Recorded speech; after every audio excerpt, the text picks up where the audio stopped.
My expression wasn't much better than yours when I first saw this. Your eyes aren't deceiving you. It's her. The famous singer, Robin.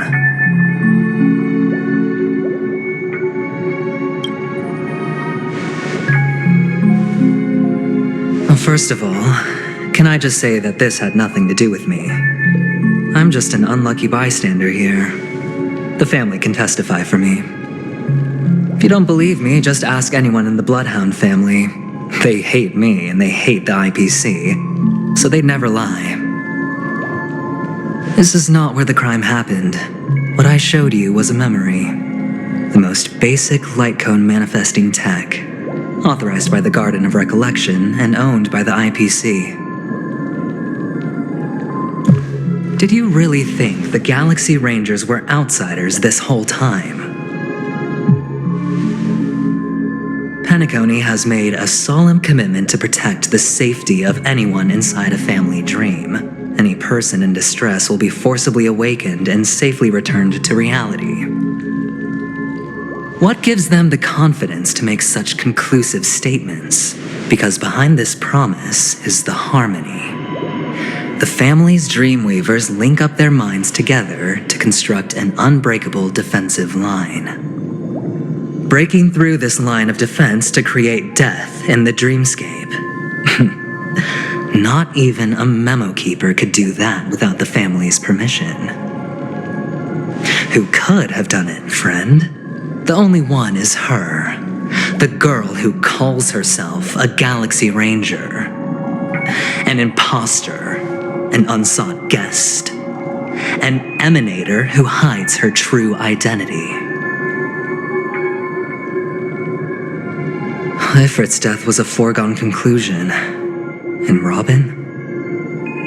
Her misfortune was staring right at her. Who will be the next to die?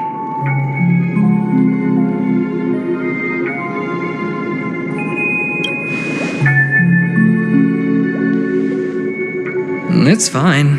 Listen to your gut. Building trust always takes time, and I'm willing to wait.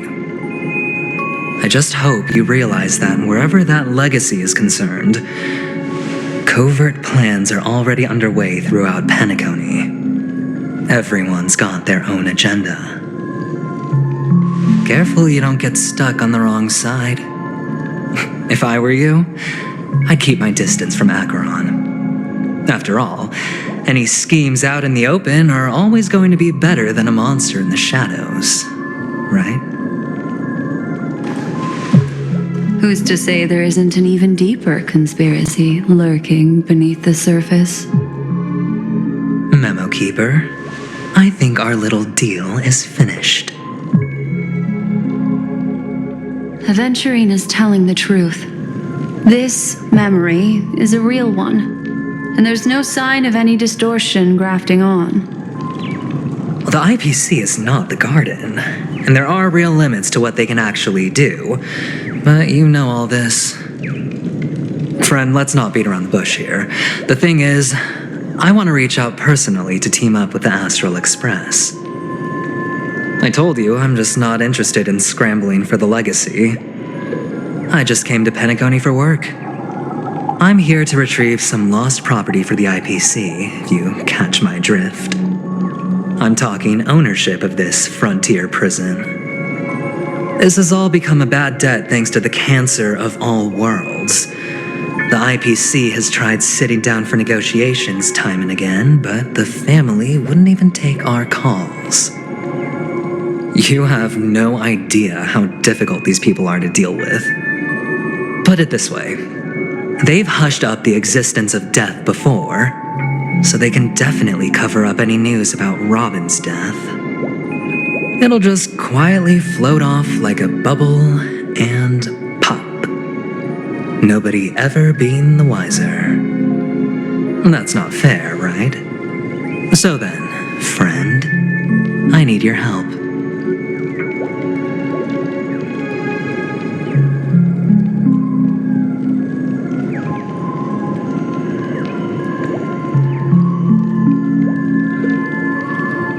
I have but only one goal. The family's front door is like a high wall, and to tear the whole thing down, I'll have to dig out a few chunks first. Once I find a weak point, the IPC will have plenty of means. Now we have our chance. So long as we can get to the truth behind her death, we can have justice for Robin, while also gaining a valuable bargaining chip for bringing the family to the table. Truly a once-in-a-blue-moon opportunity. I've been investigating and making lots of friends all over Penacony precisely for this very moment.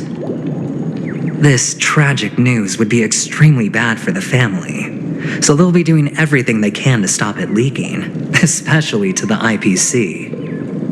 But I trust that there are still a few factions that remain exceptions, and that's why I need you all.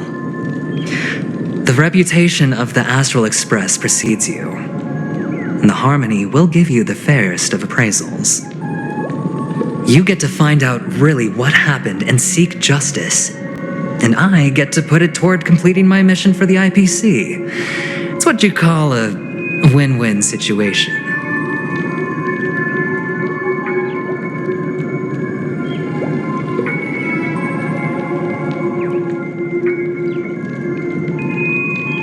Don't worry, just head back and talk things over with your companions. That navigator is really smart. She must understand the value of this deal. Look, here's my contact details. If you come to any conclusions, call me.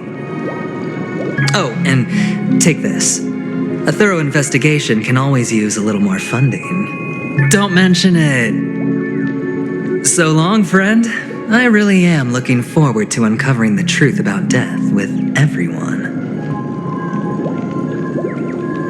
Aventurine just sauntered off. He really doesn't mean to force it, but something still seems off. What now? What are your plans? Black Swan. What is she thinking?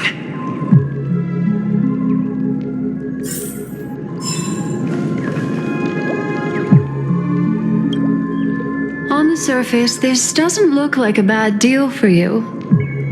But Aventurine is a shrewd merchant whose scheme won't just be as simple as it appears to be.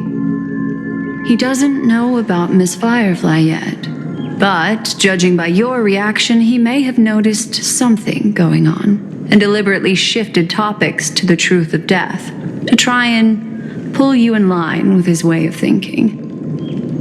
That's quick thinking and very sound logic. Aventurine is no fool, and working with him definitely has its dangers.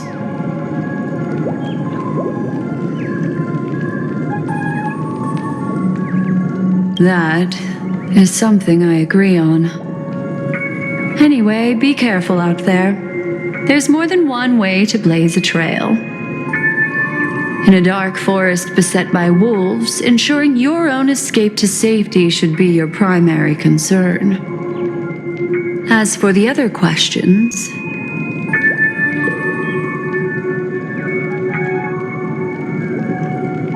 I'm not sure the two cases were committed by the same culprit, but that massive wound looked like its winged blade. We've all witnessed it in action before. Plus, it seems unlikely that there would be two lethal entities loose in the dreamscape. Sorry, I can't answer that question.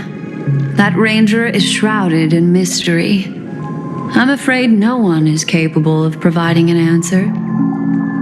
But without a doubt, she is the most special guest at this banquet. It's like Aventurine said just then. It's best to keep your distance from her. Two victims appearing one after the other in a very short time span, in and of itself, that's very unusual. Two possibilities. The collapse of Penacony's dreamscape has started speeding up, making death extremely agitated and weakening the family's protections. Or everything has been planned out and executed by someone. If someone has chosen these victims deliberately, first a smuggler, then a family celebrity, then this murderer's motives are worth thoroughly chewing over. It's all happened so quickly, I can only make conjecture. After leaving here, go have a chat with your companions. I hope you can clarify the source of this confusion.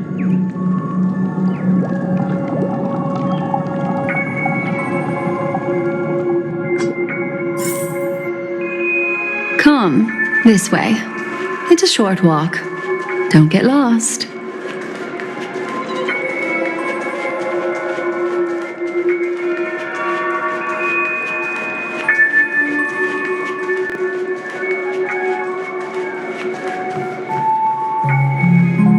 This way.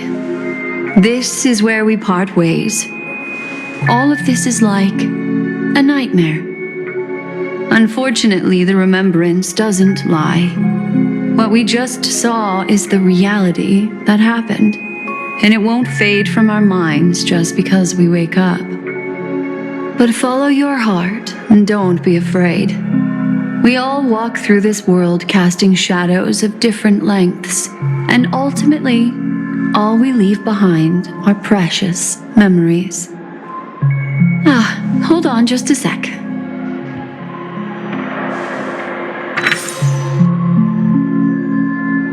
There you go. A small parting gift. If one day you unfortunately fall into the deep waters of the memory zone and there's no memo keeper to join you, hopefully it can guide you on my behalf. I also pay great attention to the ways of the world. Just think of this as an apology from me for hiding something from you. Then, I've something private to take care of regarding that Galaxy Ranger. Let's leave things there, shall we? What fascinating memories will you bring for me next time we meet? I sincerely look forward to them.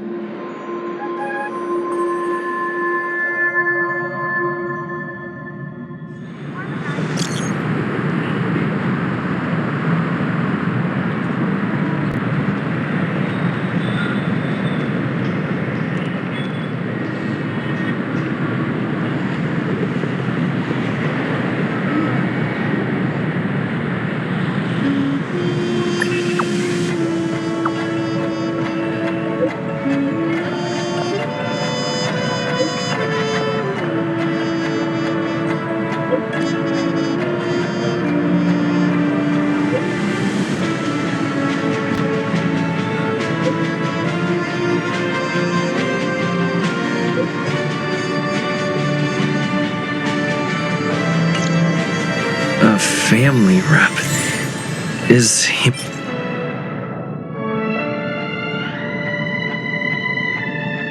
Mako okay?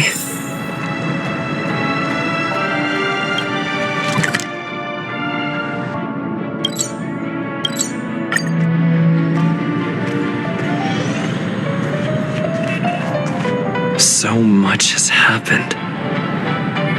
I should take a moment to gather my thoughts and wait for everyone to arrive.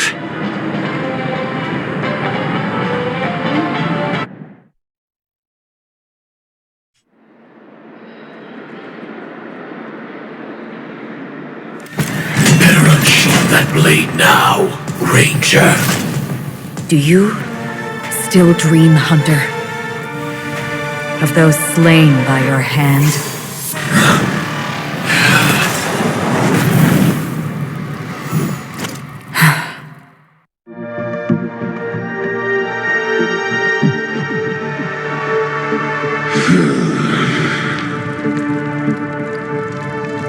It appears the outcome has already been determined. We're still alive, as are you. You still have room to make a choice. Leave the music box behind, and then go. Choice. The bloody trail of the destruction leaves no room for hesitation. Vatora's fire demon. Even if you sacrifice your life for that eon, you won't get special treatment.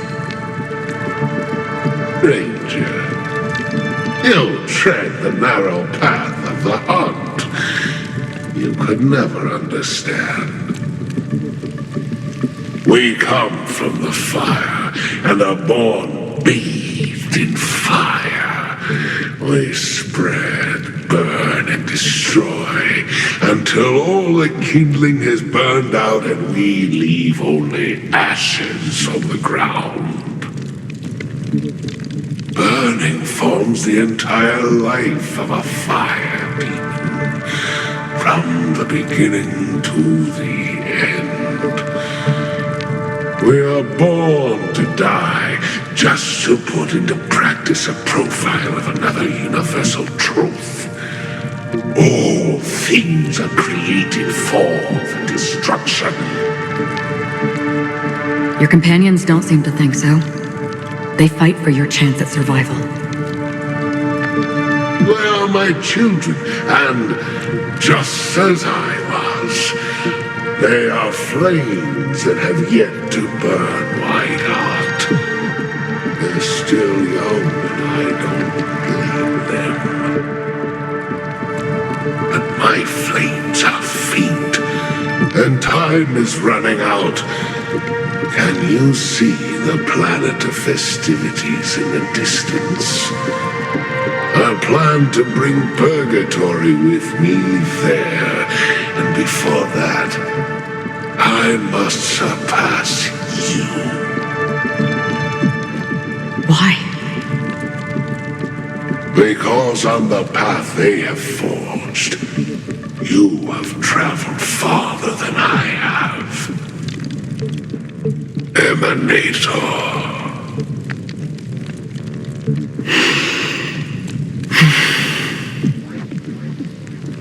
You cannot hide your true identity.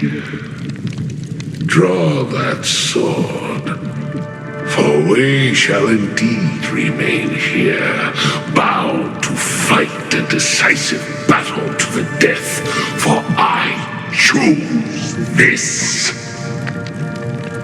Destruction is intense, but brief. To cravenly cling to life is to endure an endlessly prolonged existence. Even if the answer turns out to be your own destruction.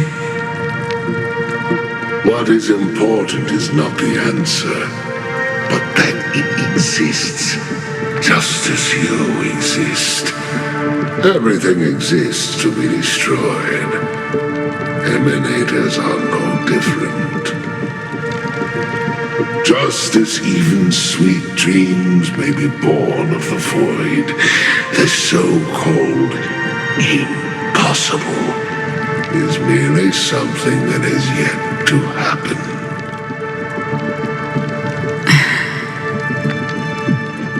All right. I accept. You shall witness the most brilliant and intense fire in existence. May this flame illuminate the farthest reaches of your bottomless dream. A bottomless dream. Yes, that's right. But you've made one small mistake. This blade remains in its scabbard not out of pity or scorn. It's a personal secret that I don't want to disclose, but perhaps out of reciprocity.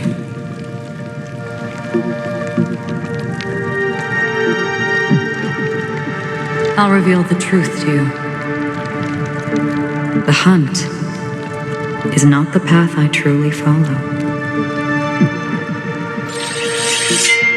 May death be the end of your boundless dream, guiding you back to the waking world.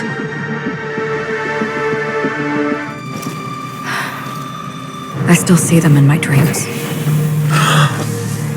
Hold it. Your time hasn't come yet. My time. I've seen many clever disguises that can conceal appearances, but they can never cover up who a person really is. And you're no different. You had no desire to kill the Trailblazer. You only did what you did to drive me and the Memo Keeper away, but why?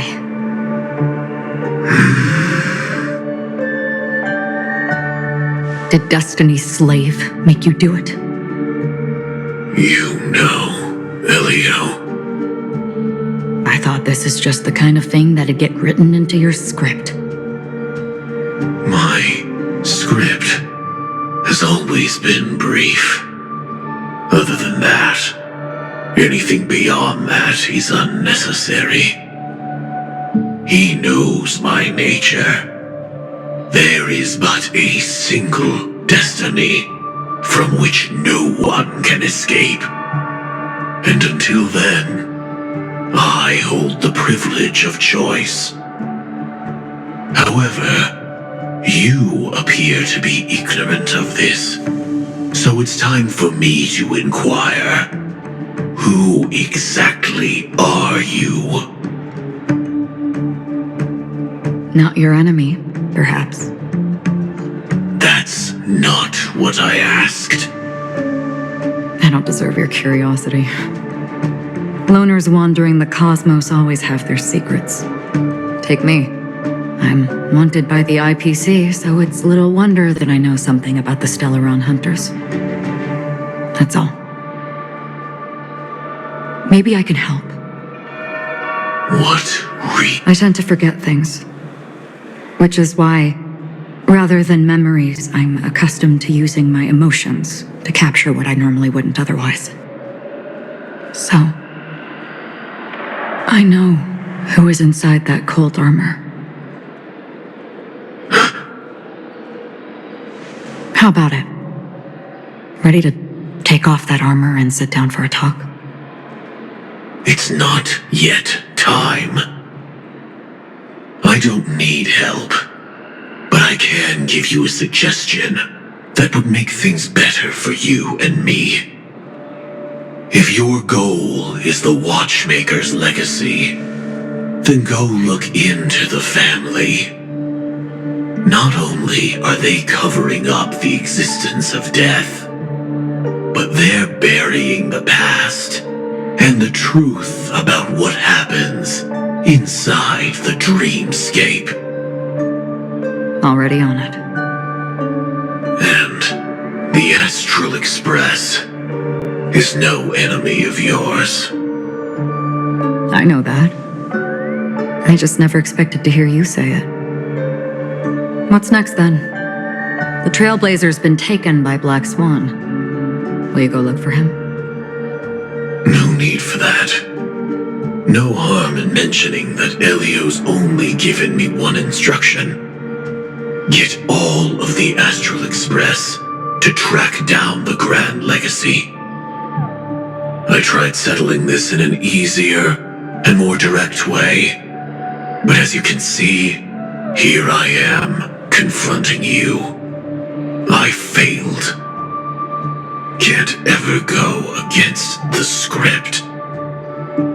The so-called impossible is merely something that has yet to happen. That's it. Before we split, can I ask you one more thing? Is there anything else in your script about me? I'd like to know what kind of footnote I get to leave in that future foreseen by destiny. Unfortunately, not a thing came up. I knew it.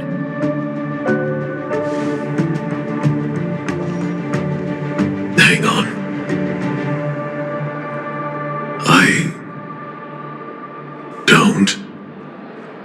Don't. What? Your first question was, do you still have dreams about everyone who died because of you?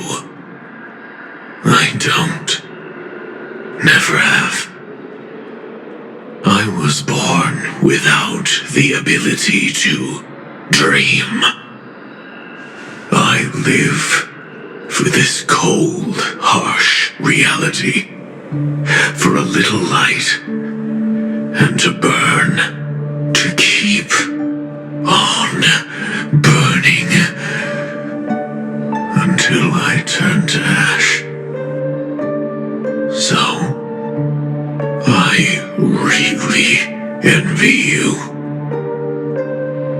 Is that so? Then you're already living in the waking world.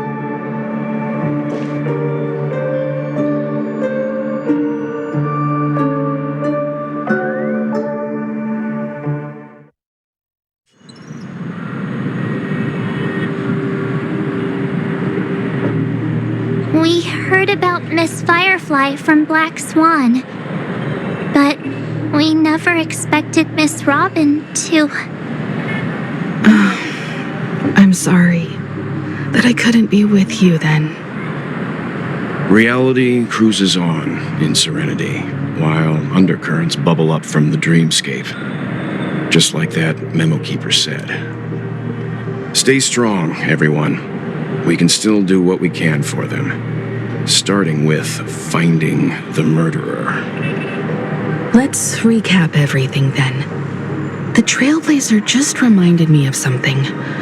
March, do you remember what that family rep who negotiated with us said? Indeed, we trust that the Nameless has nothing to do with this, and we also beg each of you to help assist the family in verifying the identity of the deceased. That's how it was put, in reference to Miss Firefly. Looking back, he seemed a little evasive at the time, and he also failed to mention anything about the earlier murder, too. The family's planning on covering up all news about Miss Robin's death. If news gets out, Penacony's going to turn into a bloodbath. But the murder that followed closely after was obviously beyond their anticipation. The family had to try and turn things to their advantage by bringing in reinforcements from outside. The Charmony Festival is nearly here. They must be snowed under. It may also be that Miss Firefly's murder had so many witnesses that it couldn't be covered up. So they went with the flow and let more people on the scene to control the situation. After all, the nature of the two murders is fundamentally different. The family's first protective measure should be against malicious actors among the guests, such as that IPC envoy. Indeed, he was particularly concerned about that Galaxy Ranger. Are we missing the forest for the trees here? I always felt that Aventurine's reasons for accusing Miss Acheron were highly subtle. Can we believe him? At this point, I'm afraid the only ones we can trust are ourselves. Look, let's try to gather intel first and then list all the possible outcomes we can. Then we go through them, eliminating contradictions one by one. The fewer facts remaining, the closer we are to the truth. I've still got this sense of foreboding. It's like we're stuck in a whirlpool, spinning around that legacy even after everything that's happened. This time we're playing the role of a real detective. But before we start, what are we going to say to the family and Aventurine? As I see things, the family harbors no ill will towards the Astral Express. If they didn't trust the crew, they wouldn't have casually commissioned outsiders to investigate a case that's, in all likelihood, a scandal. Plus, this is the family's turf. Teaming up with them should make things easier for us in the future. As for that Aventurine, well, I'd like to hear your thoughts. He's complex. He deliberately slow-played his hand during negotiations while running circles around us all the while. He appealed convincingly to both reason and emotion. It wasn't forced, but the intent was obvious. Still, it's good to have contacts among all this uncertainty. Aventurine showed his skills, and as far as our interests are aligned, he can become a reliable ally. We also need to keep a certain distance from the family.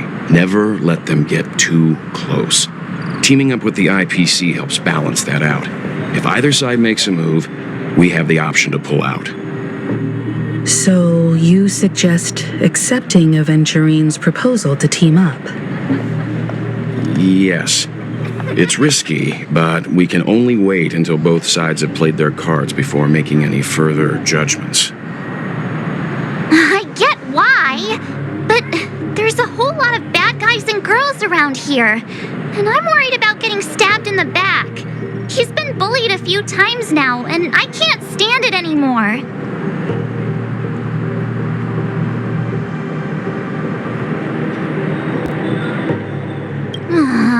You're like a broken record.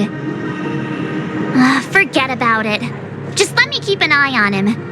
If that doesn't work, we can just turn the tables and use him instead. Then, could you please reply to Aventurine? Everyone, take this time to put together your thoughts.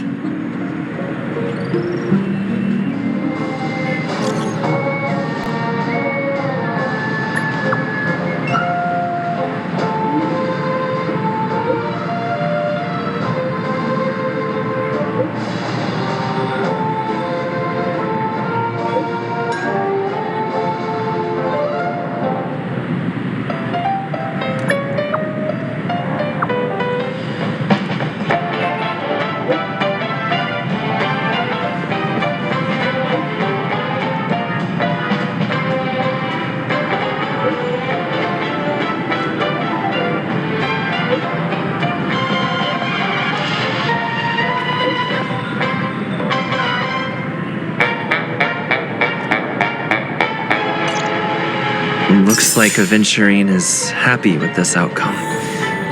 Let's tell everyone about it.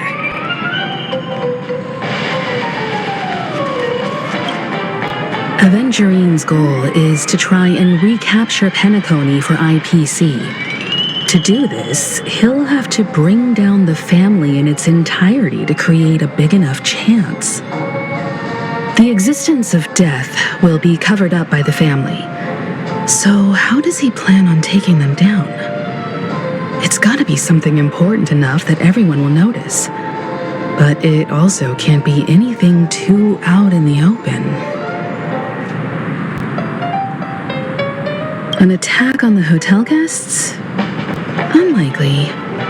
Penacony's guests include quite a few bigwigs known throughout the whole cosmos. People who not even the IPC would dare take lightly. Aventurine is a shrewd merchant, and there's no way he doesn't know that. He's definitely going for the family, and it's just a matter of how. The harmony is strong in Penacony, and almost impossible to take on head-to-head. The fact that the IPC dispatched Aventurine shows that they do not intend to simply play by the book here. Aventurine has devoted considerable attention to her.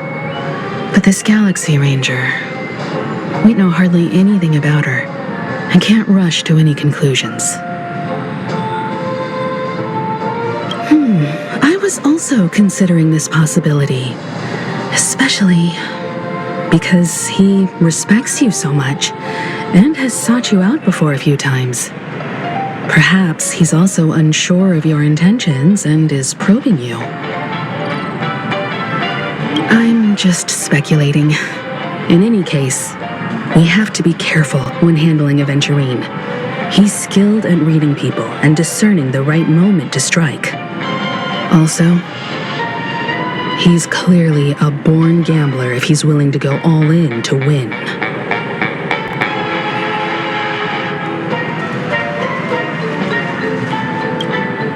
Aventurine said something that concerns me. He accused that Galaxy Ranger of killing Robin without any evidence whatsoever, but said nothing about her connection to that memory zone meme or why he was stalking you. It was a groundless accusation, which only serves to make him seem more suspicious. Maybe Aventurine's goal was never to gain our trust. Maybe he wanted to foster a feeling of enmity towards Acheron and make the situation more volatile.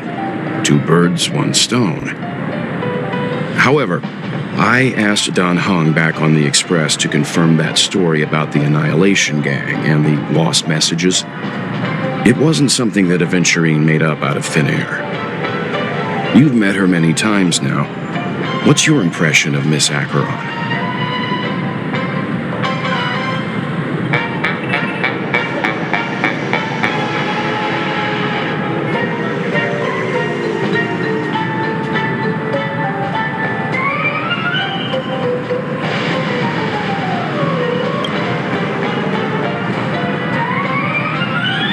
That fits the stereotype of a Galaxy Ranger to a T. They're eccentric, unpredictable, and fond of being alone. No wonder she's a suspect.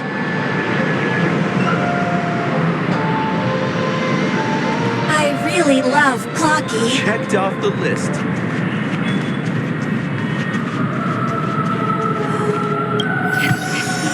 The majestic hall.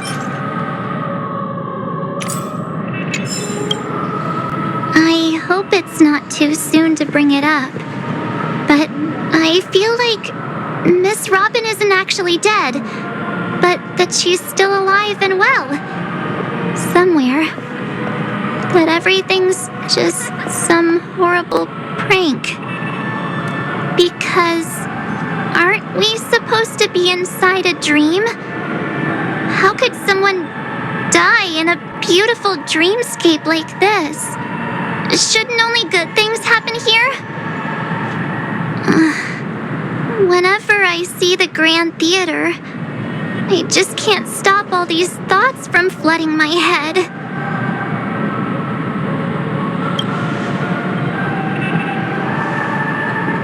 No. After all, they've brought everyone this sleepy dreamscape, which everyone loves. I just feel like I'm starting to understand them less and less. Everyone's still having a great time out there on the streets. Nobody knows what's happened.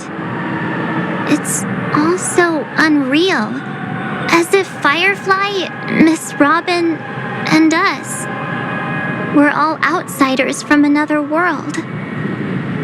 Aw, what a mess. I really want a nice cool drink of soda to help me calm down. But then I'd be just like everyone else out on the streets.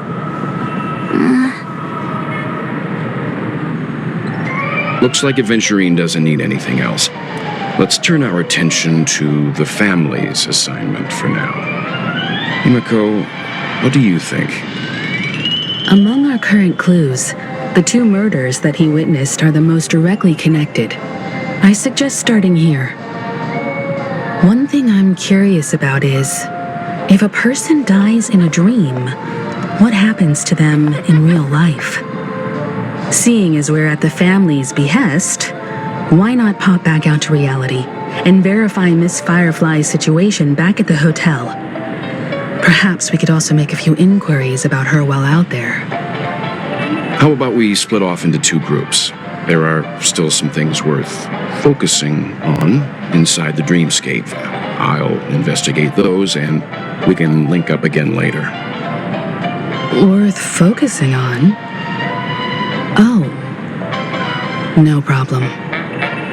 I'll leave it to you then. Aw, I thought I'd finally get to see Himiko and Mr. Yang go out on a mission together. Oh well. Take care then, Mr. Yang. I will. Keep in touch.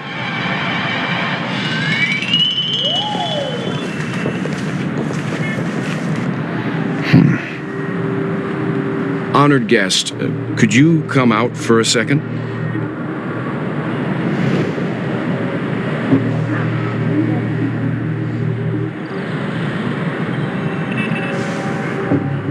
I'd be embarrassed too, getting stared at like that. Forgive me. My name is Welt Yang. I'm one of the crew members on the Astral Express. I believe you've met my colleagues. Well, Is there something about my name? First, don't you want to know my name? I already do, Miss Acheron. You're a prominent figure in Penacony. What are they saying about me?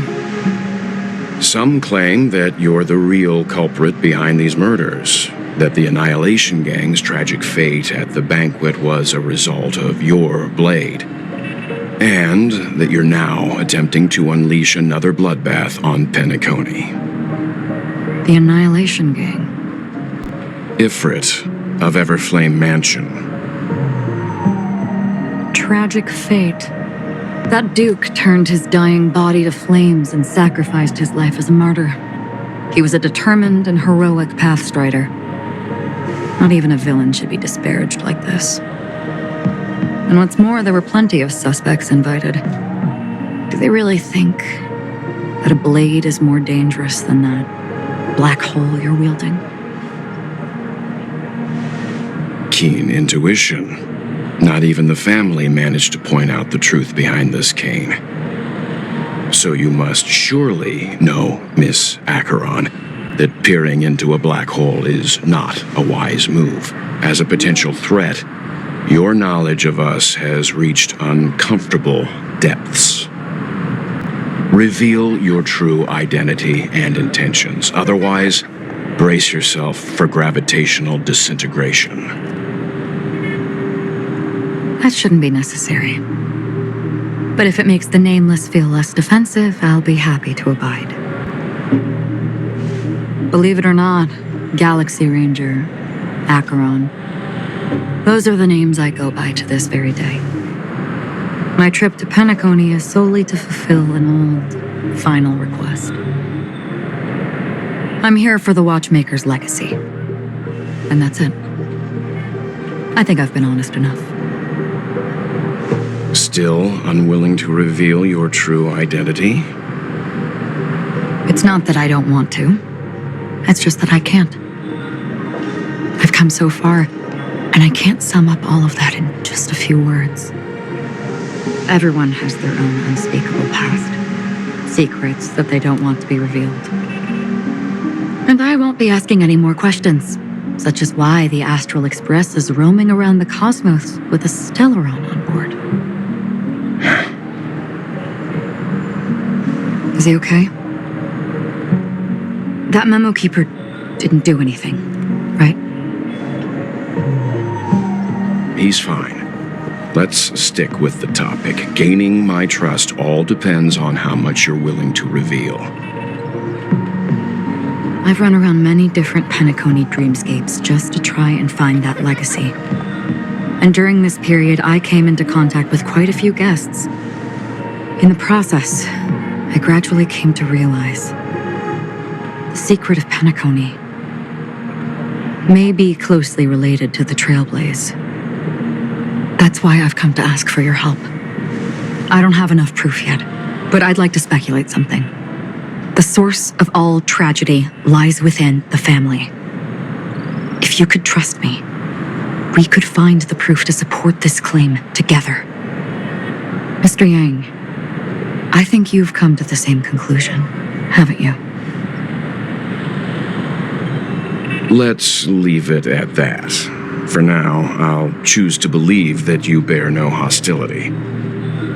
Share your findings with me and me alone. I don't want vague conjecture to interfere with other people's judgments before we find solid proof.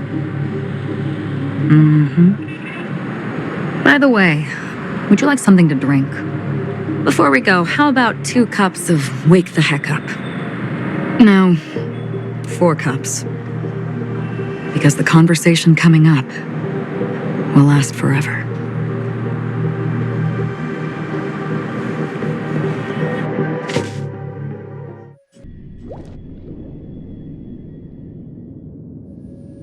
I've been watching her closely for a while now, and the first invitation was in the banquet hall of the hotel. She just sat in one corner, keeping silent, chugging down a couple cups of Wake the Heck Up. I told her it's a pungent, bitter beverage, not the taste of sweet dreams. only for people allergic to Soulglad. And she said, Really? But I don't taste any difference at all between them.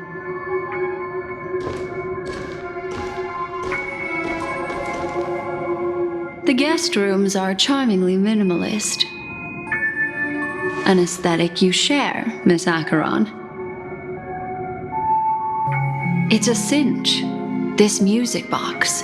The invitation received by the Annihilation Gang. There are latent memories that linger on it yet. You see, memories of you are not yours alone. They travel in other people, other things. I know much, and I can predict even more. With some help, the dead can be made to speak.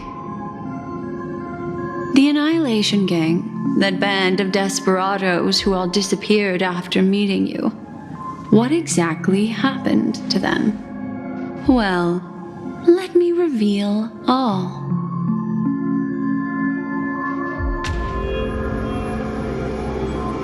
Gradation 12. Dreamscape 12. Father, I dedicate this to you. Well done, Dubra. Wherever they go, shall be met by annihilation.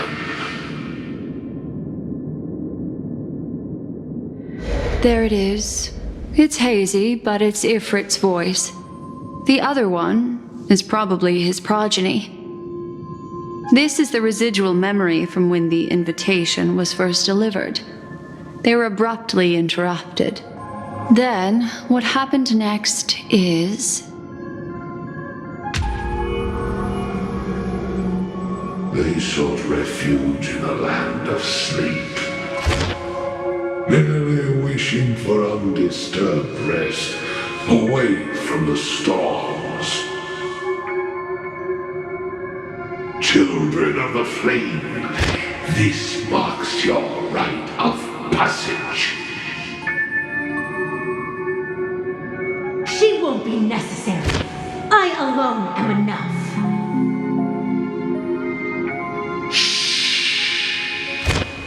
When have those on the path of destruction feared death?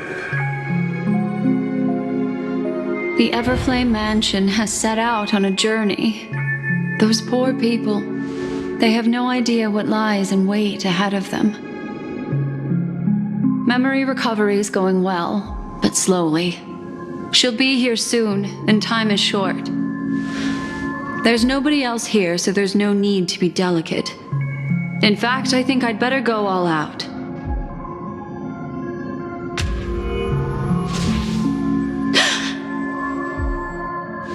What happened?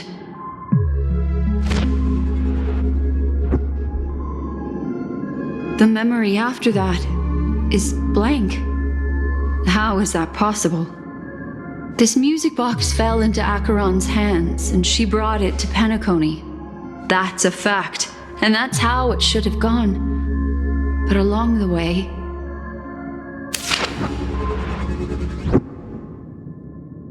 it's like it's been erased.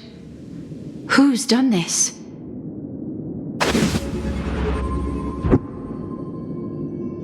Who are you? Who are you? It's... No. Is this not a memory? Oh, a memo keeper. Do you serve the Garden of Recollection? Or the Cremators? My name is Constance. A pleasure to meet you. We were supposed to meet in Penacony and spend an unforgettable time together. But that seems unrealistic. Dolly is not welcome on the banquet store, and I don't need a coming-of-age ceremony. And you? I know what you're looking for. Want her secret? I can give it to you, and then you can enjoy the banquet for me. I wish you unforgettable memories.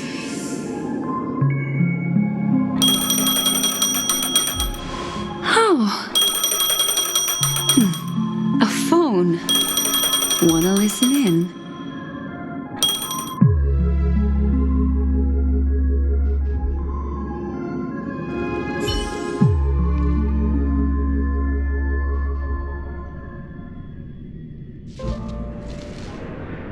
A few days ago, the IPC made an announcement. Under the watchful guidance of the Marketing Development Department, and in accordance with the Interstellar Peace Charter, the independent Sigonian sovereignty has hereby been established, and shall take a legislative seat at the Interstellar Congress. The formation of the Sigonian sovereignty is of great historical significance to the Sigonia system. This move puts an end to the planet's long and bloody history, turning the sensational Kataka-Avgin extinction event into a distant memory. Sigonia 4 is located in an unclaimed zone at the intersection of the Denise, Prothean, and Dorneau star clusters. The planet's surface environment is known for being extremely harsh, constantly faced with the threat of impact from small-scale celestial objects.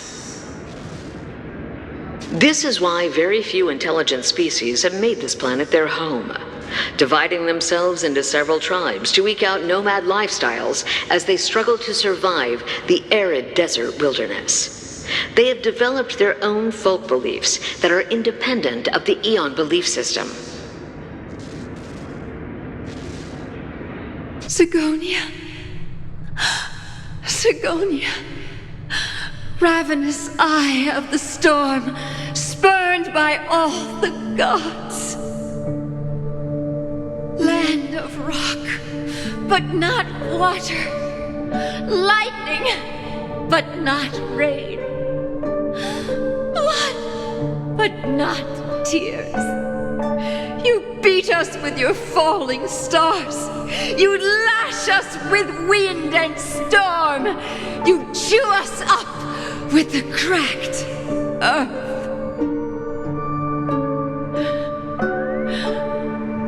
You promised us a land of honey, yet yoked us beneath a sword of bitterness.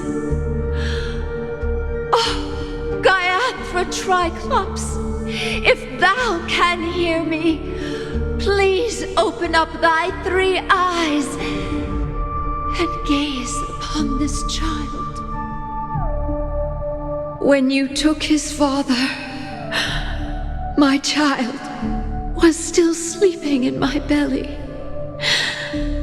And where my husband went, I too soon must go. I don't ask for a peaceful death, just for you to tell me, does the baby swaddled sweetly asleep? Does he dream of his mother's heartbeat and the sound of falling rain? Please tell me whether this life is all just a fleeting dream. Otherwise, why would this child be born to face impending death? Mommy! Mommy! Mommy, the rain! It's raining! Raining?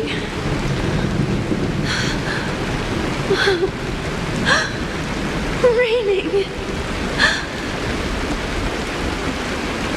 It is raining! It's true! Those outworlders weren't lying to us. They really did summon the rain. Mommy, we can leave here. We can go back home.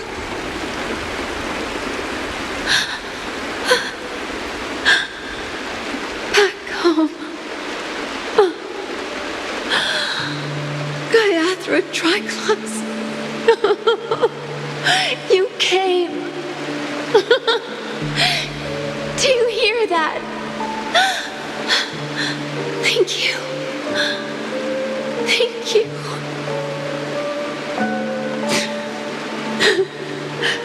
Darling, listen.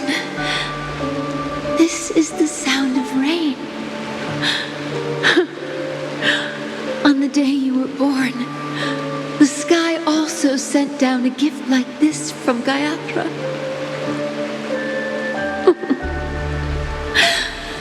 Such a lucky child. Such a blessed child. Just like your name. A gift from them to Avjen. My boy.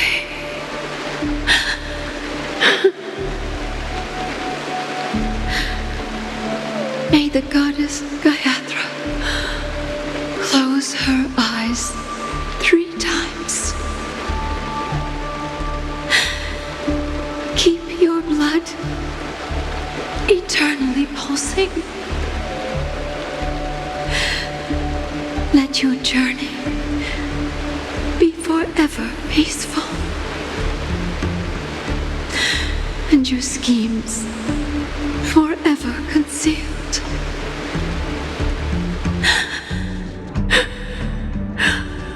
Welcome to this sad world, Kakavasha.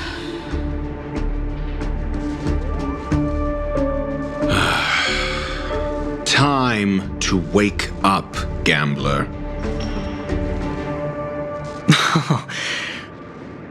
Oh, heavens.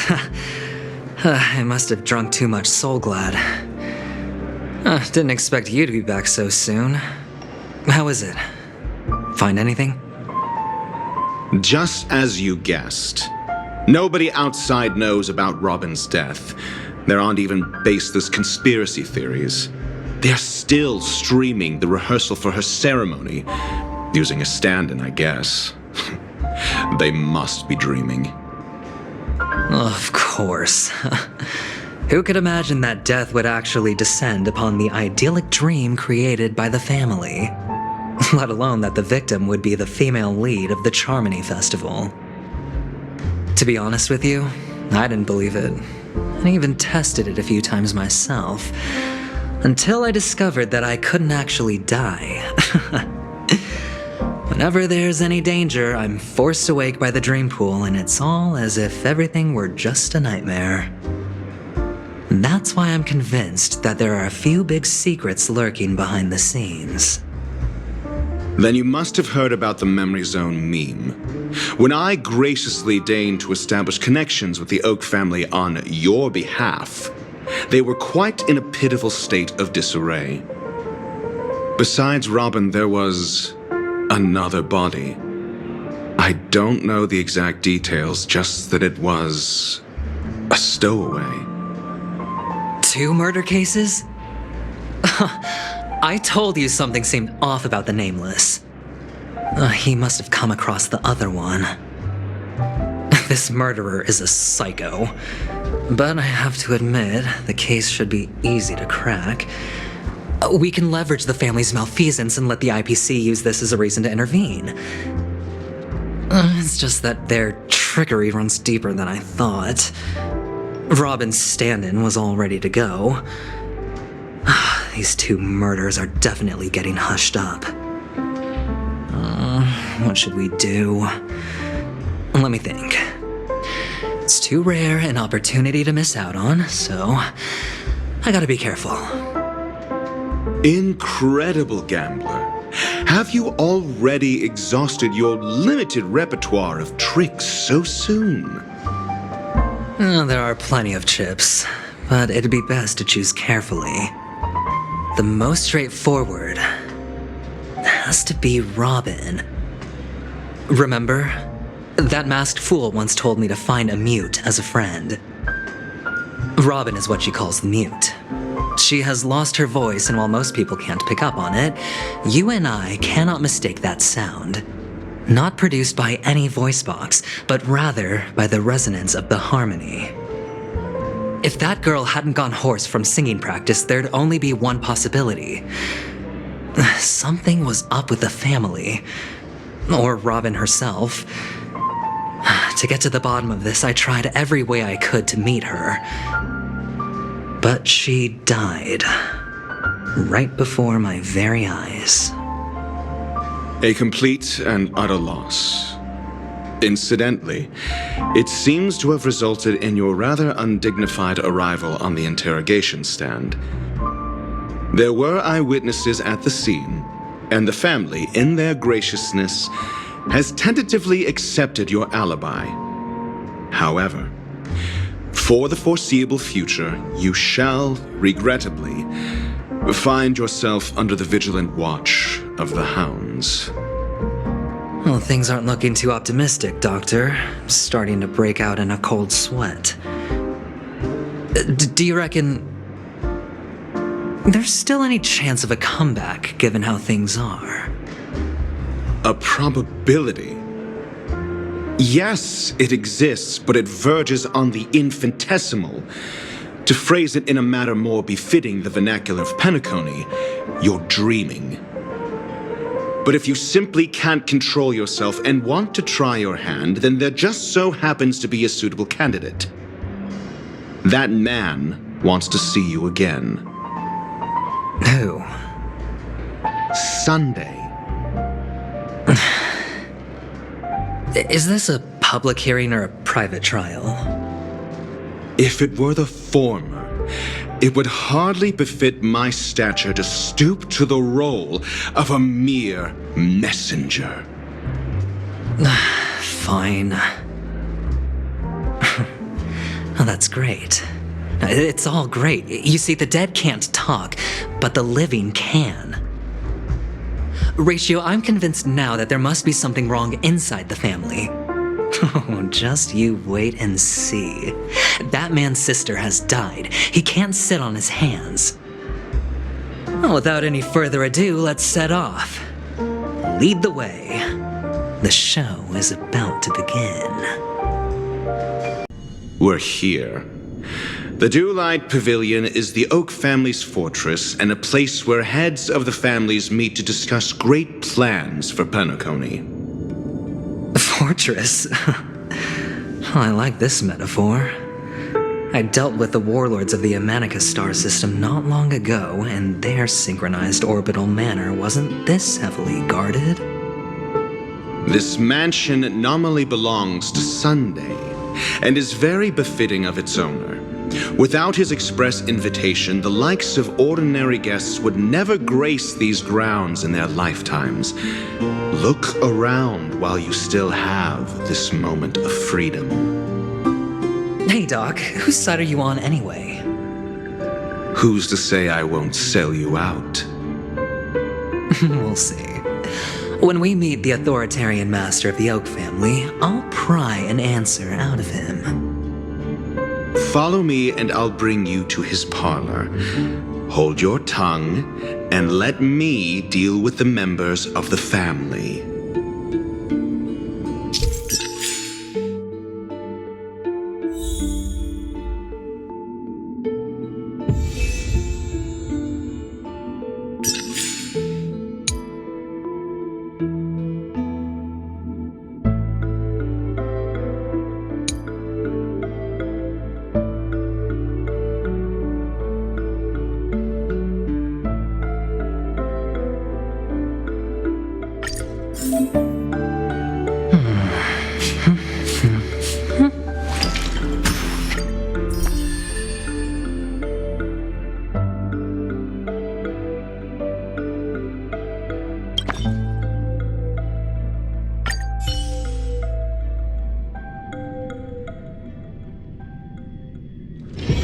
It's getting late.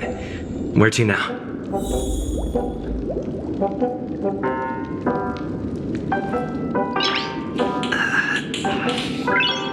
Nice!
That's a place of business. No entry. I was requested by Mr. Sunday to bring him the suspect. My name is Ratio. He should have mentioned it to you. Oh, I remember you. Veritas Ratio. Your punch virtual particle clock is impressive. Excuse me? The one on your head. Of course, it's nothing compared to my full pocket dimensional annihilating power armor of the Mobile Knights. Right, and as I mentioned, that fantasy raiment of yours doesn't exist. That's because you can't see it. Like I say, only family can see the glory of the Mobile Knights. Enough. Get going. Don't keep Mr. Sunday waiting. It seems like the idiocy index here is no better than it is out there.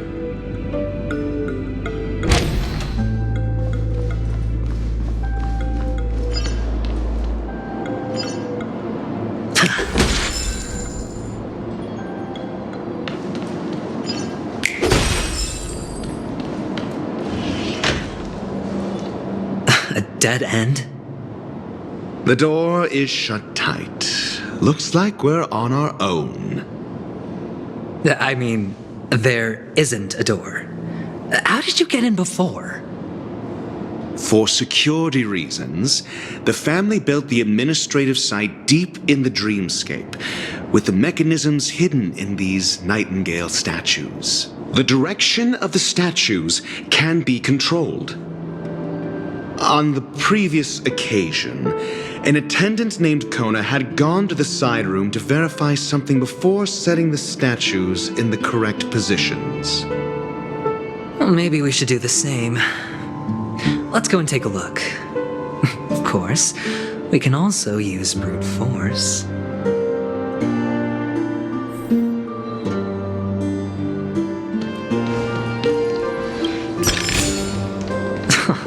This is hardly enough for a seat at the table.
What are you waiting for?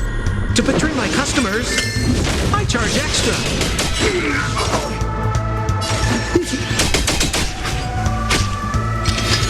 Not a scratch.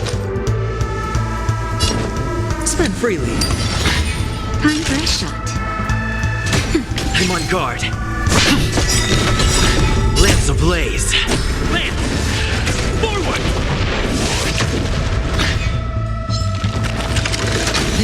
Watch your head.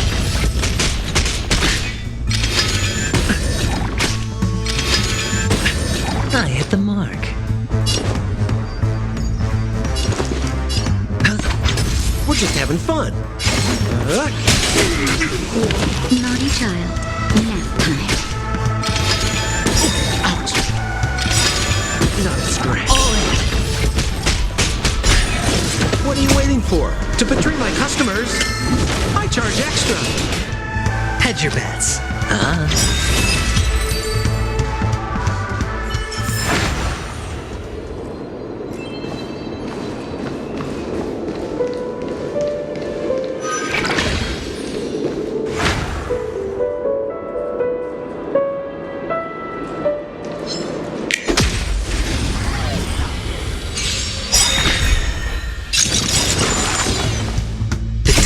been cast. Bust.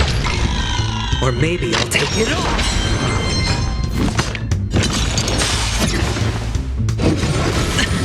Watch your head. Stakes, high rewards.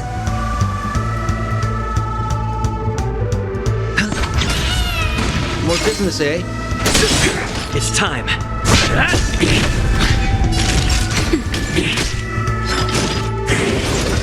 Sure, I'll play along.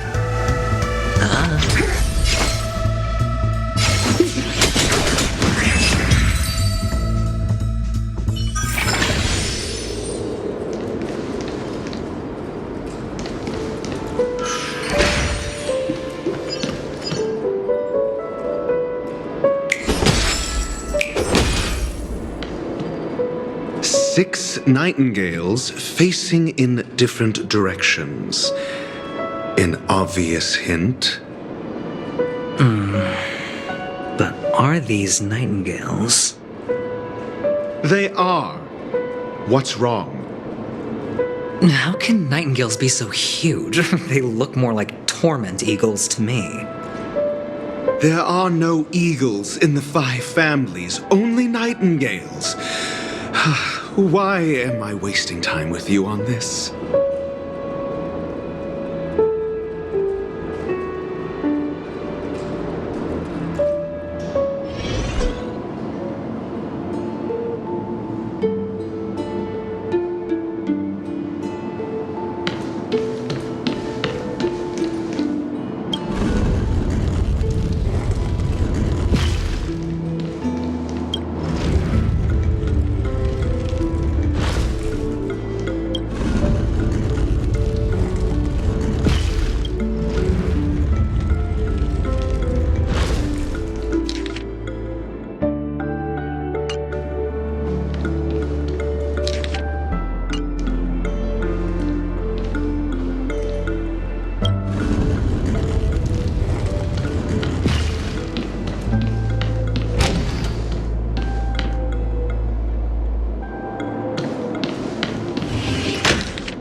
Just as I thought.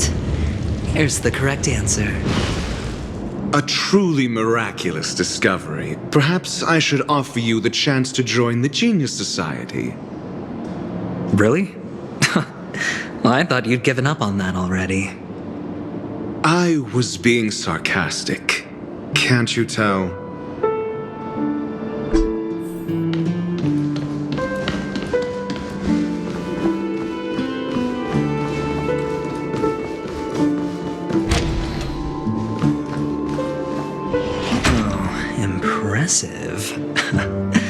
So much for Mr. Sunday's reserved, virtuous image. Do you need me to remind you? We're in a dreamscape. No matter how grand the mansion looks, it'll not affect Penacony. Stop wasting your time nitpicking the family here. Yeah, you're right. The only way to destroy the family is death. Sunday must have thought the same. Let's head down.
reward with no risk? I'll take it.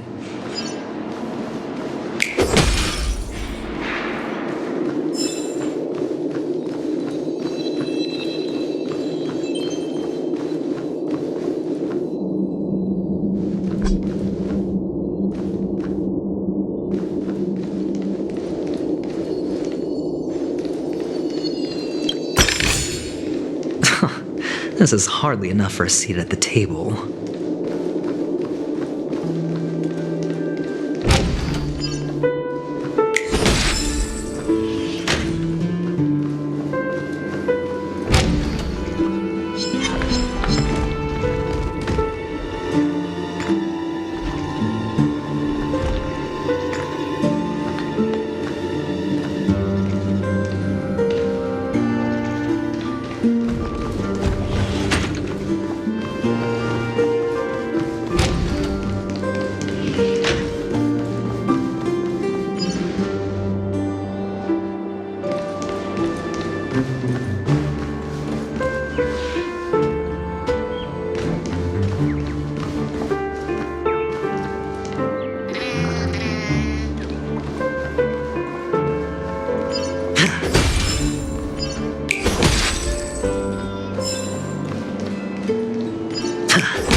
Tricks alike.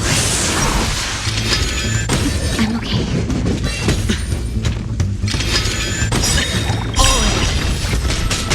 The dice have been cast. Bust. Or maybe I'll take it off. Good, the stronger the better. What are you waiting for? To betray my customers? I charge extra.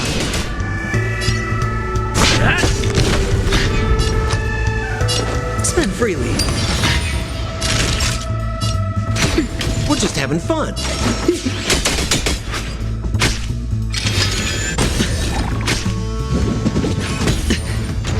Watch your head.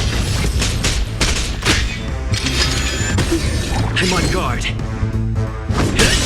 I hit the mark.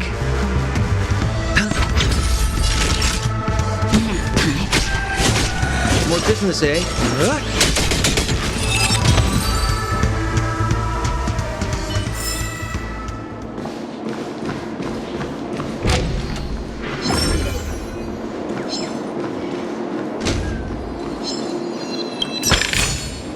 A reward with no risk?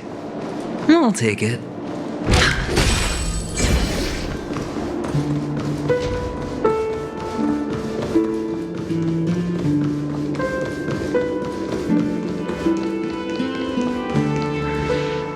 Hold on.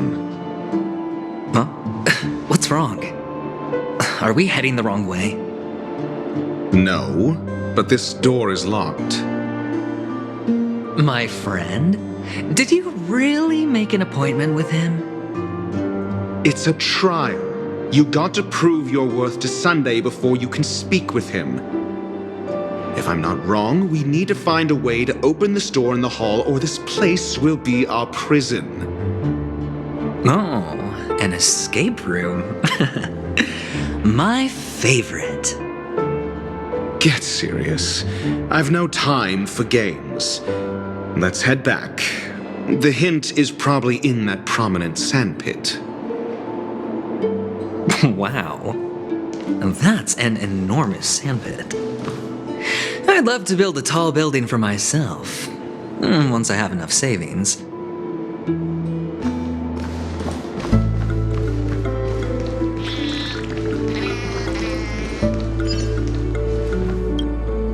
Oh, look. There's a noticeable gap in the model. I believe you're right. There wasn't a gap before. That man must have done it intentionally. Well, with your brilliant mind, you shouldn't have any trouble recalling what was here last time. Right, Doctor? Of course. Let's look around. When I see it, I will know it. Fine.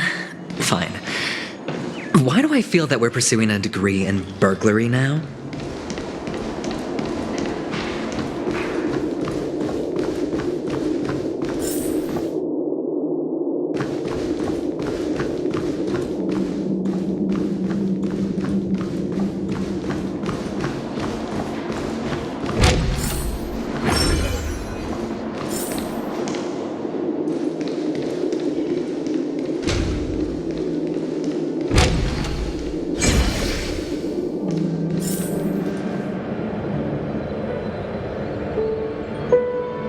Found it.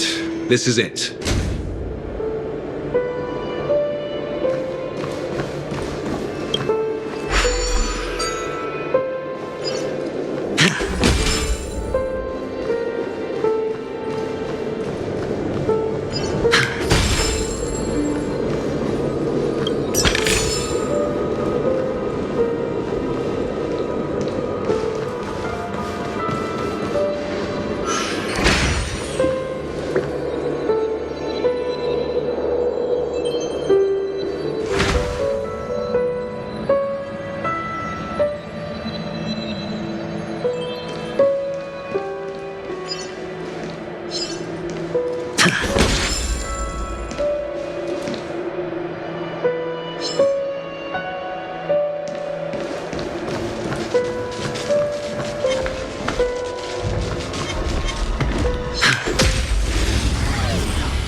We're just having fun. Lance ablaze. Lance! Forward!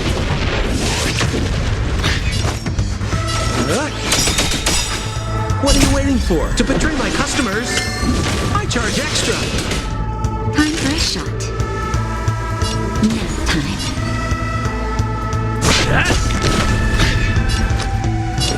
It's on me. The dice have been cast. Bust. Or maybe I'll take it all.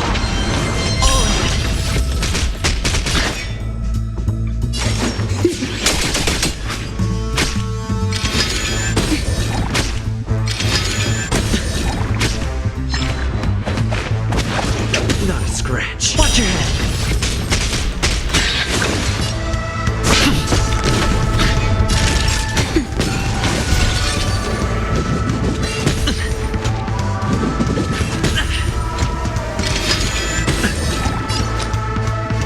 Spend freely. More business, eh? Nap time.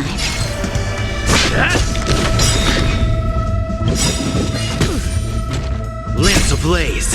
Lance! Forward! I hit the mark. The dice have been cast. Bust. Or maybe I'll take it all.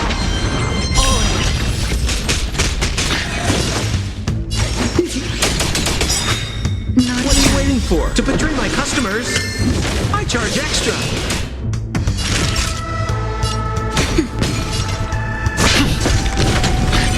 Sure, I'll play along.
A 10-to-1 payout? Music to my ears.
I'm on guard. Time for a shot. Now. We're just having fun.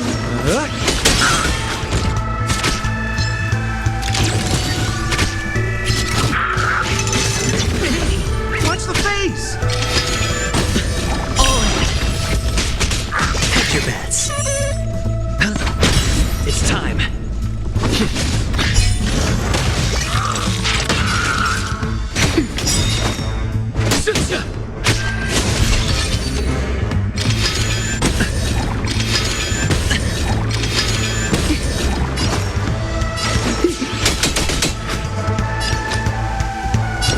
Spend freely. Lances already have been cast. Bust. Or maybe I'll take it all.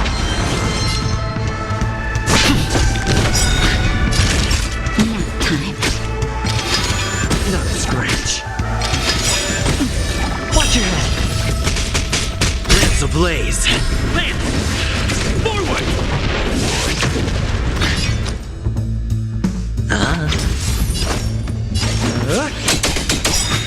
I'm on guard. What are you waiting for? To betray my customers? I charge extra. Naughty child. No dirty More tricks, business, eh? alright.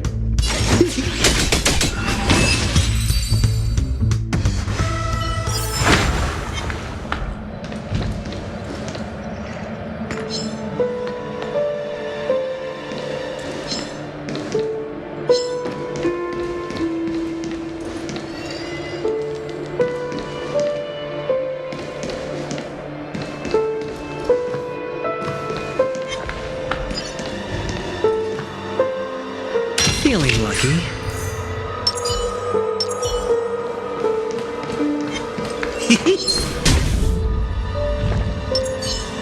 Found it.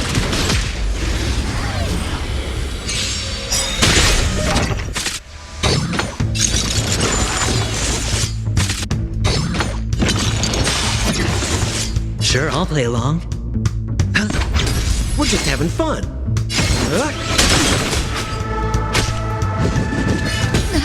That hurt.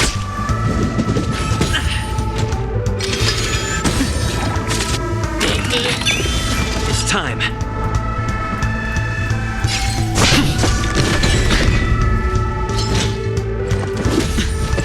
That'll take more than medicine. Nap time.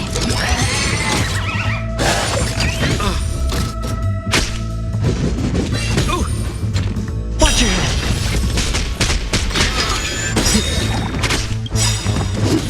What are you waiting for? To betray my customers? I charge extra.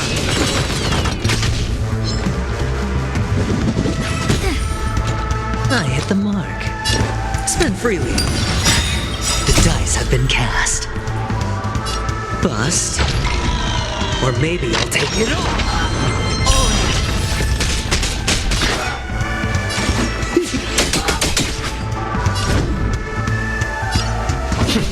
Time for a shot.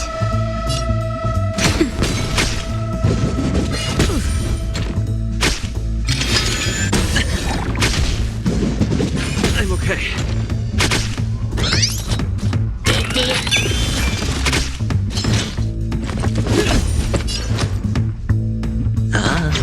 More business, eh? It's time. Lance! Forward!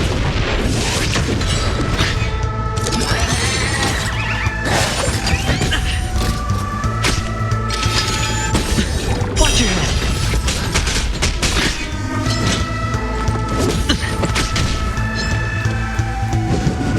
Hey! Watch the face!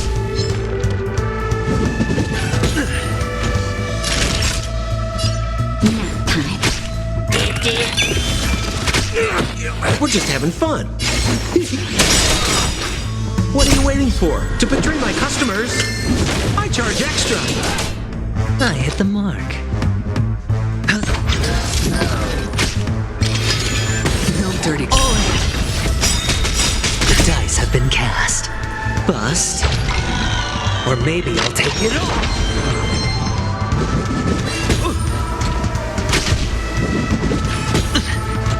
I'm on guard. That'll take more than medicine.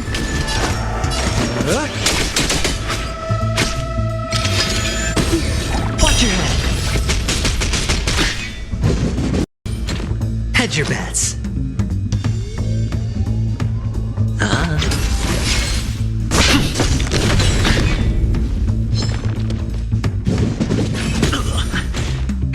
That'll be nap time. More business, eh? Sure, I'll play.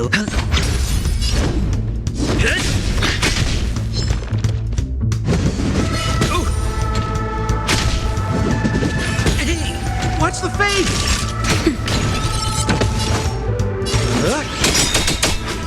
Hedge your bets. We're just having fun. Sure, I'll play.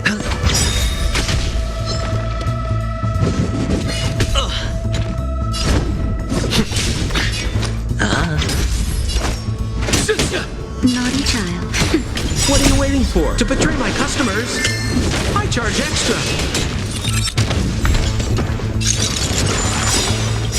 Lance ablaze. Lance! Forward! The dice have been cast. Bust.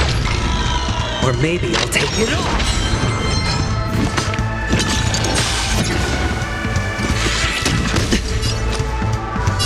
Spend freely. We're just having fun. Lance at the ready. Time for a shot. Nap time. I'm okay. your bets.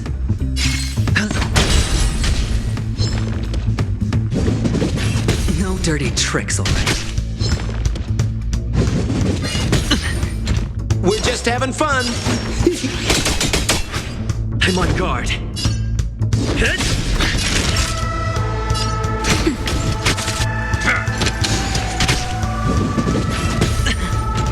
Watch your head. Dice have been cast. Bust. Or maybe I'll take it all. I hit the mark. More business, eh? What are you waiting for? To betray my customers? I charge extra. It's time. That'll take more than medicine. Nap time.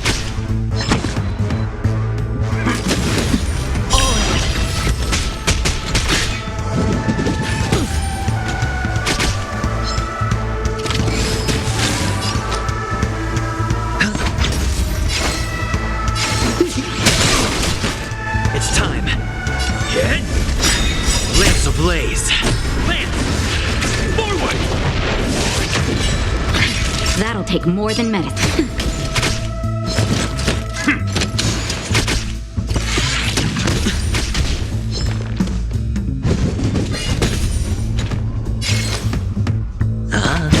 We're just having fun. Dice have been cast. Bust. Or maybe I'll take it all. Watch your head.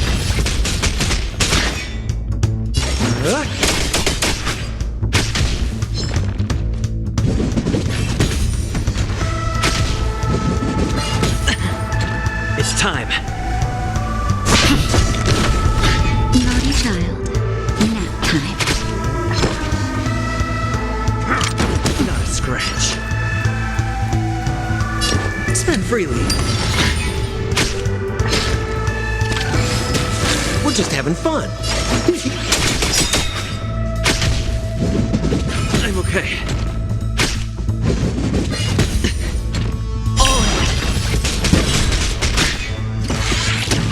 It's time. What are you waiting for? To betray my customers? I charge extra. That'll take more than medicine. More business, eh?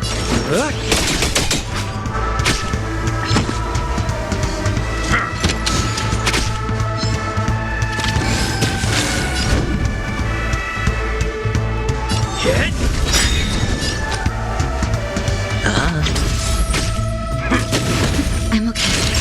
Nap time.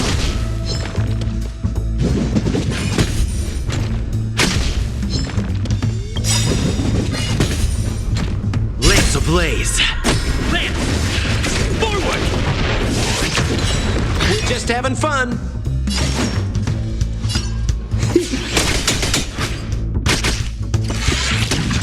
Watch your head. The dice have been cast. Bust. Or maybe I'll take it all. I'm on guard.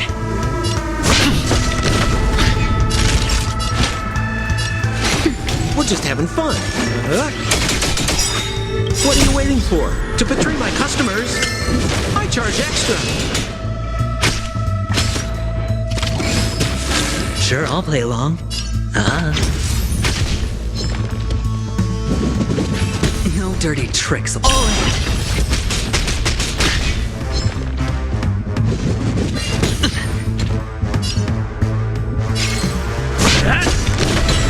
We're just having fun. Naughty child. Nap time. No dirty tricks, alright? The dice have been cast. Bust. Or maybe I'll take it all. Watch your head. Lamps at the ready. We're just having fun.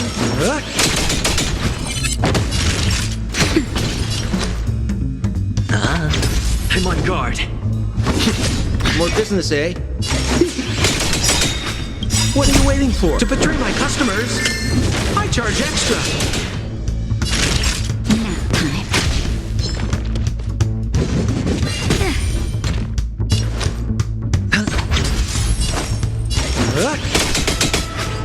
Lance at the ready. That'll. Sure, I'll pass. We're just having fun.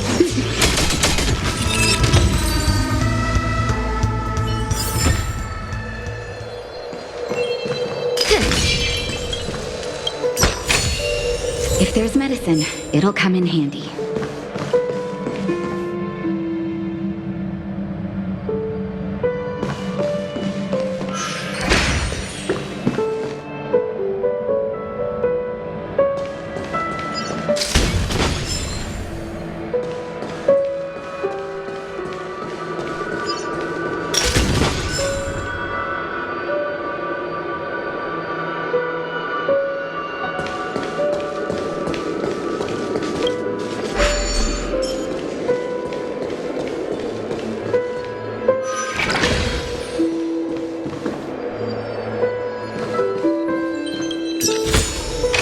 These will last us a long time.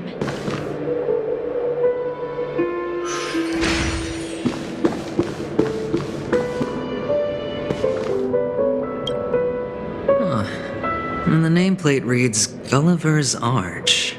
Well, I'm amazed you can remember something this tiny. You know, this reminds me of a tunnel I once saw that could shrink people who passed through it. If I were you, I would shut my mouth. It's wise to remain silent when you should.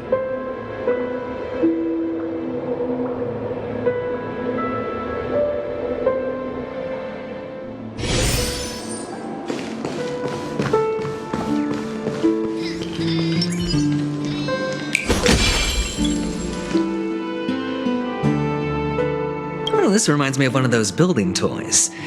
You know, with the blocks. I've never played with them before. I wonder if it's more interesting than stacking chips.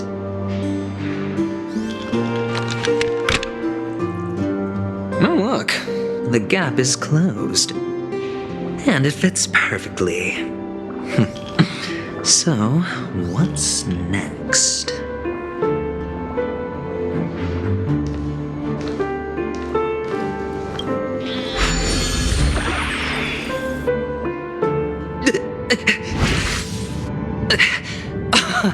Oh, good heavens.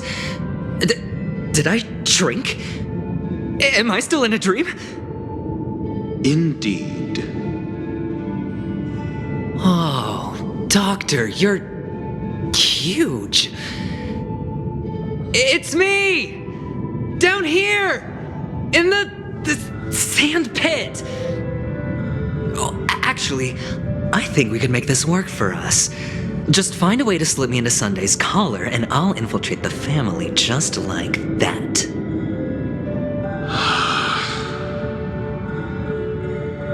Oh, fine. I was just kidding.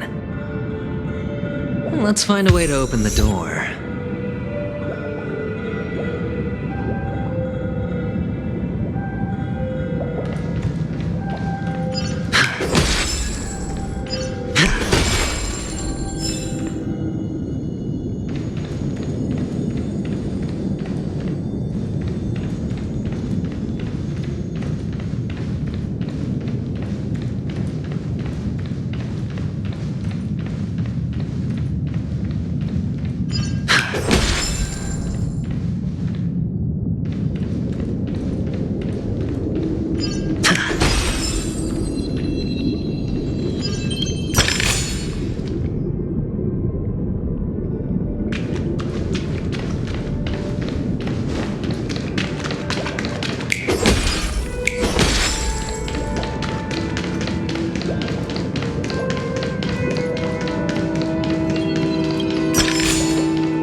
Welcome to the Golden Hour base model. I am an Oak Soldier. I will be here to guide you through the tour of the base model. Happy to be of service. And tell me about the tour. Hello! Welcome to the Golden Hour base model. I am an Oak Soldier. I will be here to guide you through the tour of the base model.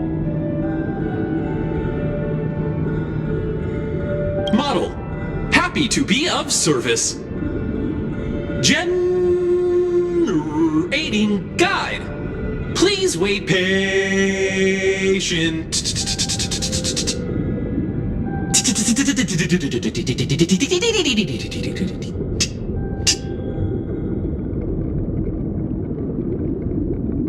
Found the nearest check-in spot. Please look behind me. A capsule machine model.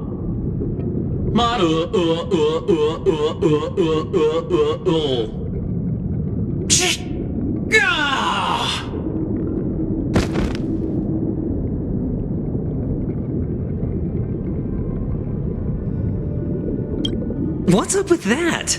Now the family's toys are trying to frame me? I didn't do a thing to it, Doc. You've got to be my witness. I saw nothing.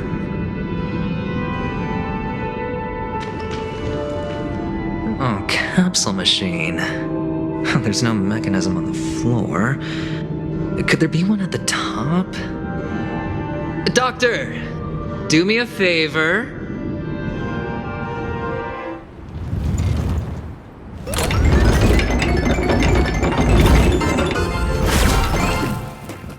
So, I was right. These models have interiors that look exactly like the real buildings. The only difference is that no one lives in them. Funny that Sunday puts a miniature that makes him seem like a giant by comparison right where he can see it first thing in the morning. Insecure much?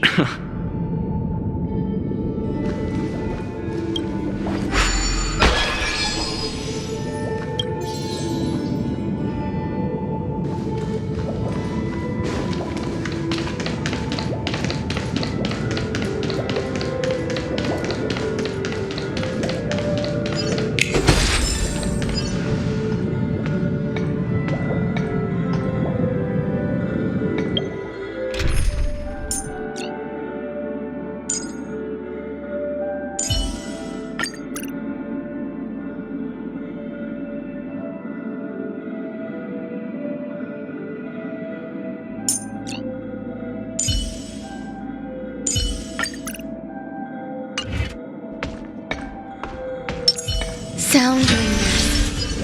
Feeling lucky.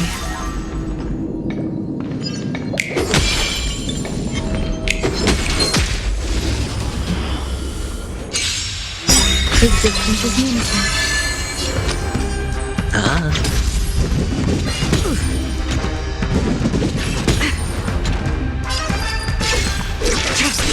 Grace and elegance. Hedge your bets. Spend freely. Stand down.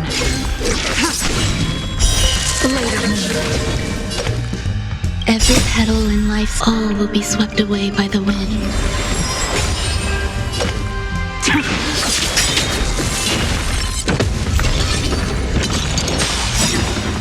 All will be revealed in lunar flame.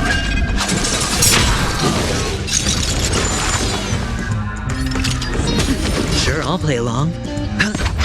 Nowhere to run.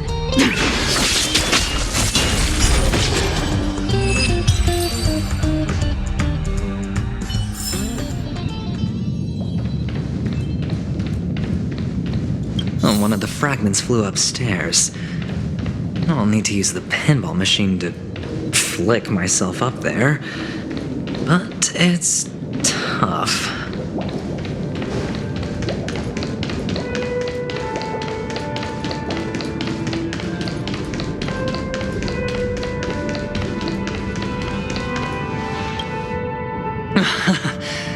Oh, great. There's another pinball machine base here. And it's empty too. Doc!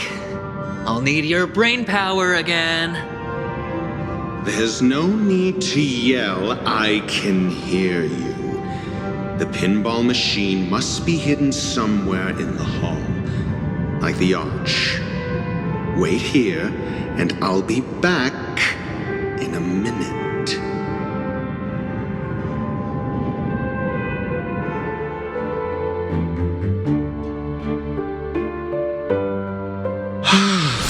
Finally, a moment of peace.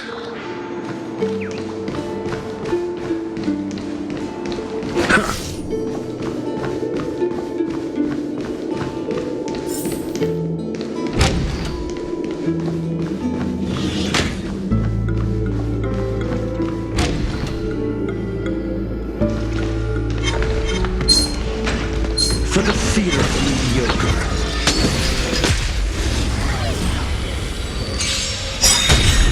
Got the defense?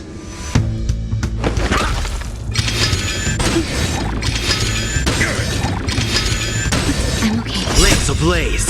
Lance! Forward!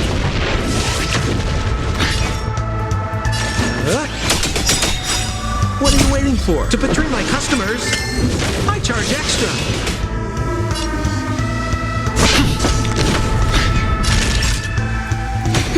Your answers? Just More business, eh?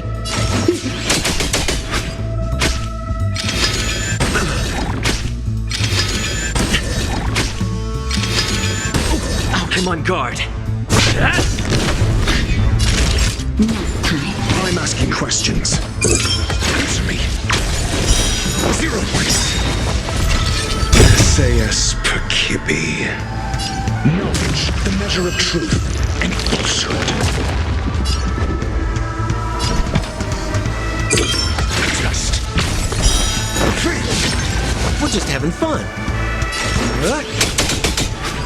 Lance at the ready. Naughty child.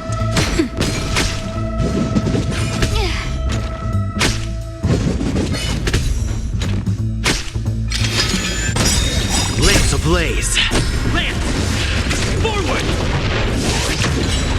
defense? Answer me. 0 points. Time for a shot. Just a little something. I owe you one. Nap time. What are you waiting for? To betray my customers? I charge extra. I'm asking questions. Just More business, eh?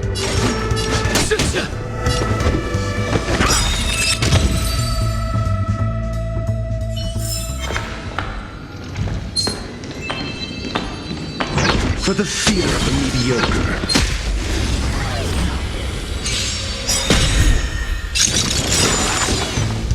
SAS per Kibbe. Knowledge, the measure of truth and falsehood.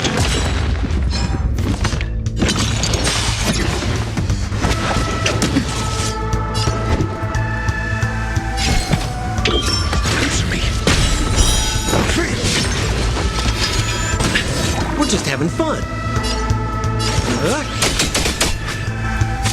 Naughty child. It's time. Your answers?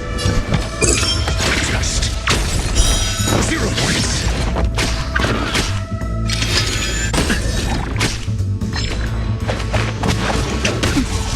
More business, eh?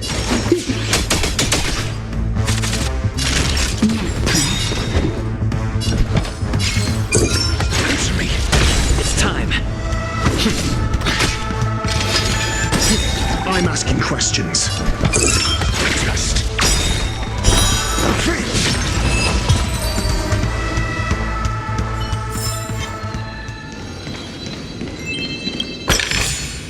Just Since when knowledge and wealth... That's it. Exclusive. Pleasant moments of solitude are always fleeting.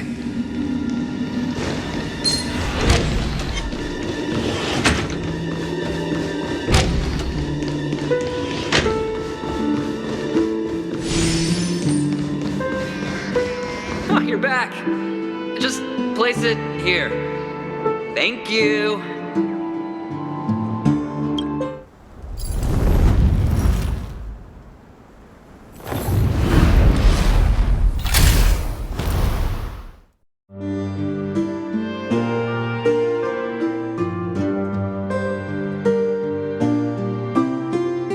Thanks, Doc.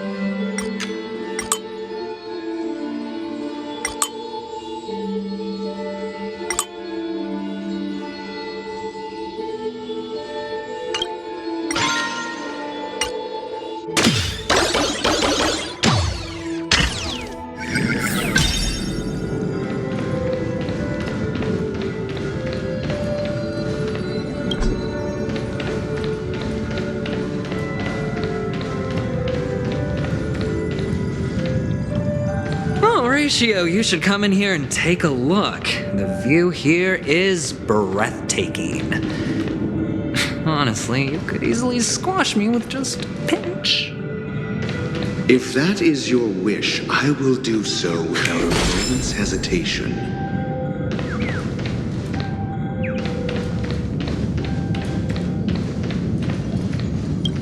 All done. Piece of cake.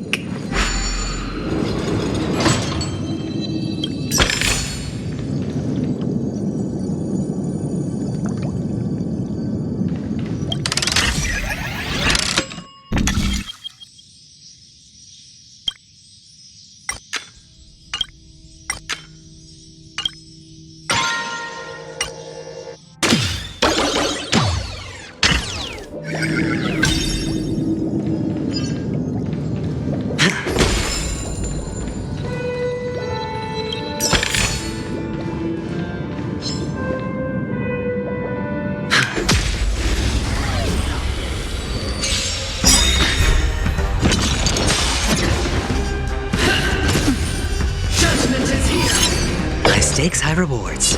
Spend freely. Try harder. Some value, I suppose. Eternal.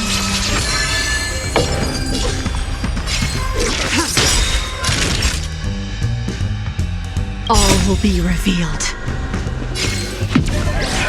In lunar flame. Later moonlight. The dice have been cast. Bust. Or maybe I'll take it all.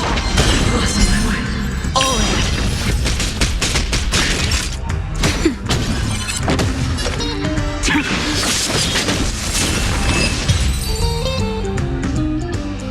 it. All done.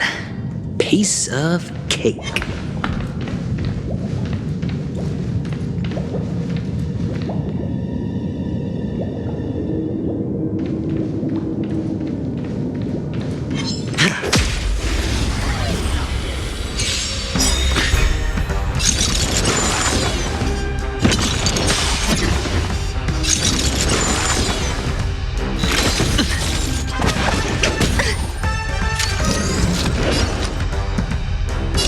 It's on me. Tedious. Existence is unity. Naughty child. Nap time. Hedge your bets.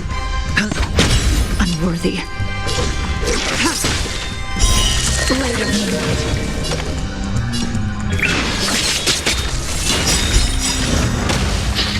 All will be revealed. In lunar flame.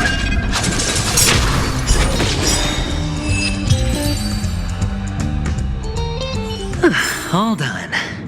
piece of cake.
And the joyous tour of Toy City has come to an end. Makes me feel sad. Penacony isn't all bad, right? I'll use this interesting experience as a talking point at the poker table.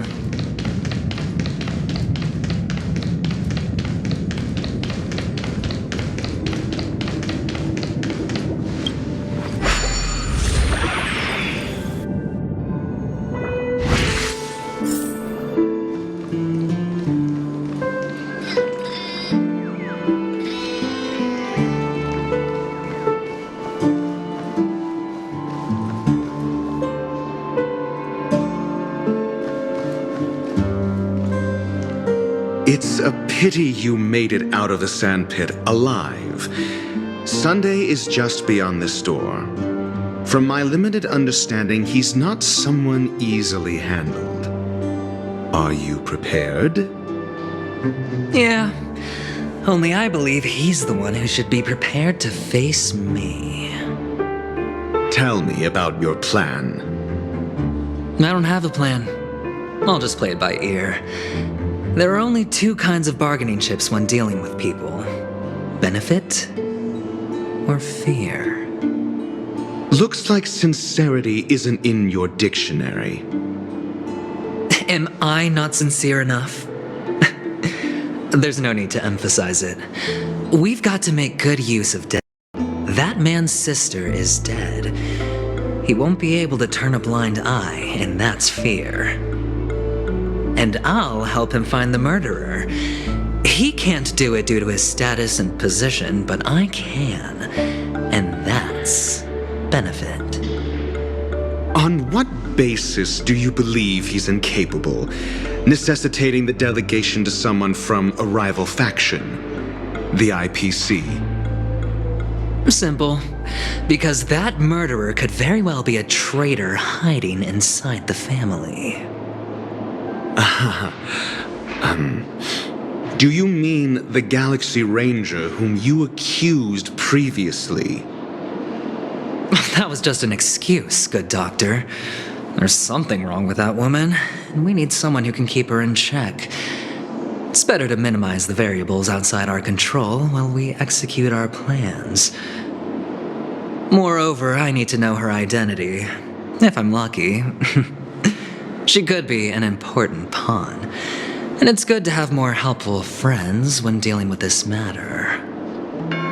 But honestly, the murder case is likely unrelated to her. I believe my standpoint. There's a rat in the family. Otherwise, why would Mr. Sunday arrange a private meeting with us? This isn't an interrogation, but a secret negotiation. We'll see. Using Robin's death as a bargaining chip, I'll win back my freedom and power. In the end, I'll ruin this beautiful dream and create the grandest death. If the chance of winning is just beyond this door, even if that chance is close to zero, well, you can't win if you don't play, right? Ah, the charming audacity. To think that you, of all people, might emerge victorious, dear gambler. 3 chips are enough. All or nothing.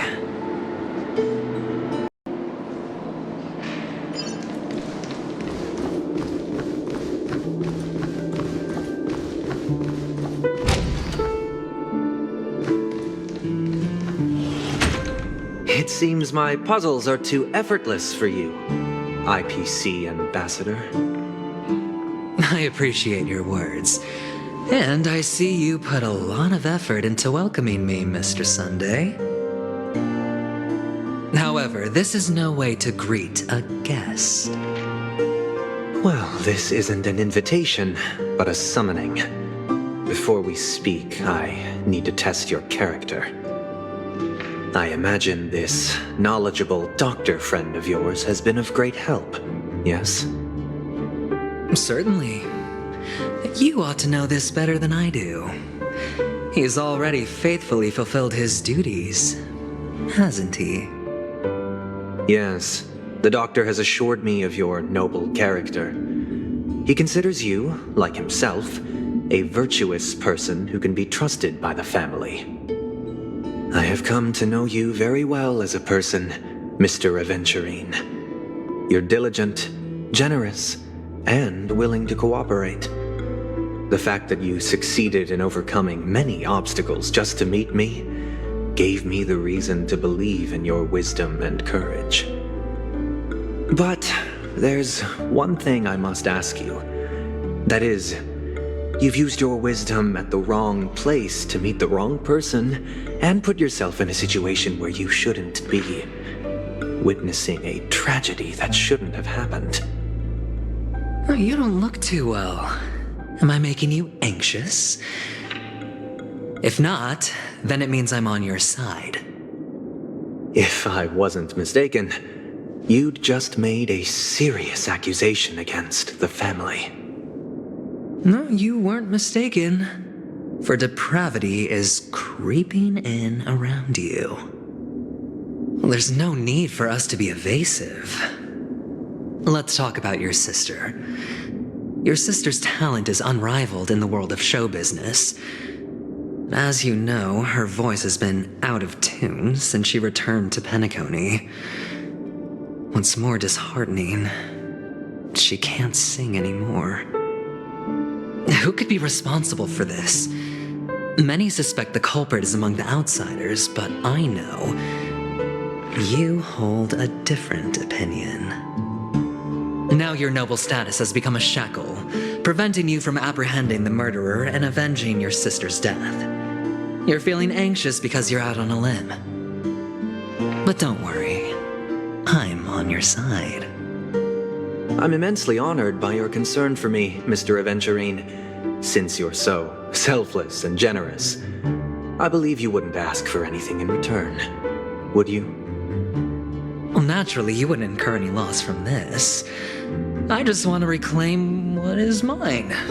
My liberty and the personal items under the family's custody, the bag of gift money, and the box in which the cornerstone is stored. That's right. Cornerstone. I've heard it's a treasured asset of the Strategic Investment Department.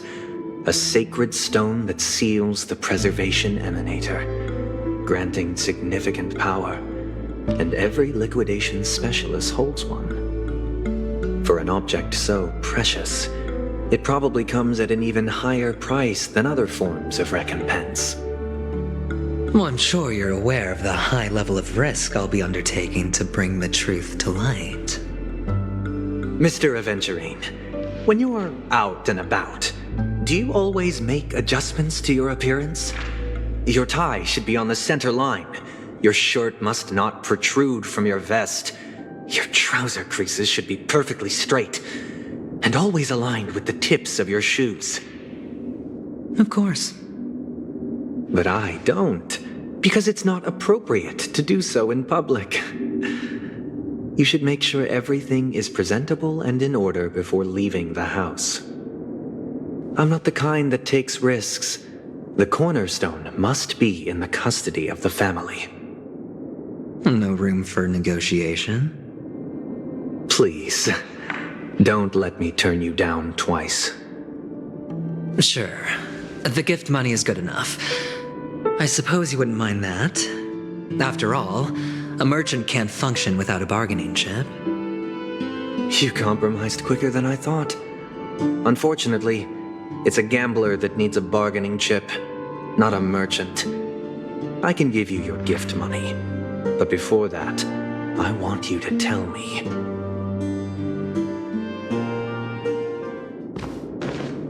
The fact that you can decisively forsake the box you asked for, what exactly is stored in it?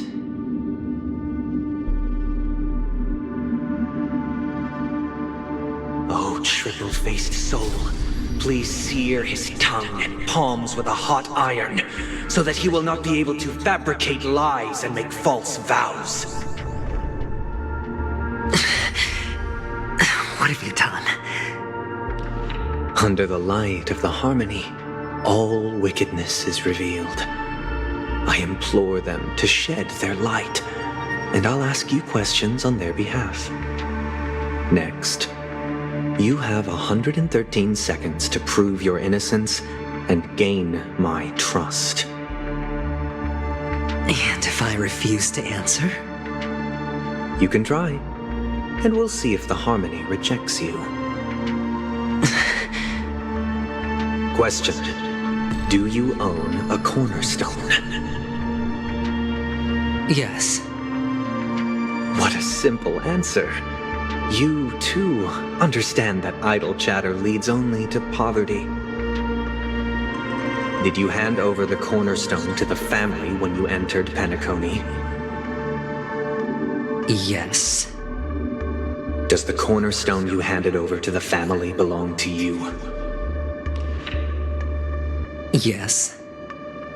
Is your cornerstone in this room right now?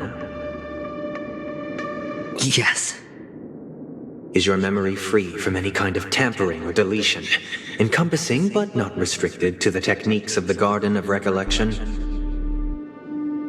Yes. Are you an Avgin from Sigonia?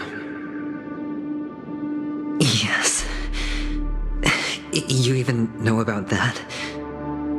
Do the Avgins have any ability to read, tamper with, or manipulate one's own or another's mind? No. Does it matter? Do you love your family more than yourself? Yes. All the Avgins were killed in a massacre. Am I right? No. Are you your clan's sole survivor?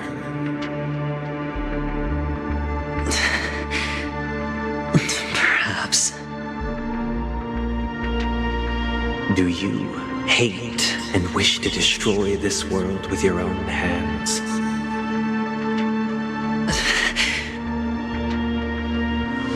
I don't know. Interesting. Now, the final question. Can you swear that at this very moment, the Aventurine stone is safe and sound in this box?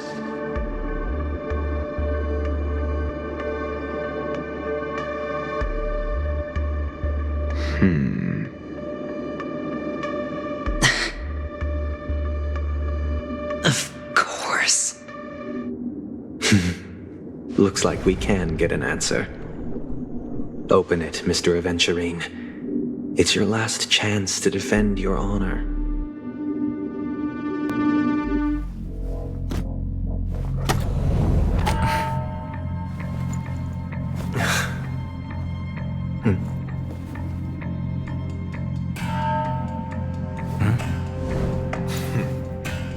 Please.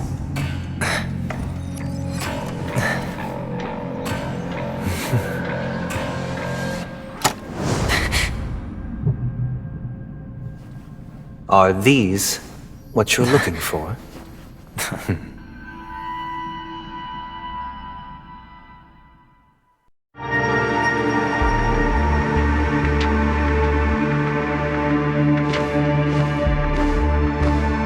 Since you came as promised, learned doctor, does this mean that you are willing to take the side of the family in this farce? What makes you think you can convince me? I've heard you haven't enjoyed Mr. Aventurine's company. I also understand that you're an avid learner who sees the pursuit of knowledge above all. In that case, you ought to realize that a competent scholar knows their position and wouldn't forsake more vital matters for the sake of petty pride. If you agree to assist the family, I'll share our research findings on the Stellaron. You must be quite aware that, besides the family, no other faction is willing to share such information.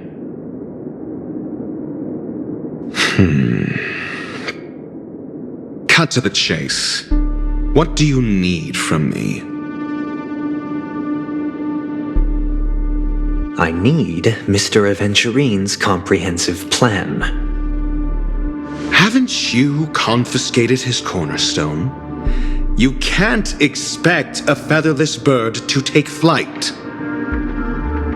But I've also heard the 10 elites in the Strategic Investment Department have united, progressing together in the interests of the IPC. You'll have to speak more clearly than that. The cornerstone, which Mr. Aventurine surrendered. Was it really his? You question whether he would entrust you with someone else's cornerstone. The 10 Stonehearts aren't as united as you think. Cornerstones are significantly more precious to them than their very own lives. But you know that he's a crazed gambler. The more vocal he is about it, the more cautious I must be. I never imagined someone would share his way of thinking. Honestly, you should see a shrink. Bring it. The box containing the cornerstone is unique, and only IPC senior staff and related members can access it.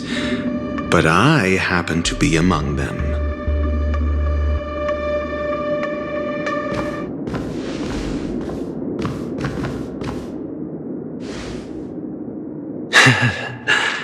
I appreciate it.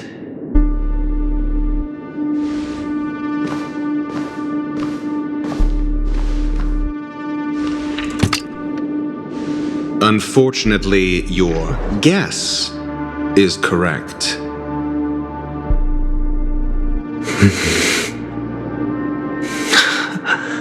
The golden stone. Its color and glow are similar to that of Klepoth's body. This is the very ruse he intends to use to fool you. He won't reveal to you that the 10 Stonehearts chisel their own will into the cornerstones, granting them an unparalleled radiance. And this golden statue is also known as Topaz, not Aventurine, and it belongs to Topaz. So, do you wish to confront him? Not at the moment. I'm more interested to know the location of his cornerstone. The safest place somewhere you'd never think of. Because he never intended to hide it. In fact, that cornerstone has been in your hands from the very beginning.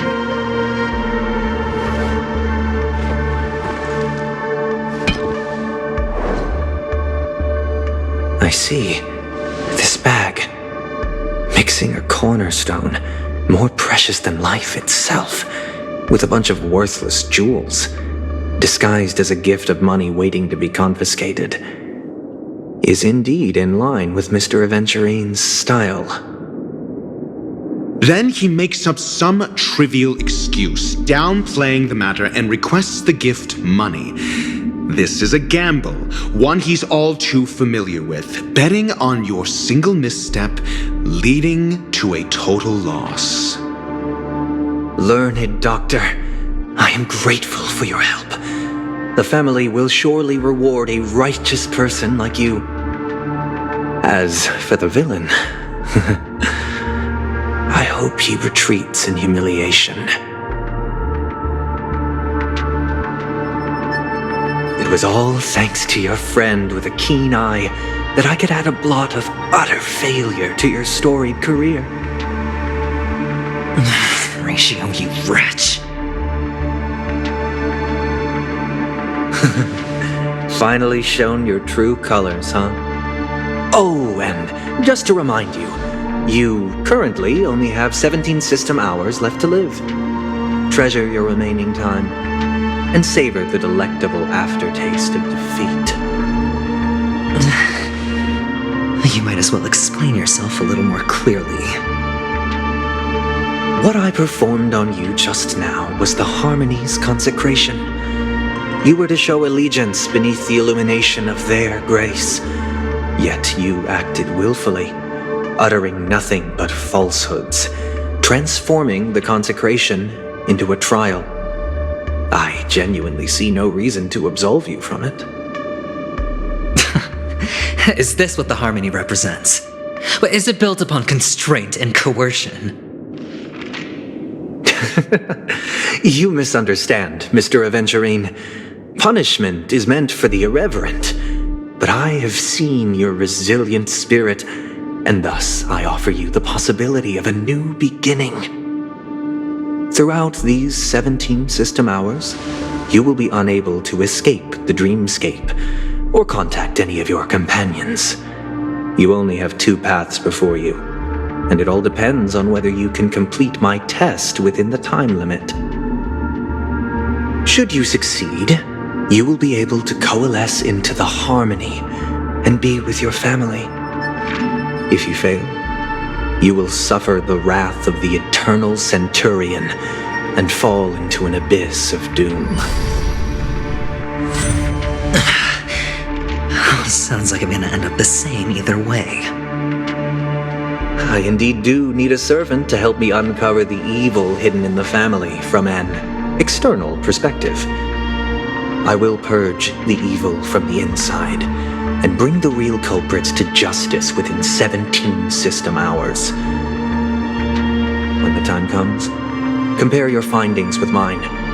If both our findings align, or if you can provide me more insights, then they will truly be able to grant you mercy and honesty. Shameless hypocrites. You took everything from me and still demand the truth? That isn't fair. Your carnival reeks with the stench of cash. Nothing is achievable without it. This is meant to be an act of personal virtue, not requiring the family's support. Your bag is over there. Do as you please. I believe you can trade this bag of worthless jewels for everything you need. That's what gamblers excel at, isn't it? Off you go, Mr. Aventurine. You are free. I will wait here for your good news.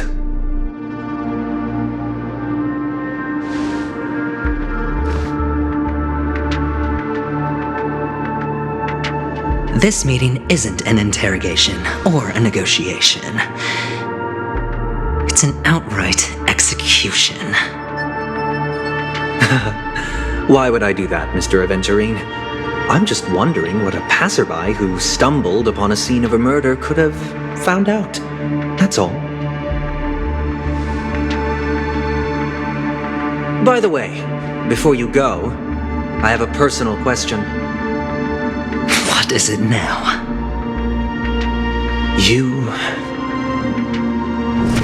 Do you truly wish to bring about the destruction of this world?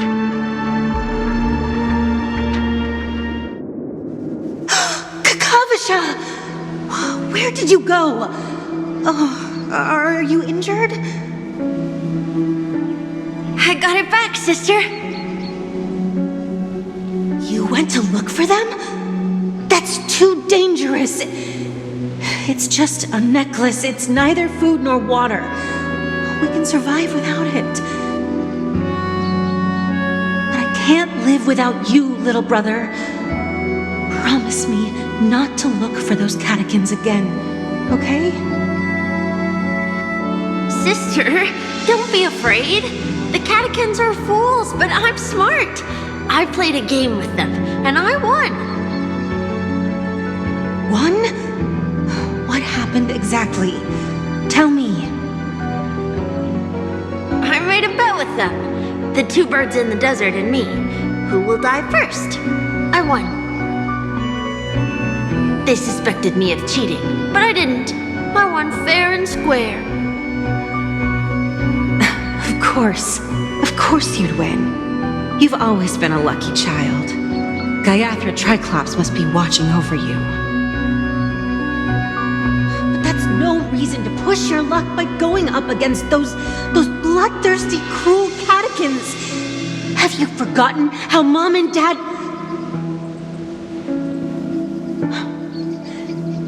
Look, this is just a necklace. But Kakavasha, you are my only family.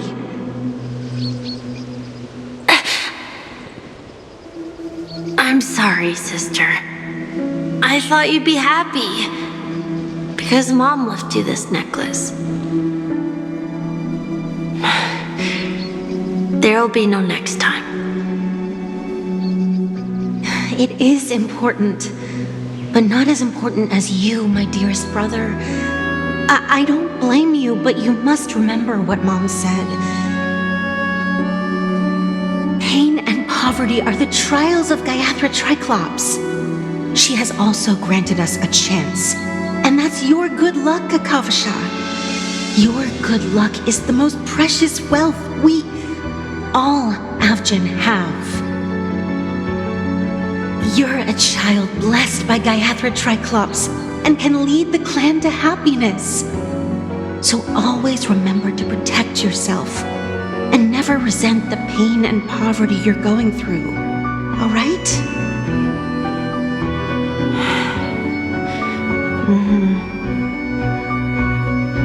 Listen to me and swear to Gaiathra Triclops.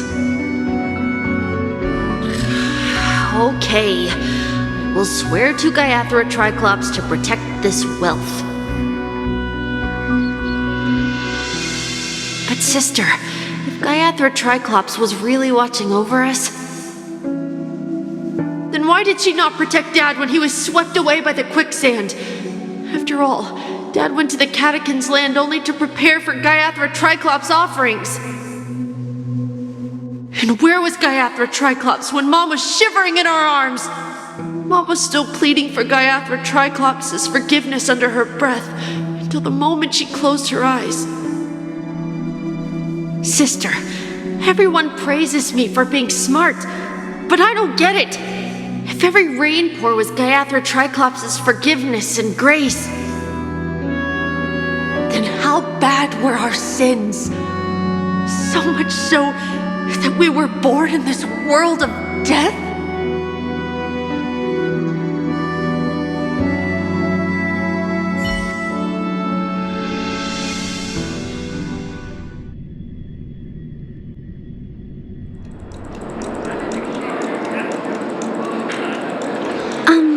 Excuse me.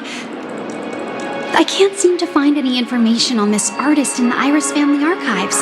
The photo you provided also doesn't show any matches. Just as I thought. I'd like to ask, what kind of traces do people leave when they enter a dream? Are you referring to the records when you enter the dream pool? The equipment will monitor physiological indicators such as heart rate, blood oxygen levels, and body temperature in real time. This data will be included in statistics and handed over to the family for the screening of any data anomalies. Immediate action will be taken once any illegal behavior is detected. Please rest assured, your vitals are monitored in case of emergencies, allowing us to wake you if necessary. This is all for the safety of our guests. Can I trouble you to access the records? I apologize. The hotel does not have access. This information is managed by the Bloodhound family. We can only gain access if there's a problem. Looks like nothing can be found here. At least we know who to look for next. We can ask the Bloodhound family for information. Thank you for your assistance, Miss Allie. By the way, is Miss Robin doing fine? We are looking forward to her performance. Fine? What does that mean? Is there something wrong with Miss Robin? The preparations for the Charmony Festival have been proceeding smoothly, so I guess things are pretty good. I believe she will be able to put on a spectacular show for all of you. I'm sure. Sure enough, no one knows about Miss Robin. I'm not surprised. But that Miss Firefly is truly mysterious. There's no information on her in the hotel system. Even if she's a stowaway, she should have a disguised identity after entering the planet. She's also in the running for the legacy. How is she going to sneak into the dreamscape unnoticed? Is there any other way to enter a dream? Besides the hotel room's dream pool? The Memo Keepers have abilities that are difficult for normal people to comprehend. In the memory zone of Penacony, they thrive effortlessly, a fact proven to us by Black Swan. The hacker girl from the Stellaron Hunters used extraordinary means to unlock the Dreamscape Hotel's seal. According to the scene witnessed by him, it is likely that they are behind Miss Firefly's case. The Garden of Recollection and the Stellaron Hunters. Both are possible, but what about the IPC? Since they want Penacony all for themselves, they're bound to have a plan. Who are you guys? The Bravo team has arrived at their designated position, ready to execute armed evacuation operation. Boss, get moving! Armed evacuation? Boss, are you drunk? What do you know? It's more efficient this way. Just don't let the director find out. Act first, report later. Understood? Help! Help me! I spent all my year-end bonus on the snowball! I don't want my name on the department's major disciplinary notice! Hey, check it out! That voice. Could it be the IPC workers from Bellabog? To all guests, the IPC will be conducting special operations within the hotel. Please follow the staff in charge of evacuation to the designated safe zones, or compulsory measures will be enforced. I'll request a beating for you lot! You've been told not to drink during work hours. Take him back to the hotel room.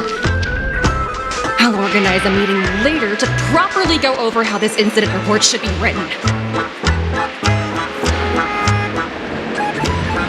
Miss Topaz? I never thought I'd run into you on Penacony. Long time no see, Astral Express crew. Aventurine has told me a lot about your happenings. Hmm?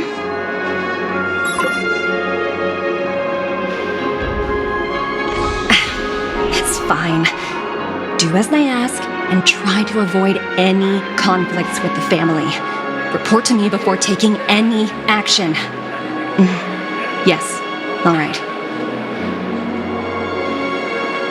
As you see, the IPC isn't very popular here on Penacony.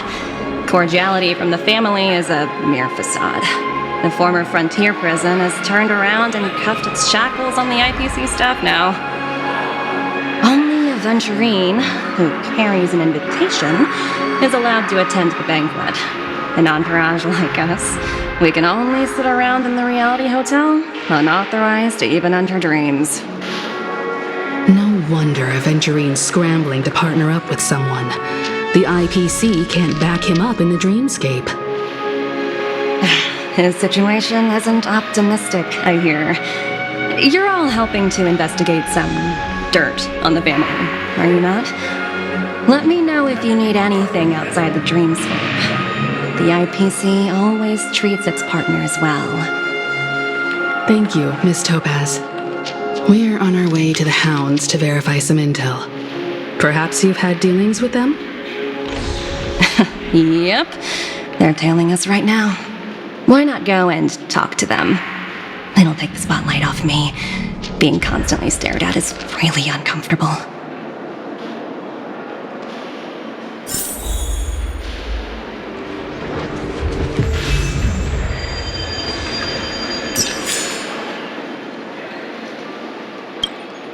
How does it feel to be in business with Aventurine? I bet you're not used to it. That's just his style. All or nothing is his mantra. He's always cozying up to his clients while egging them on to undertake some dangerous assignment with him. But everyone has their merits, so I won't comment further. But Aventurine's luck has always been good. He's always closed all his cases without a hitch and basically never lost a gamble. Which is why, on the issue of retaking Penacony, I'm watching with keen interest.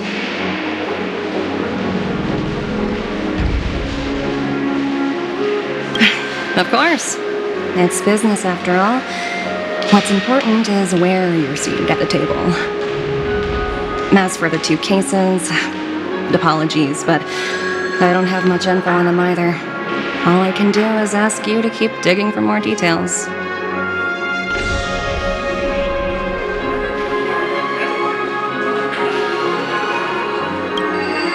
We're carrying out our captain's orders. What do you want? We made a mistake last time, and we're working hard to rectify it now. We don't have time for anything else.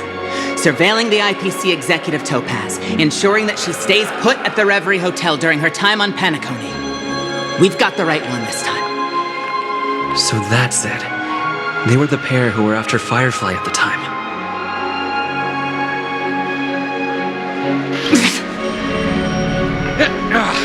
It's you again. Back for more trouble? We're not afraid of you this time. Well, spit it out. Stop bothering us if you've nothing important. So you know each other. Why do you keep running into people you've beaten up before?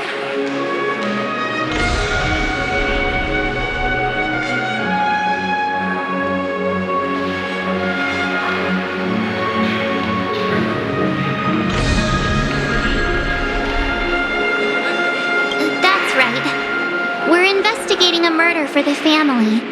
Can we speak to your captain about the case? Well... Hey! The security officer instructed everyone to shut their traps before he returned from Dream's Edge. What murder? You'd better stop spouting nonsense.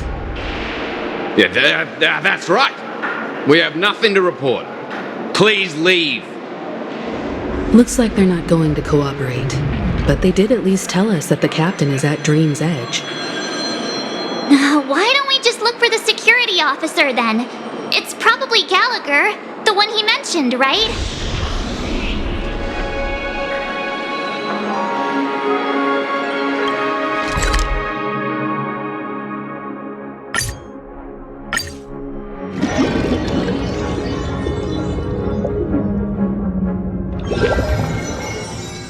Such tight security. I bet they're stumped by the case as well. Gallagher. Gallagher. Where could he be? Constructing dreams is something sacred. Just as I thought. Apologies. The Bloodhound family is running an investigation up ahead. No unauthorized personnel allowed. Hold on a minute. I think I've seen you before. The gray-haired one. How much trouble have you stirred up exactly on Penacony?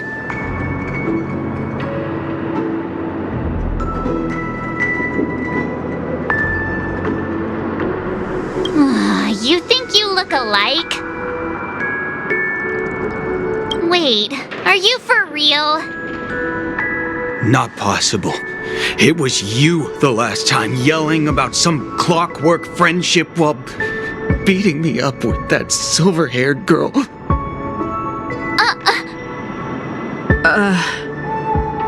I'm not letting you get by this time. Please leave, or I'll have to get on my knees and beg you. Huh? What kind of heinous crime have you committed now? Hold on, sir. We have documents authorized by the family that would aid your investigation. If it wouldn't trouble you, could we see this Mr. Gallagher? Who exactly is this Gallagher you keep talking about? There's been a few people mentioning this name. Even the one with the gray hair. He didn't send you all here? It was the security officer who dispatched us. That's all I can divulge.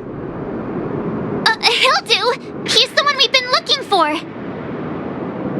Sorry, no can do. The boss said that since it's a matter of the family's reputation, no one's allowed through.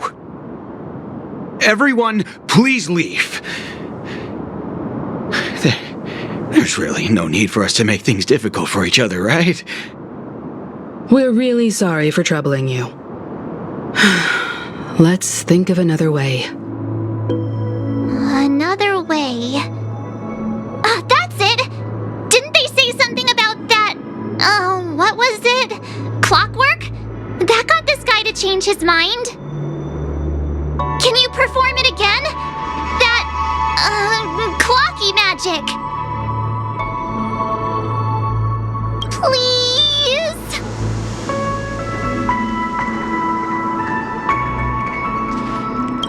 Sorry, no can do. The boss said that since it's a matter of the family's reputation, no one's allowed through. Everyone, please leave. There's really no need for us to make things difficult for each other, right?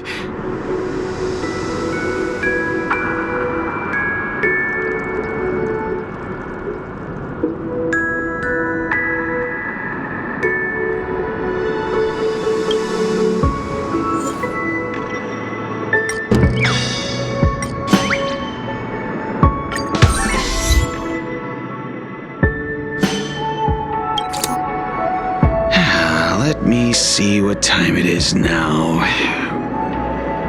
Whoa! It's this time already! What? Time to clock out! And no one's gonna stop me.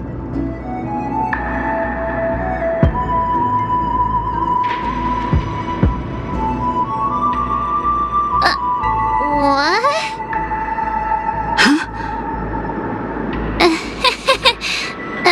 This clockwork trick of yours, it's kinda dangerous.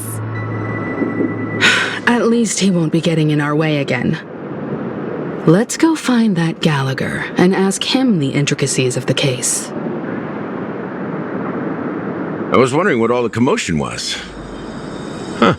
Oh, it's you guys. Welcome.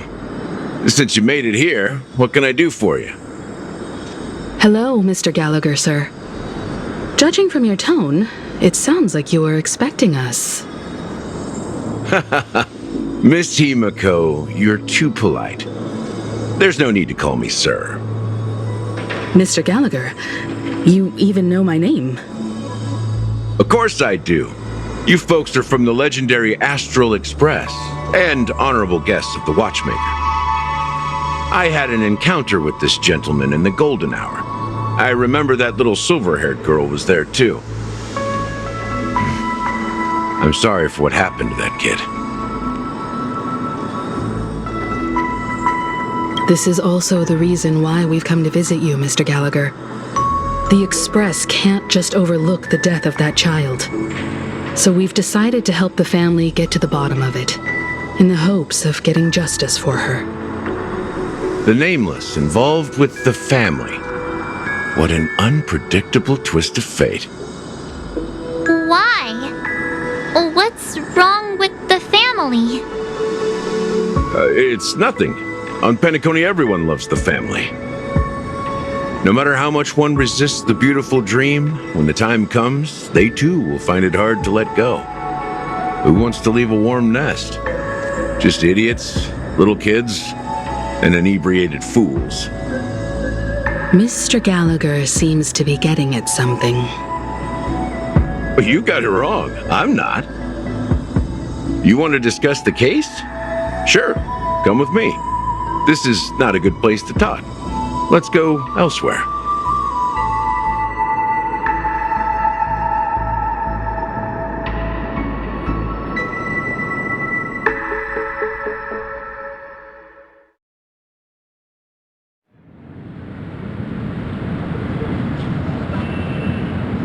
Even after that chilling tragedy, this dream is still running effortlessly. Other than the family of the Harmony, it's hard to imagine any other power in the universe that could sustain a building of such magnitude. The family itself is a huge, perfect building, like a living idol. Each member of the family sees themselves as a piece of the divine puzzle, revolving around a singular core and a shared ideal. Under their command, they loyally fulfill their roles, offering themselves while also receiving sustenance in return. Interesting analogy. Perhaps that's why Penacony's beautiful dream has persisted for so long. But the human body has its limits, and so does the divine's. That doesn't sound like the kind of comment a Galaxy Ranger would make. Just pointing out the facts. Mr. Yang will definitely have a better sense of what's going on than I do. Why do you say that, Miss Acheron? The beautiful dream is crumbling. But not because of a particular eon, a particular faction, or a particular visitor. Its collapse stems from a certain inevitability of human nature. The family refuses to acknowledge this, and it has ultimately backfired and become a catalyst. As people immerse their souls in the dreamscape, where consequences and pain cease to exist, and only ease and pleasure prevail, they draw closer and closer to necrosis. Regardless of the perceived bliss, death looms as the inevitable conclusion. Also, this necrosis will diffuse and spread. One piece of the puzzle's mutation will eventually cause the entire building to shake, break, and crumble. In the end, the dreams that people built in the name of freedom became the cage that imprisoned them. I'm sure you've gained a lot from this trip, Miss Acheron. Are you willing to share your findings with me? Of course. That's if I remember.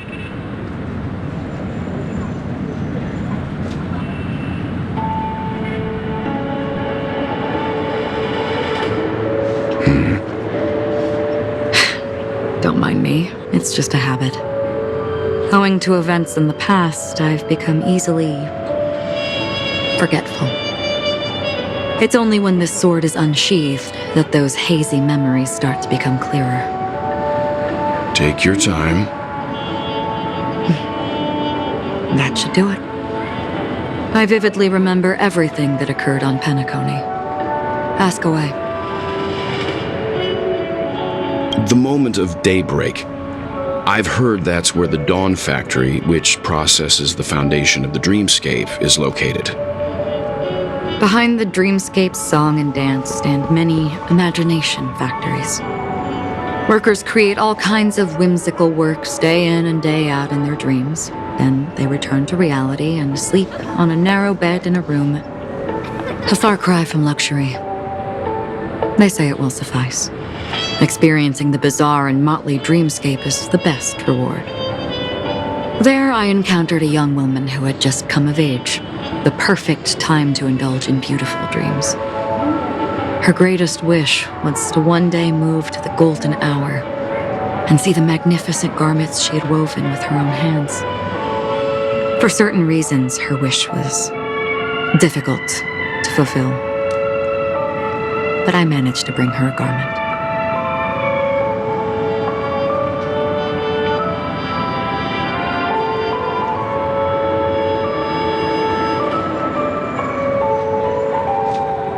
Gilded Hour. It's said to be Penacony's currency center. Yes, it is a fortress-like financial city, the economic heart of the dreamscape. The Pepeshi people of the Alfalfa family are there to keep it running, sending blood that is made from money everywhere on Penacony. Everyone there is exquisitely dressed and always in a hurry. The greatest wish of the local Pepeshi people is for their future generations to work in the Gilded Hour. I've never met anyone who is willing to talk. I could only stand at the crossroads, watching crowds of people hurrying like the wind through the jungle of steel, only to deposit the alfalfa credits that they'd earned into the bank's vault.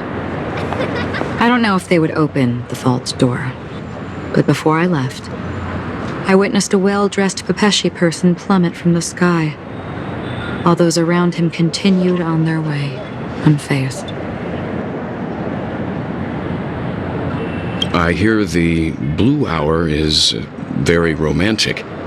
Do you have any tales to share? Perhaps Mr. Yang has heard. There is a large boat called the Eventide, anchored along the Sea of Dreams, where soft music and dancing persist endlessly every night. I ran into a wizened lady there. She was at the dock, waiting for her long-departed lover to return, waiting for countless hours within time that stood still. In the humid sea breeze, she spoke of her own youth. Like many who desired wealth and love, they came to Penacony to pursue their dreams.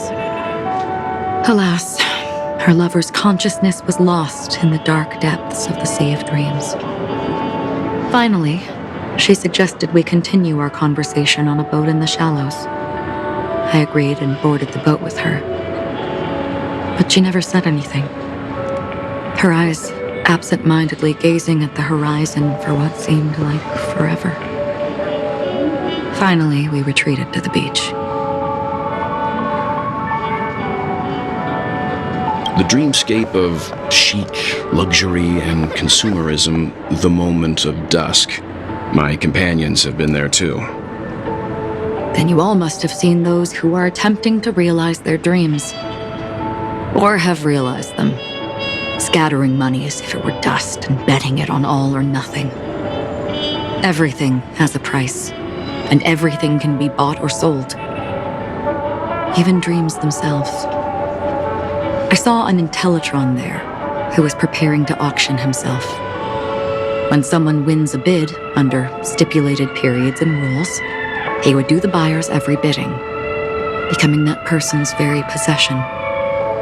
That Intellitron had been auctioned off a dozen times, and I participated in his 13th. That was the grandest banquet I had ever attended.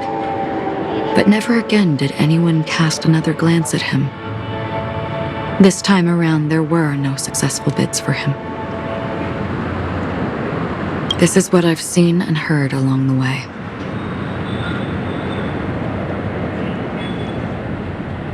Someone once said to me, Penacony wasn't like this a long time ago, nor should it be. I've traveled through the reality and dreamscape of the planet of festivities, watched the tides of night rise and fall when time stopped for people, where the spirits of the rich and impoverished remain forever fixed on their own scales. This is why I think the collapse of the beautiful dream is inevitable. There might be a way to change everything. Perhaps. But if this is indeed the world that people desire, if this is precisely why life chooses to slumber, should we still seek to change it?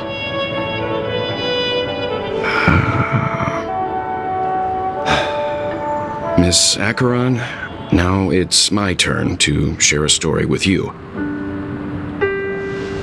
There was a man from my homeland who, at a time when the world was grappling with deep, unhealable pain, made a choice. He wove together the dreams of everyone in the world, linking people's dreamscapes, and shouldered this burden himself. From this, he created a giant, a spiritual atom. And since that moment, the giant stood between heaven and earth, becoming the pillar of the world's existence. As a price, those who found it hard to move forward, who could not advance, forever lost their future.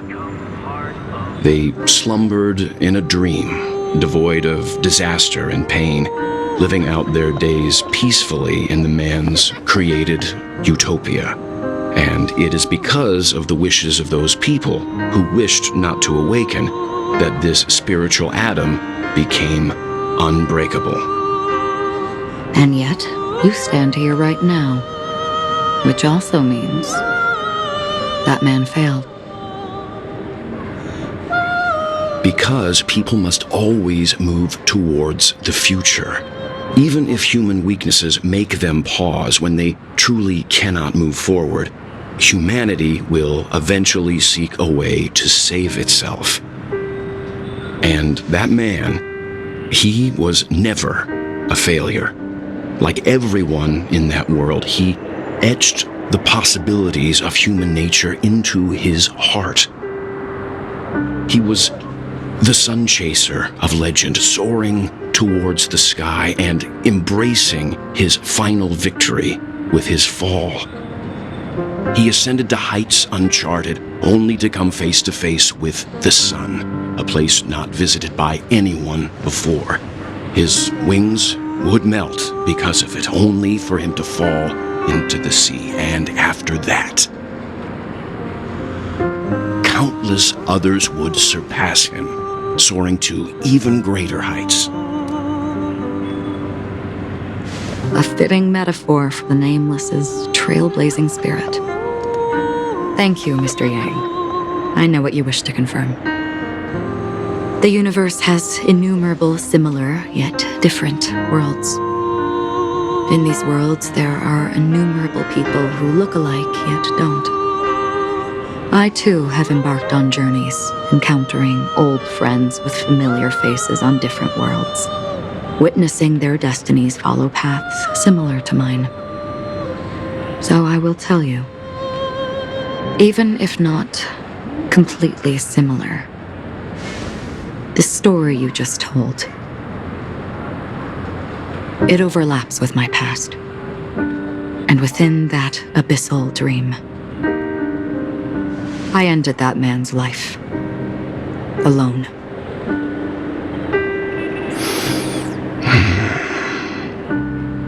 I am not who you think I am, nor will my home be as fortunate as your world. I am sorry. It's fine. I don't mind, so long as I can alleviate your suspicions. There's something I still wish to know, Miss Acheron. Under that representation of the hunt, exactly what sort of power is it that has motivated your solitary journey thus far? Mr. Yang, before answering that question, I wish to continue the previous topic. I like your analogy very much. Indeed, birds are born to fly. But in a distant past, their ancestors could only gaze at the sky in envy. They saw that faraway ray of light from above the heavens, piercing through the clouds and blanketing the earth. And so, time and time again, generation after generation, the birds spread their wings and took to the sky, attempting to touch its ceiling, all because the sun was there. Then, what if the last bird finally soars into the sky, only to realize that the end of the light is not the sun, but darkness? Then why, exactly, do we even walk towards the light?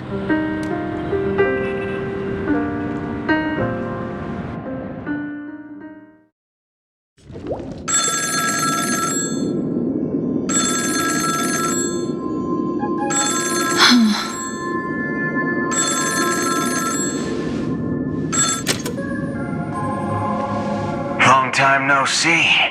Having fun on Penacony? Acheron? This voice, it's not Constance. Could it be her companion? Though I don't know exactly what you are, or what you're up to, my bullets will find you. Until then, you best find a casket store on Penacony and ask the owner to reserve a good quality casket for you, imposter.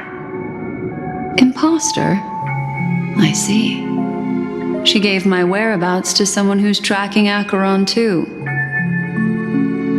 Who are you? Huh? Did I make a mistake? Who the heck are you? I'm the Garden of Recollection's memo keeper. Not bad. This is the kind of tough challenge I like. You that imposter's bodyguard? Never mind. It's fine. I'll leave a round for you. So get that forehead clean and wait for me.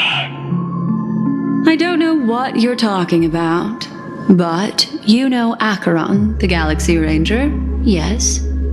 I have something to ask you.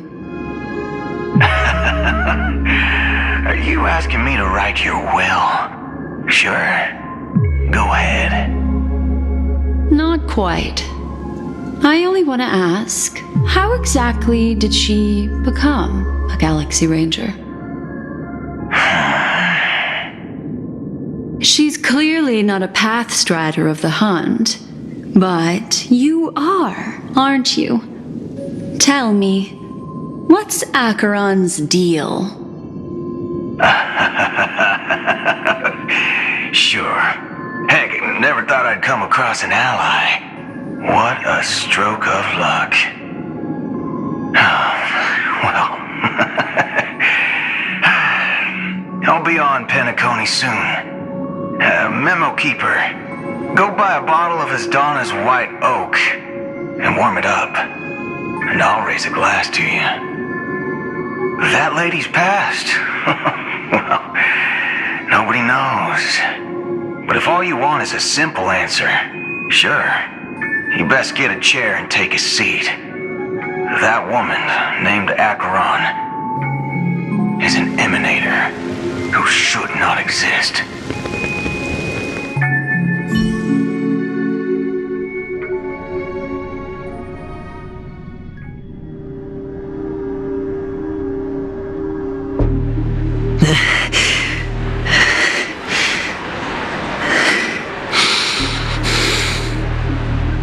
You look pale. Or is that also part of your act? I didn't think you'd have the nerve to show yourself. I thought this was exactly what you wanted. After all, I faithfully fulfilled my duties as you instructed. Just tell me if you can't hold on any longer. So, the genius of the Council of Mundanites wants to be my Undertaker now. My, what an honor. Yes, and I'm pretty sure the people at the Strategic Investment Department would love to be notified of your death in due time. But let's not forget, you won't be seeing them, because I'm the manager of this task. Great. Then tell your people that Aventurine is ready to go in 17 system hours. Oh, you've got a lot of nerve. How exactly do you plan on completing your task while your hands are tied by the Harmony? My conversation with Sunday convinced me that there's a traitor in the family, and that they hold the secrets of Penacony. So, I took the opportunity to set everything in motion. I even managed to recover the gift money. Things haven't gone this smoothly since I walked through the doors of the Reverie. Now I'm only one step away from victory. Let's just wait and see. Sounds like a very elaborate way of saying that you failed. That's all I can say. Have you forgotten, Doctor? You betrayed me. Go. Do what you must. I look forward to the sight of the IPC fleet surrounding Penacony. You've achieved what you desired, haven't you? That's true, but what's your plan? Did you conceal an orbital support beacon in that gift money bag? Well, who knows? Maybe that's why I'm handing out cash even when I'm about to bite the dust. You are indeed a gambler. An insane one at that. Well, maybe I am. Who knows? Fine. Here, take this. Open it when you're on your last legs. You'll thank me. What's this? Medical advice?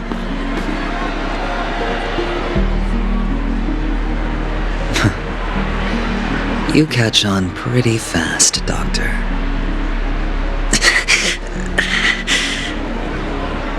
Asking me to solve a case without giving a single clue. How typical of you, wing-headed scoundrel.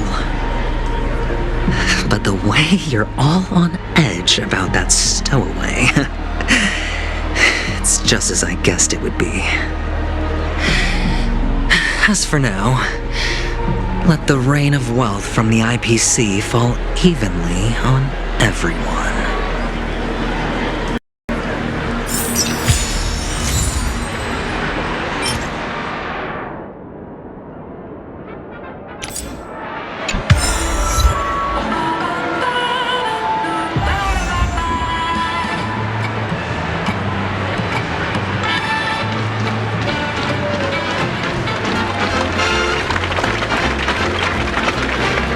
You be willing to support my performance? And keep the Song of Beauty alive in the cosmos? Wow, how fabulous! But why would you give such a wonderful gift to a random stranger like me? Well, you see, I can't bear to see anyone in this sweet dream suffering from poverty. That's incredibly kind of you. Thank you so much, sir. If you ever get the chance, please, feel free to come by and indulge in my singing. Sure thing. By the way, do you happen to know anything interesting about death? Death? That's a pretty scary topic, and it doesn't really match the mood of this sweet dream. Oh, you see, I'm a tabloid reporter collecting ghost stories in Penacony. As you know, the more chilling the stories, the more attention they get. Maybe you could help me out. Well, if you're up for some gossip, It's not about death, but there have been some rumors about a guest at the reality hotel who fell into a deep sleep and didn't wake up. It was like they were in some sort of coma. Nobody knows what caused it, but luckily the customer eventually regained consciousness. Well, all customers are under the protection of the family, after all. Thank you. This will make for a very juicy headline. May Shibe protect us. Unexplained coma. That's actually what happens to your body if your brain dies in a dream.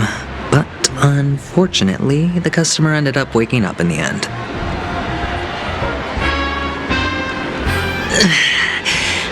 I can feel something inside my head. Is the harmony starting to kick in?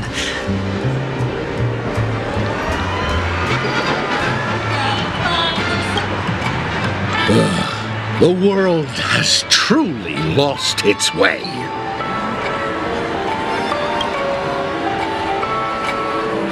You... Wait. I get it now. This is some sort of prank show, right? You must have some cameras set up around here to film yourself doing good deeds, right? You youngsters are always looking for a quick way to get an audience. But you know what? A truly great show never comes easy. A great show will start soon, old man. But before that, I need to ask you something. Do you know where I can find death in this dream? Ah, I see. Another fearless youngster looking for death, huh? Well, let me give you a piece of advice. Don't think you're the first one who's ever thought of that idea. Death? Not even remotely innovative. I bought it from Dr. Edward. He claimed it was some exclusive fancy schmancy stuff. Now, what a disappointment. The effects were awful.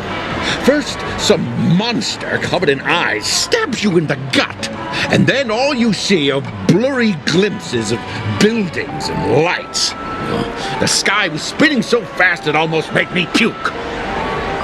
Is that all?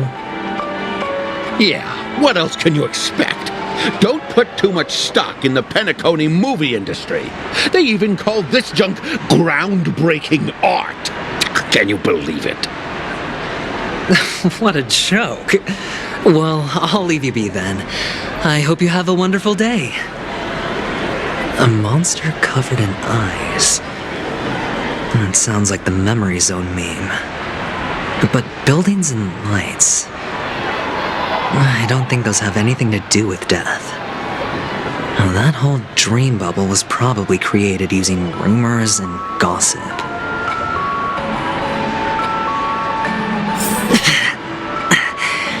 The disturbing voice in my head. It's getting closer.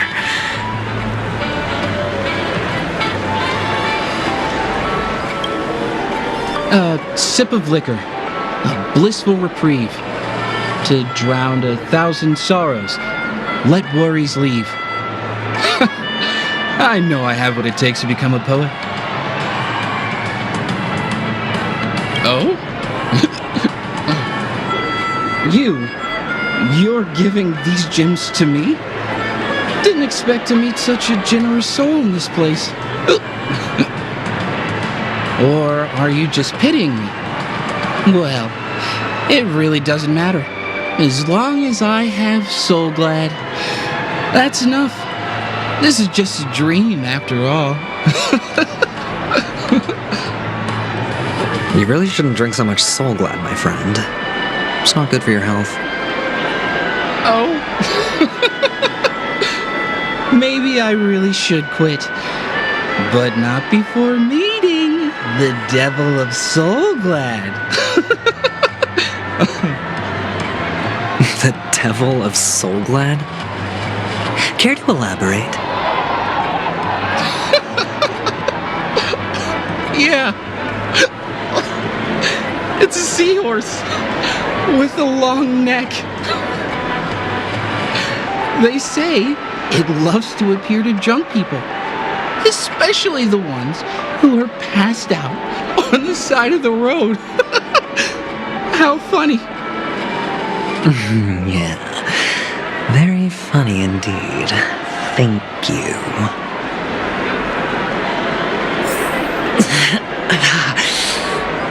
Does everyone have to go through so much torment before joining the family? Darn it. Now I just want to dig out my brain and use it as evidence.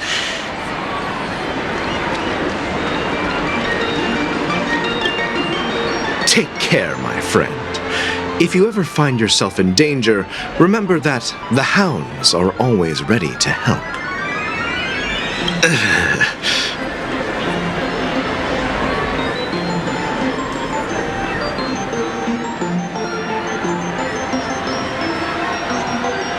You don't look good, my friend. If you need assistance, I can contact the hotel and have them wake you up forcefully.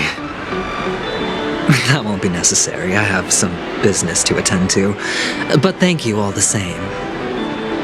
All right, then. If you ever need help, don't hesitate to reach out to us hounds. Well, actually, I do need a favor. As the most outstanding hound in Penacony, have you come across any stowaways recently? Stowaways? How could there be stowaways in Penacony? We've never had anything like that before. All right. Good luck with your work then. What was I even thinking? Family would never share intel with the IPC.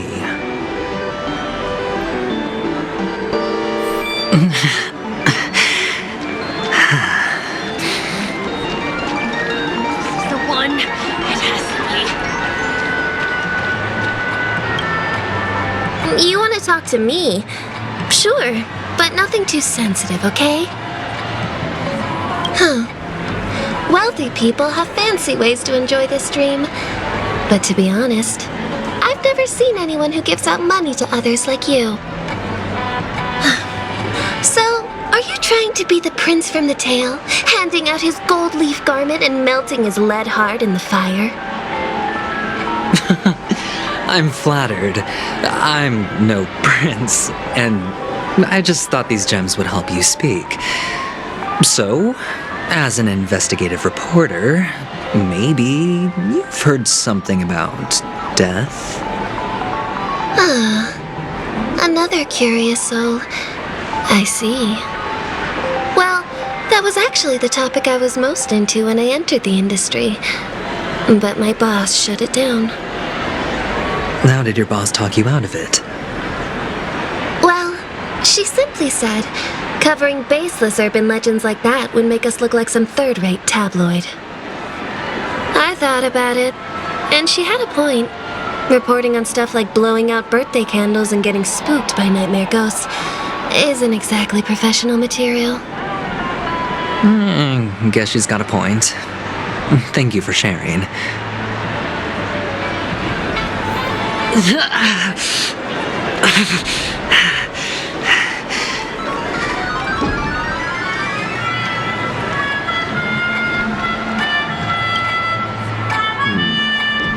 Were you wanting to talk to me?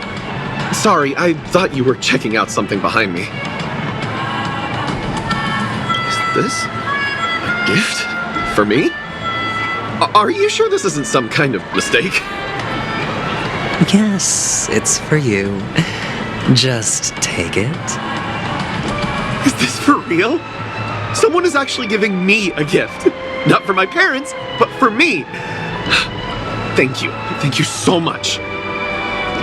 No, it's not much. I just want to ask you something. I knew it. What's on your mind? Are you trying to ask about my father or my mother? Neither.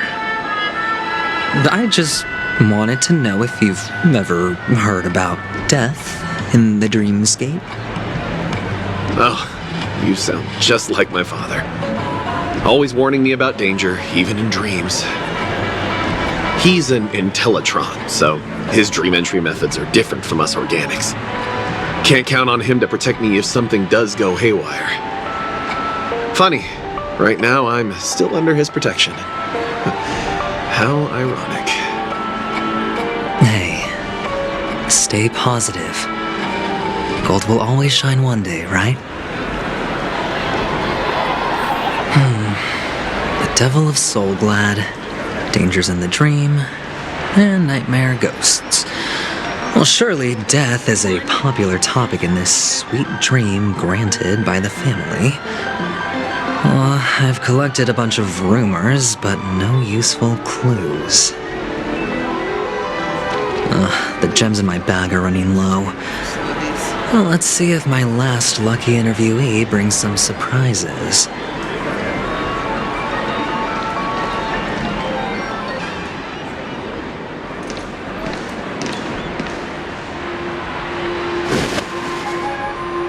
Remember what I said. You Sigonians are better off hiding in the sewers. Look at you, snooping around and sticking your nose everywhere. Is the smell of death so enticing, my fine fellow? Oh, it's you, masked fool. I should have guessed it. You're the imposter who appeared on TV after Robin's death, right? I heard you got caught by the family. I gave you a clear clue. Befriend a mute. Simple and straightforward, you know? And what did you do? You messed it up and ended up as their prisoner. I told you to make friends with a mute, not become one yourself. You really let me down. What do you mean? You know better than I do. Who watched the little songbird that couldn't sing perish right before their eyes? You did, Blondie. No, I mean... What did you mean by becoming one myself? Well, it means you'll soon end up like her, unable to speak ever again.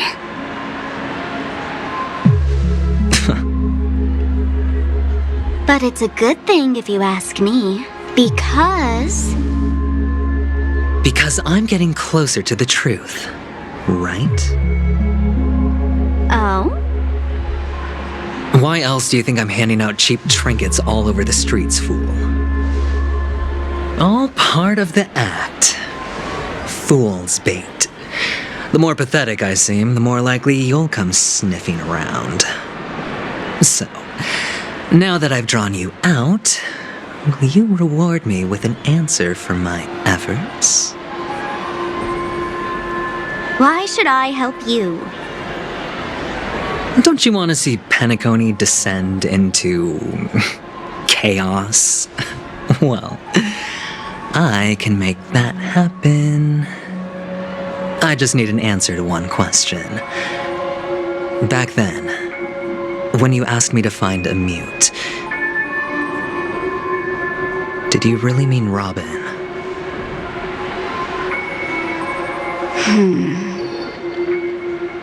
And what if I say no?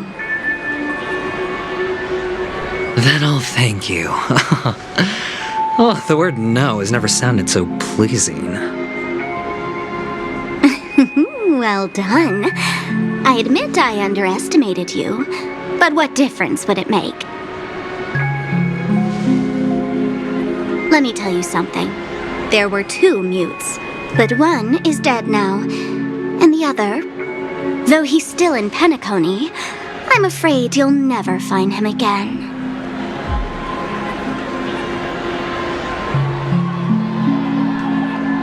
Now I'm completely sure that I was on the right track from the beginning and never strayed, fool. Right now, there are only two things missing from my grasp: the meaning behind the truth and the means to expose it. How impressive. That's quite a fancy way of saying I haven't learned anything so far. Not exactly. I've gathered enough clues to prove its existence, and that's enough for me. As for the answers to my questions, I'll find them within 16 system hours. Oh, really? Only 16 system hours? Well, let me lend you a hand. Here you go. This is my precious, mutually assured destruction button, and I have one just like it. When either of us presses it, the other and the whole of Penacony will go up in smoke. If you're really so desperate for the IPC to take over Penacony, blowing up the chessboard isn't a bad idea. Start from scratch. That's where the IPC excels, right?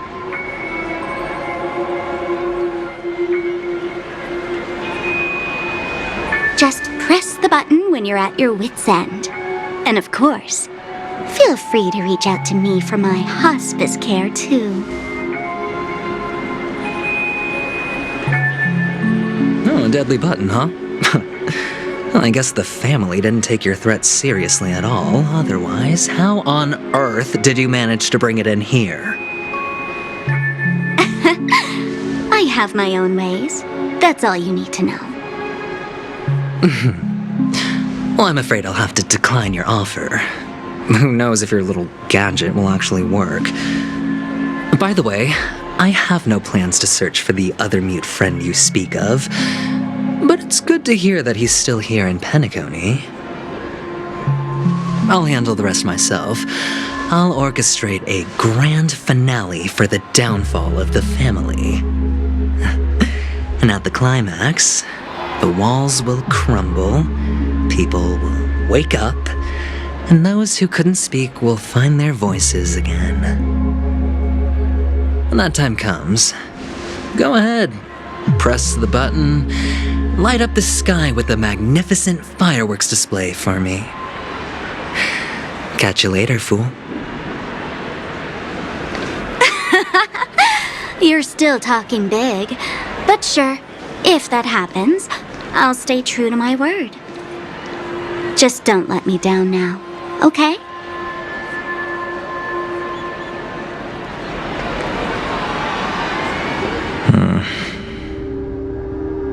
So, number 35.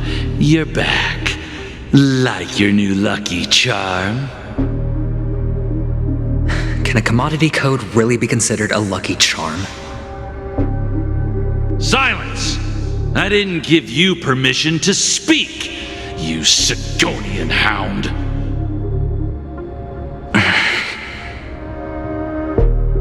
The guys in black didn't say much, so I've no idea what you did to save your skin in that massacre back in the day. But I figured you must have had good luck, so I bought you. From now on, you and your good luck are my assets. Are we clear?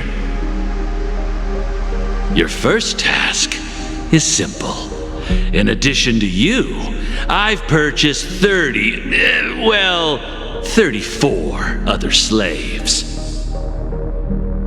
Go and play a game with them.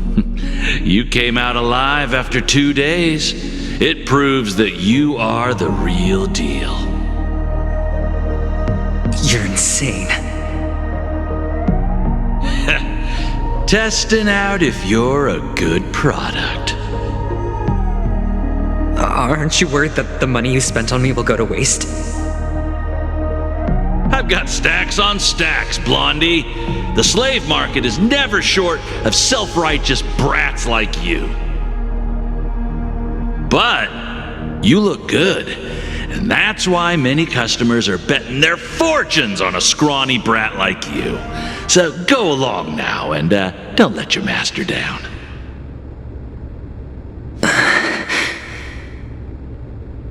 How much did you spend? What?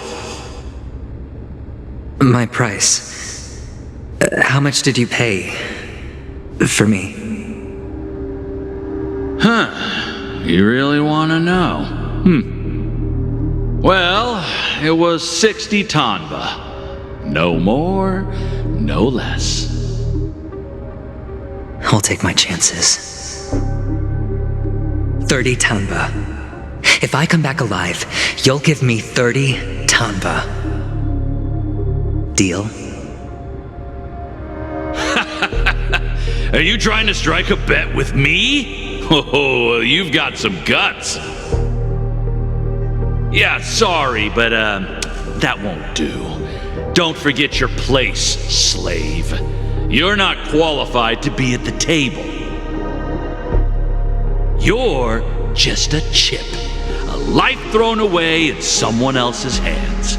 Either you come back with more chips for your master, or you never come back. It's all or nothing. Don't embarrass me, my lucky hound.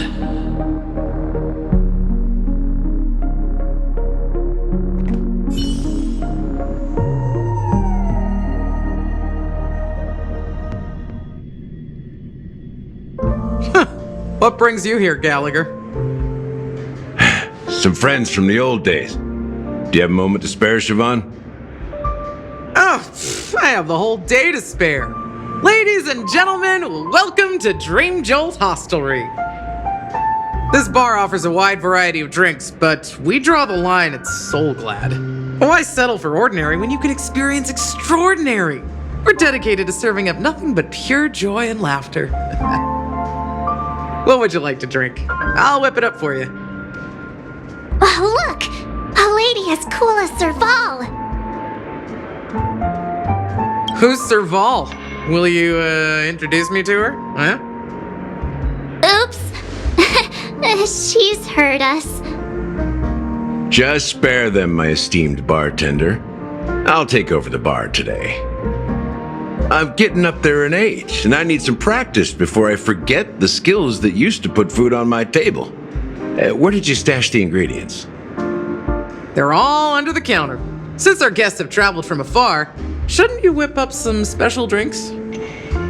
That's exactly what I had in mind. Hey, my friends, do me a favor. Go around the bar and bring me any ingredients you fancy. The discussion might take quite some time, so I'll prepare some customized, non-alcoholic drinks for you. In the bar? But aren't all the ingredients right there on the counter? Why, we're in a dream, my lovely lady. You can help yourself to anything if you wish for it. Comfort, hunger, confusion, or even boredom. It's all within reach, right at your fingertips. Oh, did you hear that? She just called me my lovely lady. Even in reality, mixing drinks is more than just throwing ingredients together. A bartender needs to capture the bar's atmosphere, master technique, and spin a tale of mystery and anticipation. Only then can a perfect drink crafted with a customer's life story be created. In other words, what you get from your drink is down to luck, so don't overthink it. Indecisiveness has no place when it comes to enjoyment.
Looks good.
Hey! Look at all these chips scattered everywhere. A few days ago, an actor from the Iris family came. Caused a ruckus with Siobhan. Those chips must have gotten scattered during all the chaos. Nah, it turned out to be a landslide victory. That being said, opening a bar in this place, filled with monsters, is quite a feat. Siobhan must have a lot of tricks up her sleeve, right? You'll have to ask her yourself to find out. But I have a feeling she won't budge unless you impress her with an incredible drink.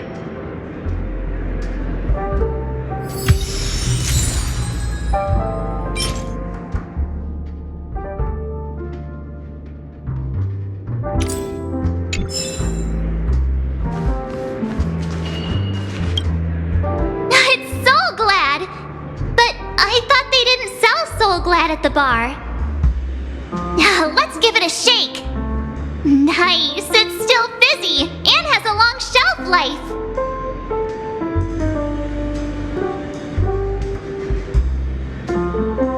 That's possible.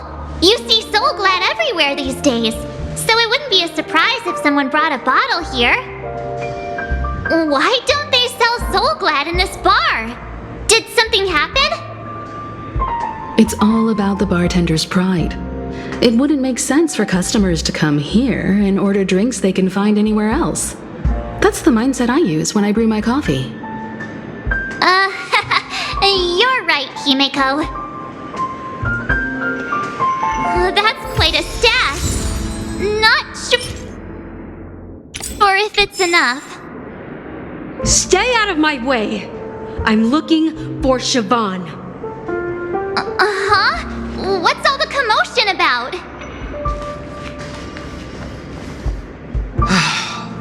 Haven't I made myself clear enough, Miss Amiki? The Dream Jolt Hostelry only welcomes guests who want to enjoy a drink to their heart's content. I'm sorry, but I'm not interested in your proposal. But you have the talent.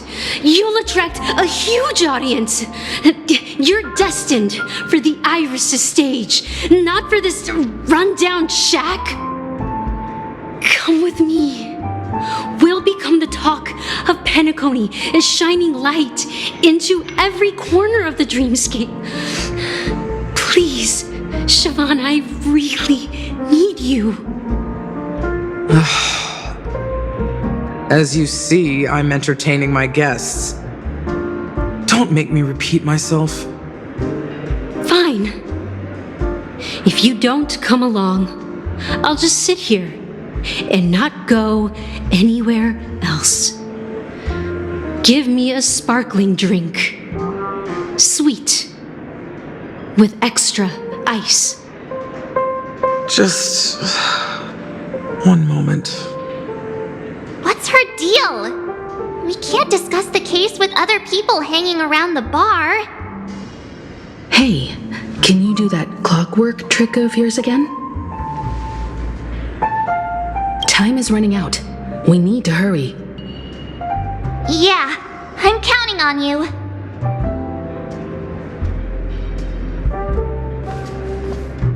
You're one of Siobhan's guests, right? What can I do for you? If you're here to convince me to leave, please stop it. I'll never leave until she accepts my proposal. I just don't get why she won't leave this place. This rundown shack with no customers whatsoever.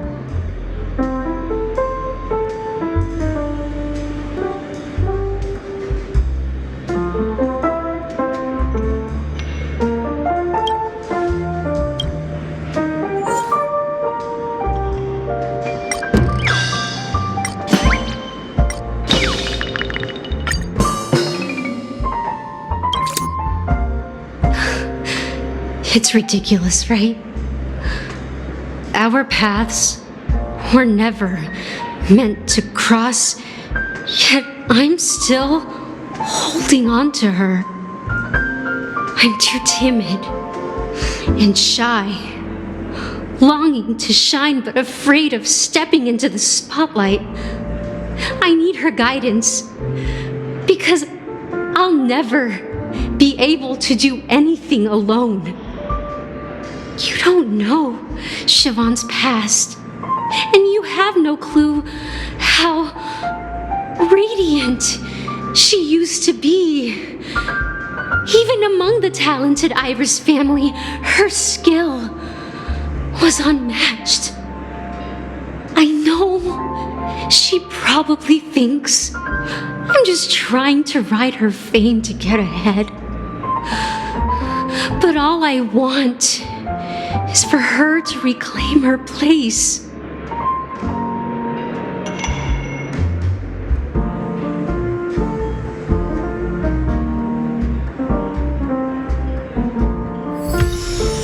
She's still not leaving.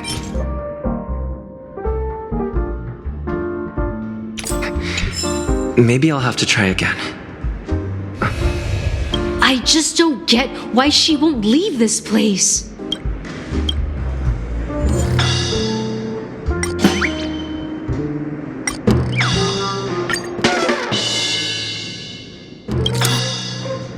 Those darn Iris jerks! They're the ones who forced Siobhan into hiding here, running this pesky bar. It's all their dirty scheming.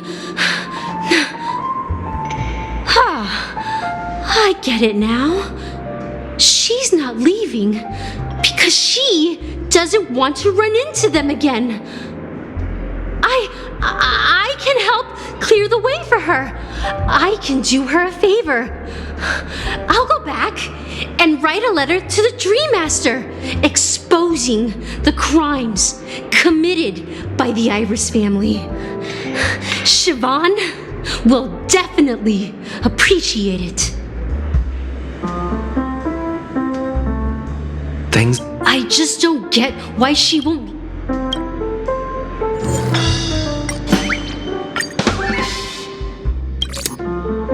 I've seen it. The moment when Siobhan and I share the stage, the crowd is going wild, applause crashing like waves, the aroma of irises fills the air, a beautiful melody playing, ribbons dancing around us, and the taste is sweeter than honey. I've seen that scene countless times in my dreams, and every time it mesmerizes me. That's why I have to bring her back to that world, no matter what it takes. Want to raise a glass, my attentive listener? Let's consider it a toast to my far-fetched dream.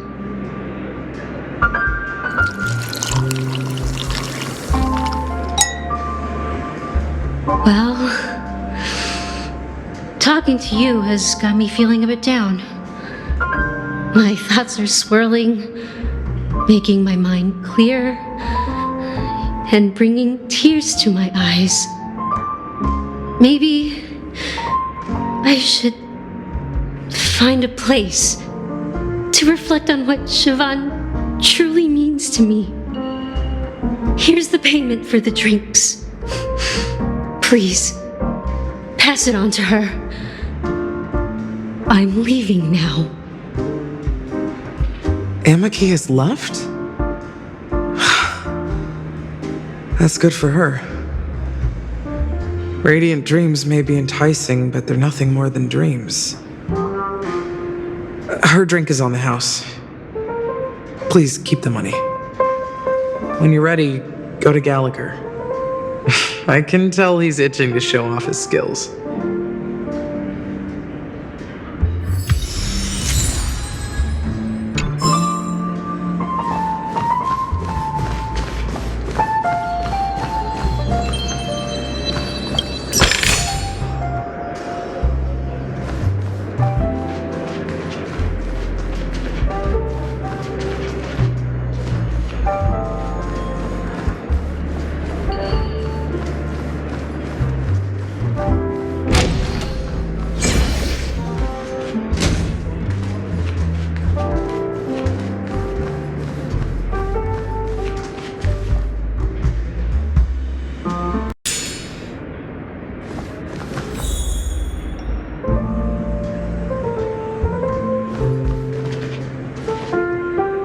That being said, mixing a drink is way simpler than you'd imagine.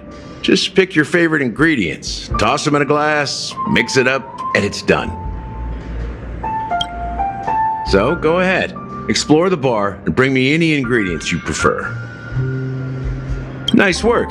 Let me take a look. You found some interesting ingredients there. Now take your pick.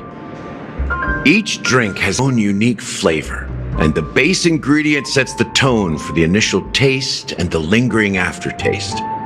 So, which one would you like to use as the base?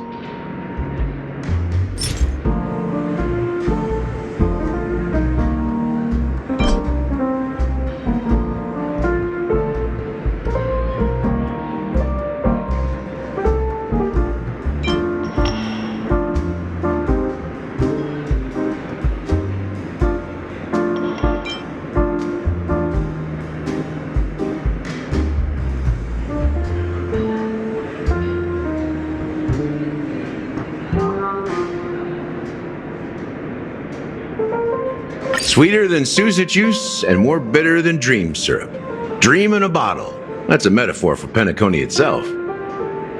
Now that you've chosen the base, it's time to pick the adjunct. The ingredient that'll create a marvelous chemical reaction with the base. It should give an unforgettable taste without overpowering the main tone. So, what's your choice for the adjunct?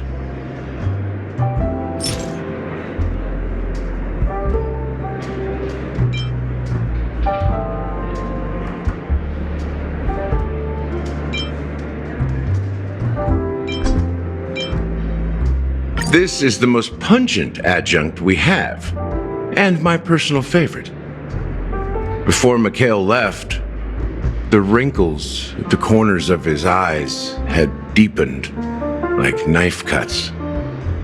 He mumbled, his breath too weak to climb up his throat, caught up in his chest. But I could smell it.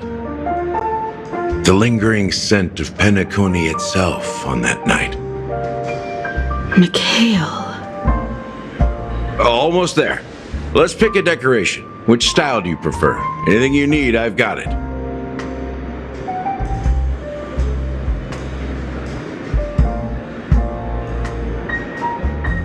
A symbol of bravery and dauntlessness. May you break free from your shackles just like he did. Well, it's done. Here's to you, seeker of truth, with this glass of farewell, my lovely, to unfinished business. Well done, Gallagher. You're not over the hill yet. So are you satisfied? Oh, the flavors! They're way more sophisticated than Soul Glad. The richness and layers of these flavors are a masterpiece, especially with the adjuncts. I can taste the spicy and sour notes with a hint of sweetness. I'm not entirely sure what it all means. Maybe Mr. Gallagher can shed some light on it. Well, if you're expecting a profound answer, I'm afraid I'll disappoint you. The imagery it implies is pretty straightforward. It's just a glimpse of what this dream truly tastes like. Nothing more. Does this true taste have anything to do with that Mikhail? Yeah, that name does sound familiar. When you got knocked out by that masked fool girl, I think I heard someone calling that name. Do you remember?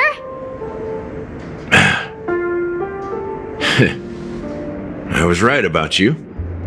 You guys seem to know quite a bit, and now there's no reason to hide anything from you anymore. Let's dig deeper into the case, and of course, I'll tell you a story about Mikhail.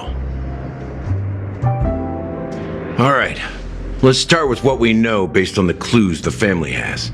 It seems that Firefly isn't a local or an invited guest. In other words, she's a stowaway. She managed to fool me at first. My age must be getting the best of me. But here on the planet of festivities, stowaways are a common sight. You're bound to run into one sooner or later. After the incident, the hounds wasted no time searching for that girl in both the dreamscape and reality. But here's the thing. We only received bad news, and the trickiest kind at that. She simply vanished, leaving no trace in the dreamscape or reality, as if she had never come to Penacony at all. Huh? Does that mean...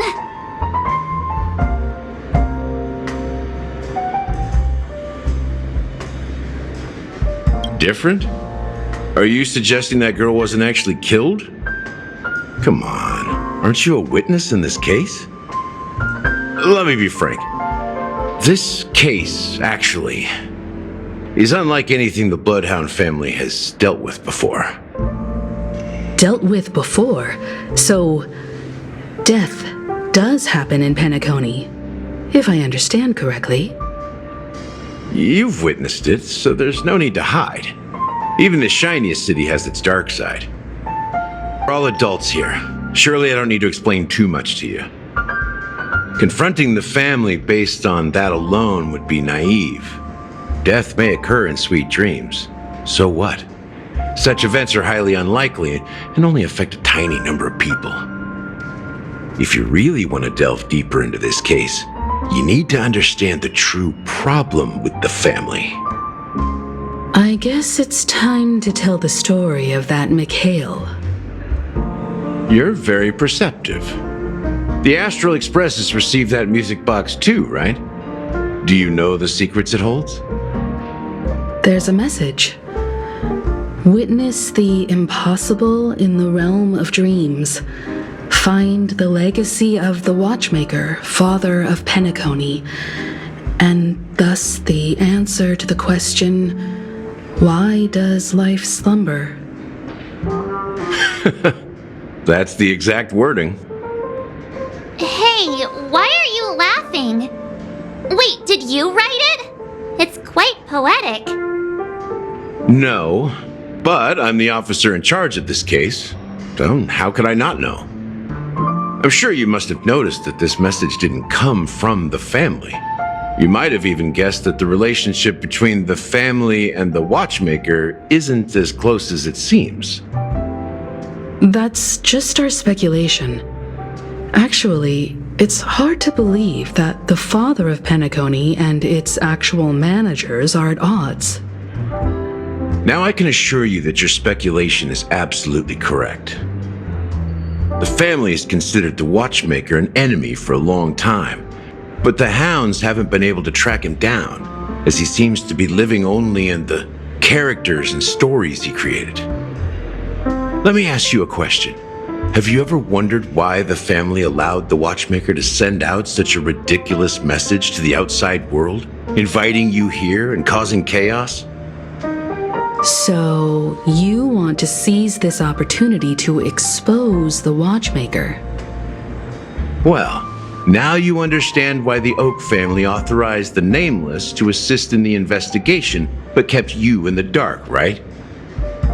Because the Watchmaker is not the legend of the land of the dreams at all. He's the most shameful stain in the history of Penacony, and he's the root cause of all the anomalies in the dreamscape. You don't get it? Well, I mean, Mikhail, the betrayer of the family, he's the Watchmaker.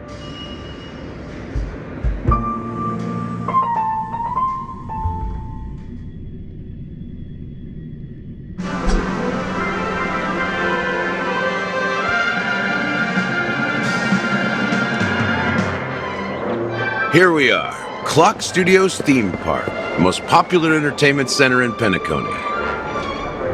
Wait, aren't we supposed to be discussing the Watchmaker? I would have expected you to take us to maybe a library or an archive room of sorts.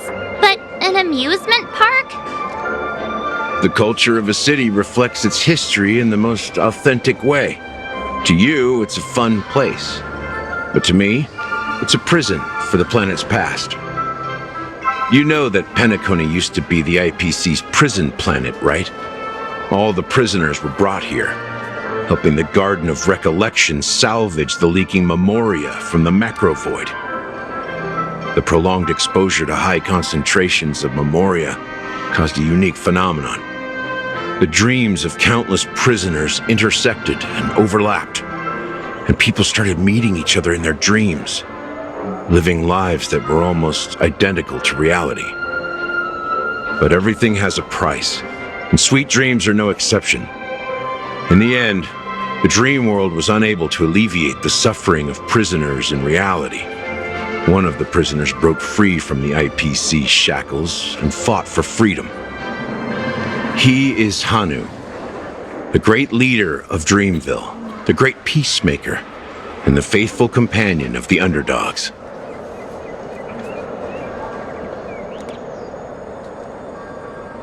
History is always written by the winners. However, it's undeniable that Clocky is an animation that draws from Penacony's actual history. These characters not only exist in Dreamville, but also in the distant past. Once you realize this, you'll understand why we're here. There are so many members of the Bloodhound family around here. They just received a lockdown order, supposedly from Sunday himself. Who knows what it's for?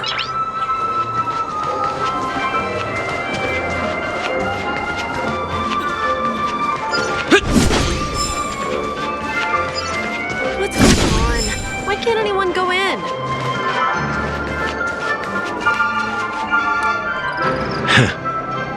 So many of them. I've never seen anything like this, even when they're tracking down suspects. We don't need to go in. We don't want to draw any unwanted attention inside. We can just talk here. Let's find a quiet spot and continue our conversation. View here is great, right? We can see everything from here, including Clocky. If all the characters in the animation are based on characters in reality, then Clocky's counterpart is definitely the Watchmaker. In the animation, he's Hanu's partner and one of the founders of Dreamville. Does that mean the Watchmaker was personally involved in that war and sided with Asdana? It was a monumental war for freedom. Hanunu fought alongside a motley crew of masked fools, nameless, history fictionologists, mourning actors, omen vanguards, even visitors from beyond the sky.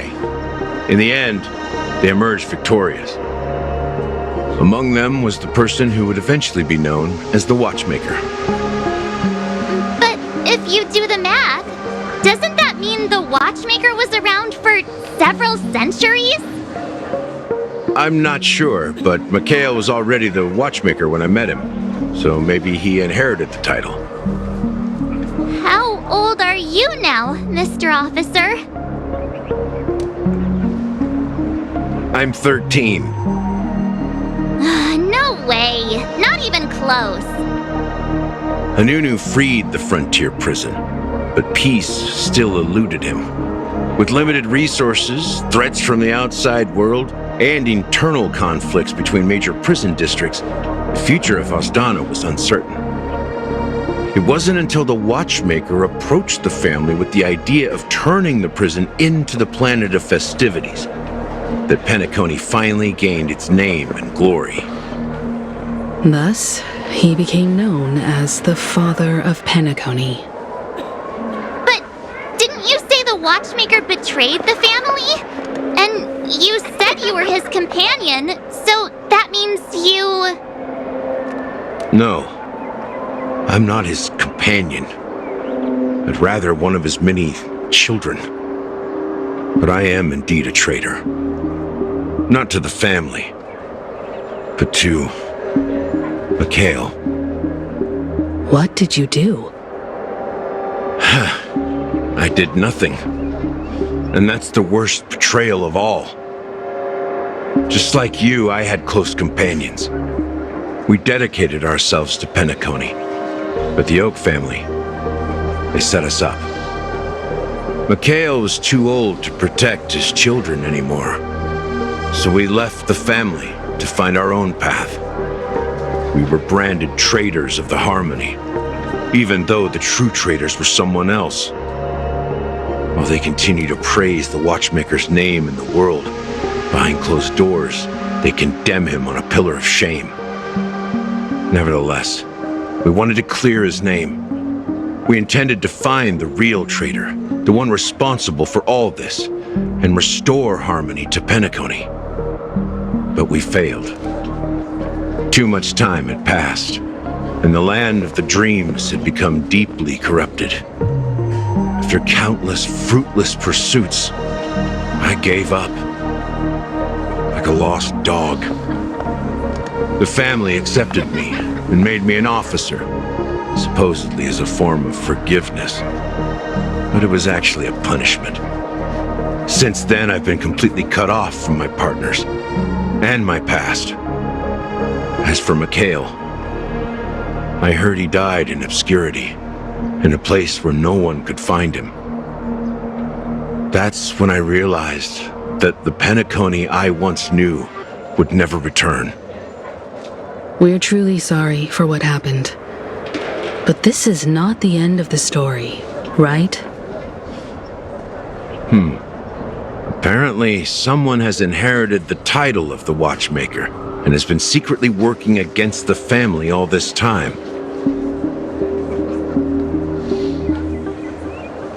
Well, that's one way to look at it. However, only one member has truly inherited the Watchmaker's title. Unfortunately, after all these years, I have no idea who that person is, or if they're even real. Or just Mikhail's lost soul haunting the dreams. So, do you understand why I'm spilling all this info? Because I believe the girl's death must be connected to the Watchmaker's legacy. And at the end of all these mysteries, we will find the answers we are seeking. If it really is Mikhail's ghost, I want to meet him. If only for the last time. For those who despise me could form a line from here all the way to the entrance of the hotel. But those willing to look me in the eye and hear me out? Let's just say, there won't be many. I've told you all I know is a sign of gratitude. Thank you for listening to this old dog, bark and all. Something just happened at the theme park. Now if you'll excuse me, good luck to all of you. How ironic. What's so different between the stowaways rejected by Penacony today And the Dream Seekers once hailed as pioneers several Amber eras ago. Gallagher does have a troubled past, it seems. While Firefly's whereabouts remain a mystery, his stories shed light on our suspicions about the true identity of the Watchmaker, his connection to the family, and the power struggles hidden behind sweet dreams and death. Exactly. Gallagher suggests that the real traitor is someone else, probably within the Oak family. That lines up with what we've gathered so far. Firefly got involved in this mess because of the legacy, and now we're sure that Aventurine's accusations against Acheron are baseless. You're really into Clocky, huh?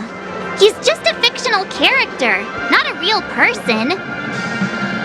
Speaking of which, that Clocky who only reveals himself to you is quite intriguing. It's a shame we've never met him since then.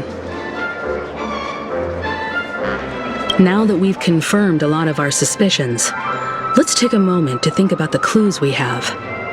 Send a message to Welt and see how things are going on his end.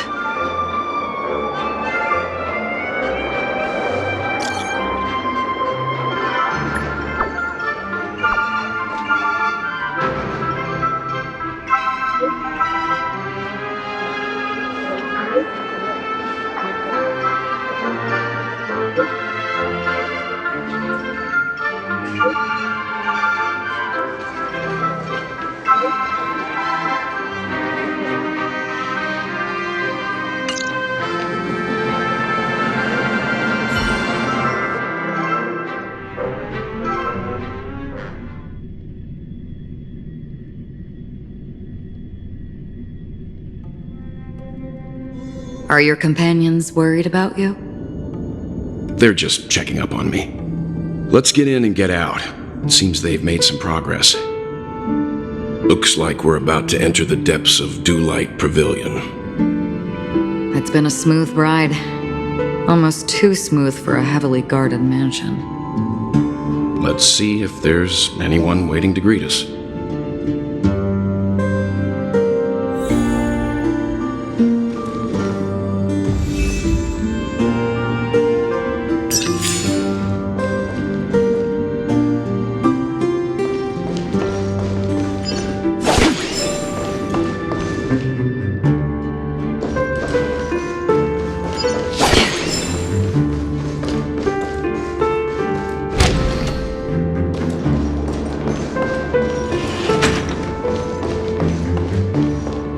Something feels off. A grand mansion like this and not a butler or servant in sight. Could it be due to the disruption caused by the emergency? Well, this door is open. Looks like we'll have to investigate ourselves. Let's proceed with caution. Just one moment.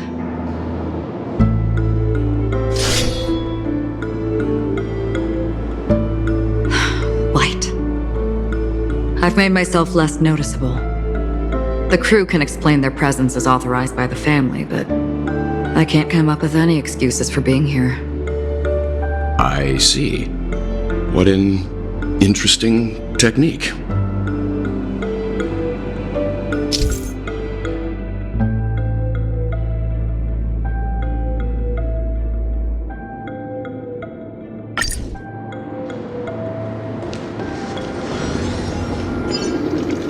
Stream forth, gleam of old flames.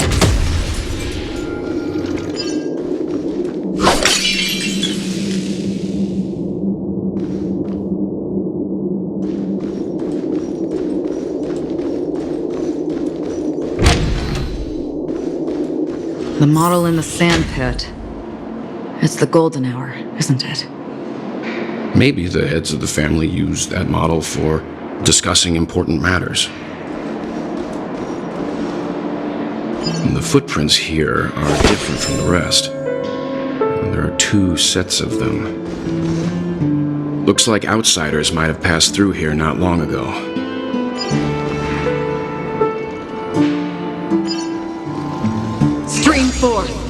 gleam.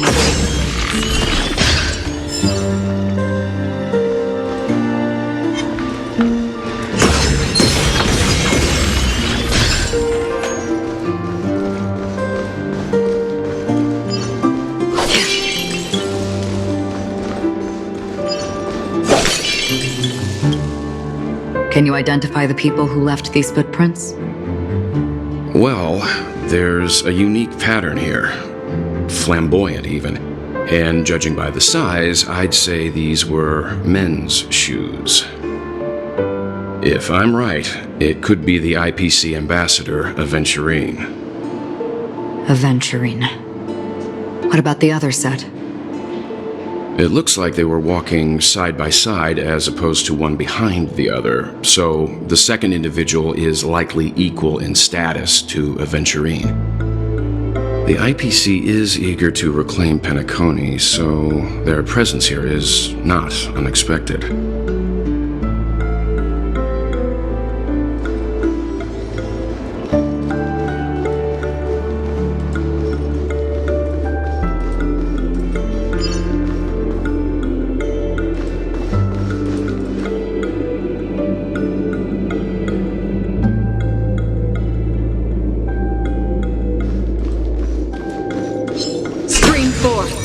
Gleam old blades.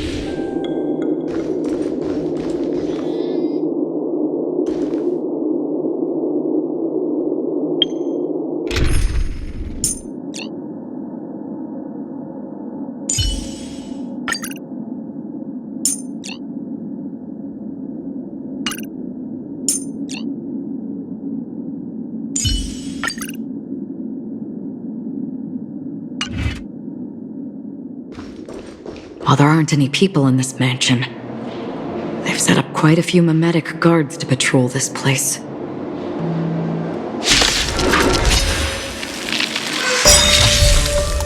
Every petal in life's garden, all will be swept away by the wind.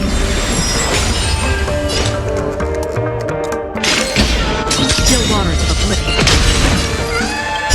I weep for the departed.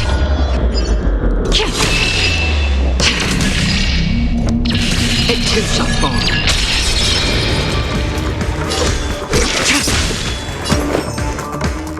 Eternal. Time for a shot. Nap time. Try harder. Destined for oblivion. Unworthy. Later.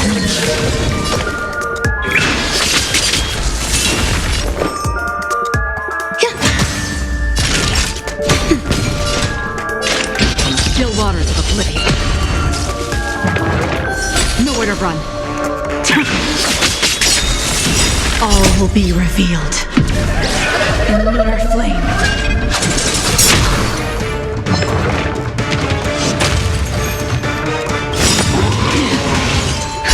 Just in time. Just a little something. Don't worry, it's just a scrape. Naughty child. Nap time. Free will, or was it fate? Destined for oblivion. Ready for death.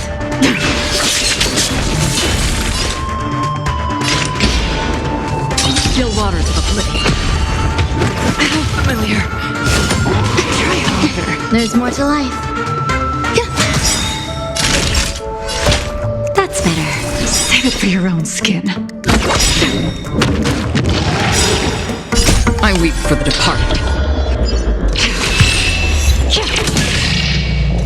It too shall fall.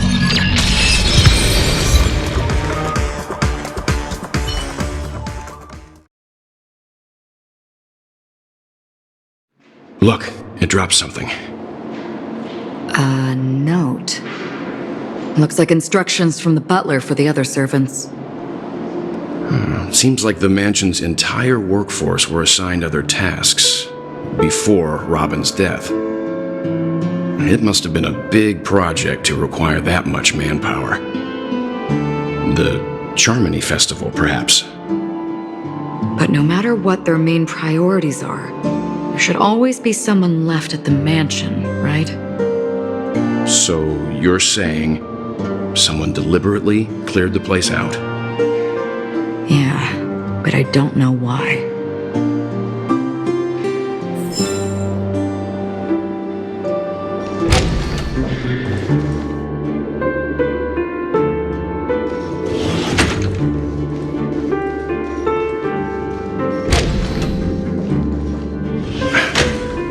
No one here either. Since no one's around to entertain us, let's make ourselves at home. Stay close to me so that my white can cover you too.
As soon as I and the rest of the crew arrived in Penacony, Mr. Sunday and Robin showed up to greet us. I remember hearing something unusual in her voice, and now it seems I was right. Robin believed it was because the harmony had been tampered with somehow. But as far as I know, there aren't many entities capable of interfering with the power of paths. Meaning? If there really is a traitor within the family, that person must hold a high position or possess unimaginable strength. That would explain why Mr. Sunday has been having such difficulty in catching the traitor. Don't forget to let your friends in on the action.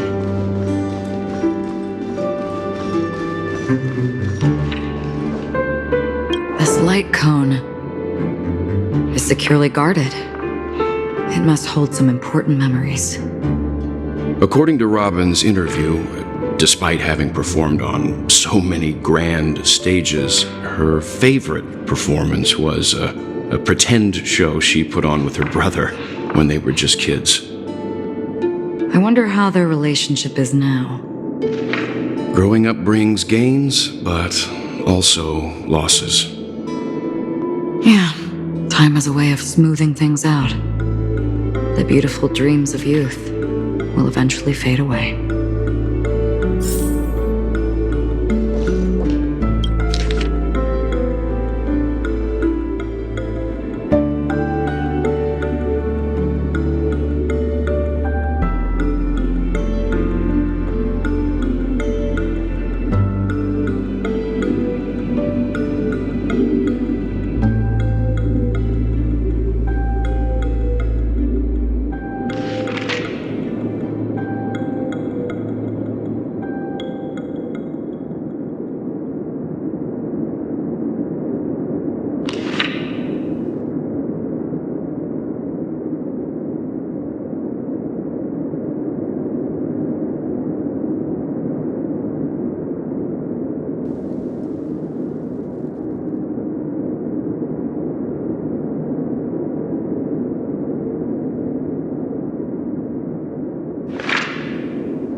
The information about Robin, Firefly, and the other victims. I don't see any commonalities among them. Looks like the rumors were right. Death does seem to be targeting random victims. And based on Sunday's notes, he's no stranger to death. He's just surprised that it has resurfaced.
Mr. Sunday has done some serious research on his suspects.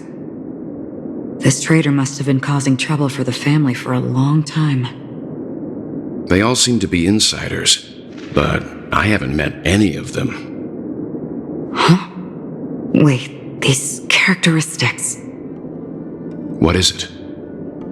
No, nothing. Maybe I'm just overthinking things. However, if this traitor really exists, could they be responsible for Firefly and Robin's deaths? Perhaps that's why Sunday is taking this matter so seriously.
It seems neither the Dream Master of Penacony nor this old Odie is happy with Sunday's recent performance.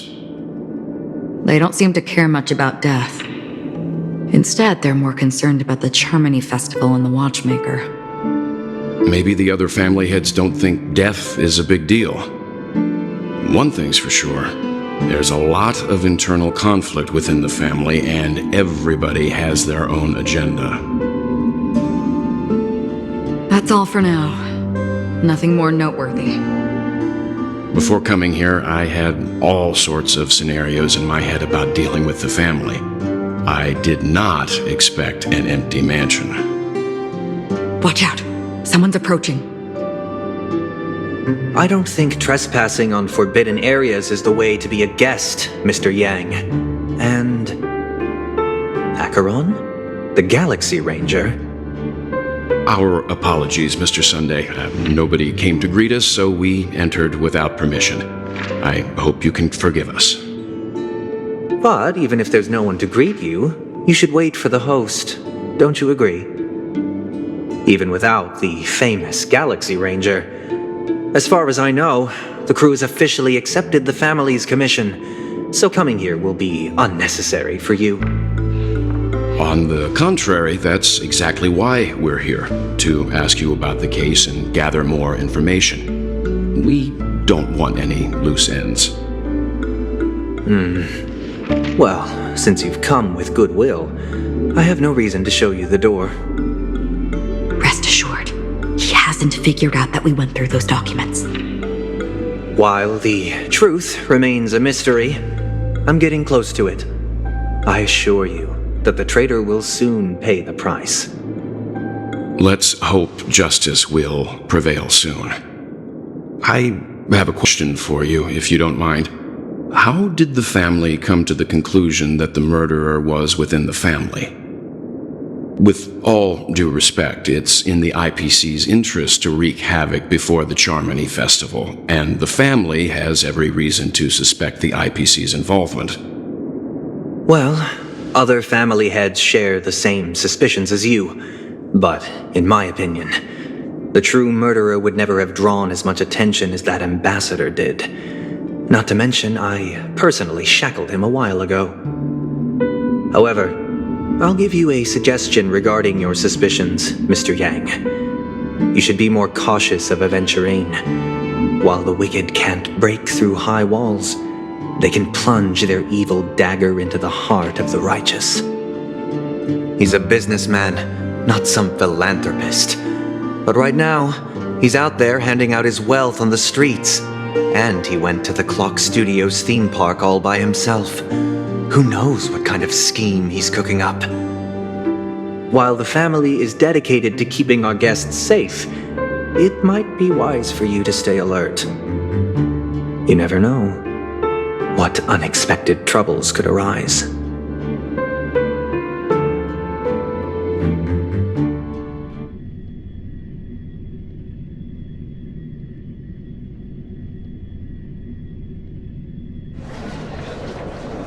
According to a Pierpoint hotline tip, there was a major breakthrough in the shocking Ejhazio Aventurine case. The suspect has been arrested. This fraud case has been linked to many departments within the Interastral Peace Corporation and the Intelligentsia Guild, causing a large drain in manpower and resources, resulting in the IPC taking a massive loss. The case's main suspect originates from Sigonia 4 and is one of the survivors of the second Kataka Abjin extinction event, who does not carry an interstellar refugee travel permit. As per Strategic Investment Department Head Diamond's sentiments, the IPC has appropriately relocated the suspect in the spirit of the Charter and will continue to conduct further investigations as to the motive of the suspect. What pretty eyes. Tell me, do they shine in the dark? Well, if they did, I'd sell them in a heartbeat. You don't know how many people long for your eyes to be closed forever. As a servant, you should not resist your master. Yet, you went and killed that man anyway. No lawyer has the audacity to defend you. Perhaps you ought to represent yourself. Not difficult, but definitely pointless. You're pretty confident on your eloquence. Did you also think that when you lied to the Intelligentsia Guild? Ask and you shall receive. You wanted the perfect construction material. All I did was offer a possibility. It was just a small wager. If your luck holds out, the IPC will dig something up from the golden sands of Ejhazio. Maybe even the Sand King's remains. Pity your luck has run out. I'll admit that. What I'm more curious about, though, is why such a grand scheme failed to benefit anyone in the end, including the perpetrator himself. Madam, I already have what I want. To be brought before you for the next high-stakes gamble. Then let's talk about the second gamble. Tell me, what are you prepared to wager this time? My life. I bet you won't send me to the gallows. What do you want, then? I want your Lenore to meet with me. I have something to say. And then what? I want cash. It can't be that simple, can it? It is that simple. 30 tanbas. The remainder of my market value. 30 tanbas. No more, no less. With this money, I'll climb to even greater heights than you. Grasp even more riches than you. I wager you won't give me this chance. Which is why you should call him here. Interesting. A pity Diamond won't see you. No one gets to see him. From here on out, I am Diamond's representative, and I will decide on his behalf. You're wrong, 30 Tombus. I'll give you that. And much more than that. Wealth, status, power. The IPC will give you whatever you want, even what you don't want. Kakavasha. A good name, but unfortunately destined to be buried in the dirt. You, though, you deserve to live, to create even more wealth for us. Go, pick the clothes you like, then choose your desired identity. And then, use them well, child. May your plans never suffer failure. Life is like a long-term investment. Those who choose correctly, do the correct things, reach the correct outcomes, and show the world their value. People can't always make the right choices in their lives, but luck has always been on my side. I've never lost. Is it because Gayatri blesses me? Well, if that's the case, she must also be looking upon me right now. My success is inevitable. But what then? Even if I overcome this difficult trial, what would come next? What awaits me after this glorious gamble? An even more glorious one? Will I return triumphant with unending riches after countless successes, or will I encounter failure, never to return?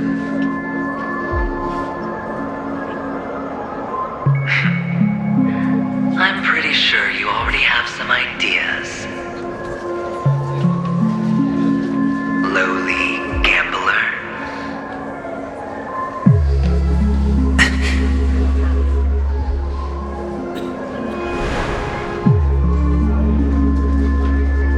What?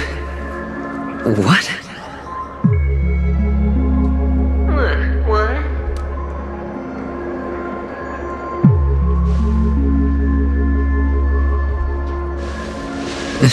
Am I dreaming, or have I gone completely insane? Perhaps both. Forgotten me already? When you were strapped to that electric chair by a mannequin warlords, who was it that gave you the idea? Fine. I may be crazy, but I'm not stupid. Get out of my head, newborn of the Harmony. The Harmony? Oh, don't play the fool. It's not the first time we've met. No need to be so polite. I'm you, and perhaps even more aware of yourself than you. Of what exactly you want. You're dying. And you still want to drag a bunch of unfortunate fools with you through death's door. That's why you're here, isn't it? A grand unveiling. You really think you can pull it off? Why not? Well, you may have fooled everyone, but you can't fool yourself. I can show you. Before you're entirely gone, I'll be with you for the last stretch of your road. Let's have a heart-to-heart while we walk.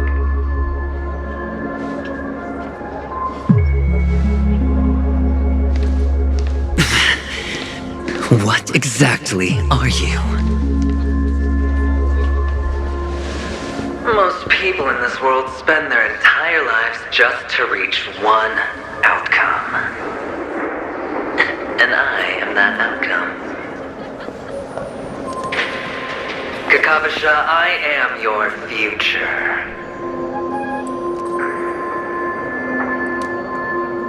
First, I'm hearing things, and now I'm seeing them. Great. Am I going to be elevated into the Harmony's Emanator next? Why are there no guests here? What's that featherhead doing?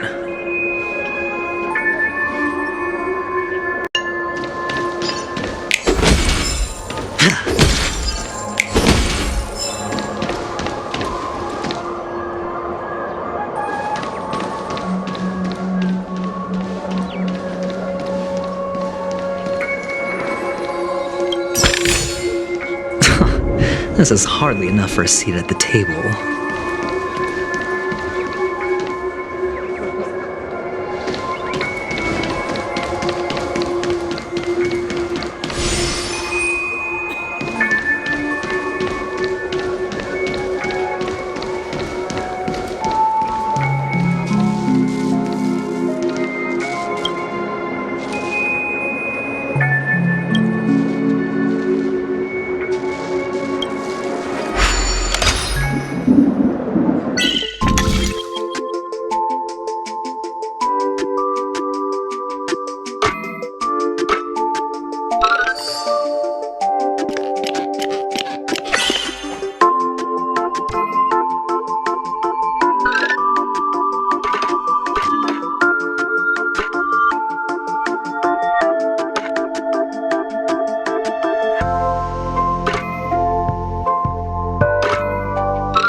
A reward with no risk? I'll take it. Just a Pepeshi? No. A child.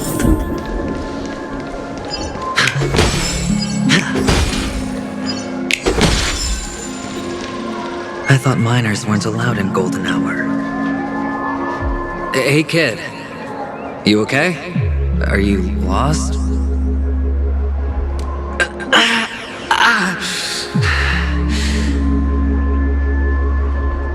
What's wrong, mister?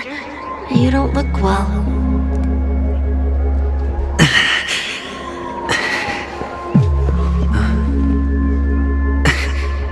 Your eyes.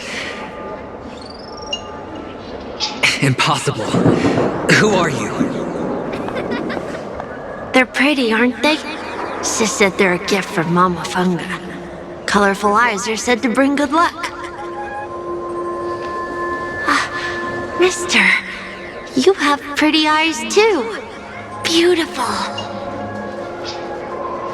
Are you alone?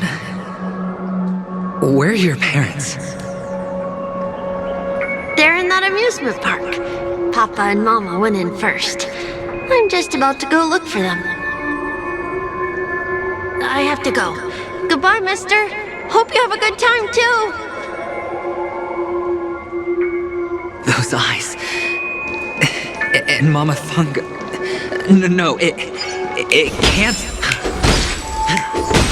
There aren't any Abjins left.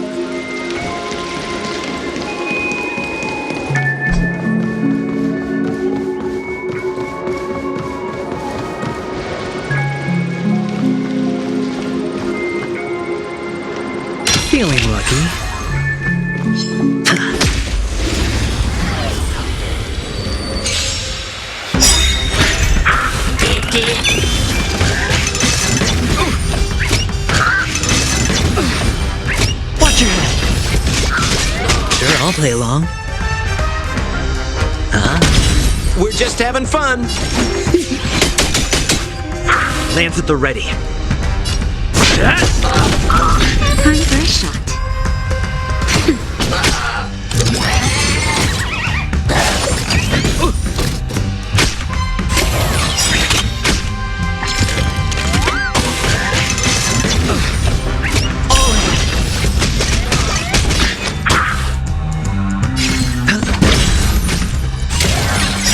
We're just having fun.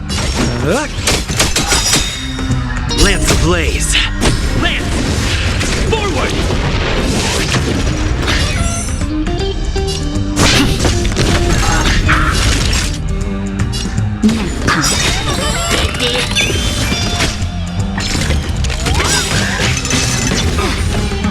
Watch your head.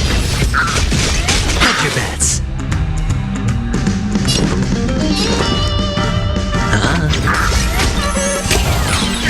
More business, eh? Lance at the ready. Naughty child.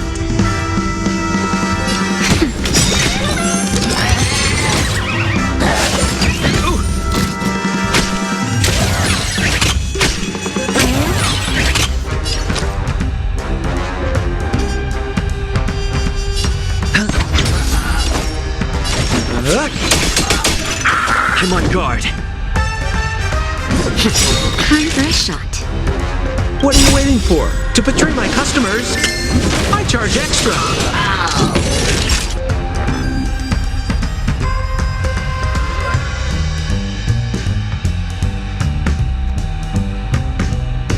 Nap time. Watch the face! We're just having fun. The dice have been cast. Bust. Or maybe I'll take it all.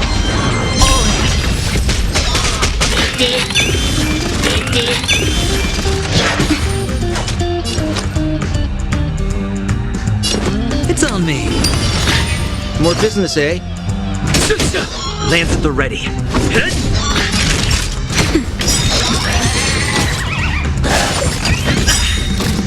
Lance ablaze. Lance! Forward!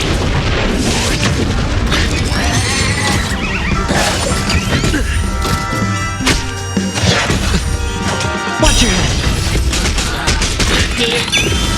Sure, I'll play along. We're just having fun. I'm on guard. What are you waiting for? To betray my customers? I charge extra. Nap time.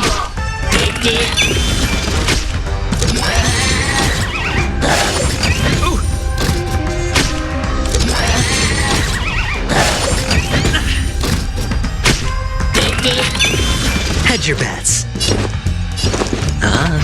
More business, eh?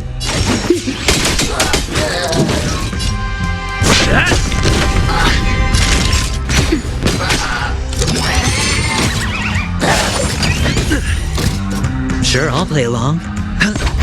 We're just having fun.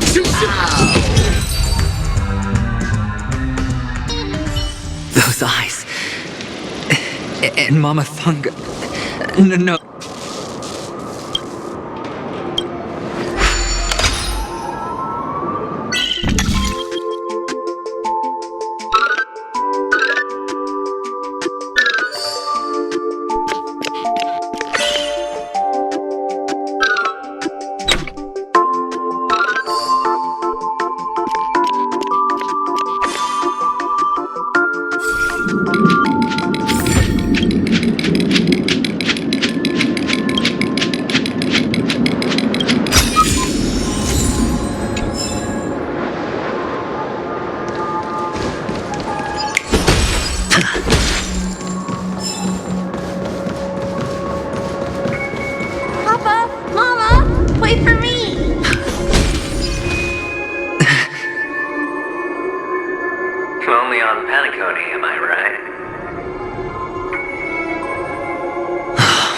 still doing here?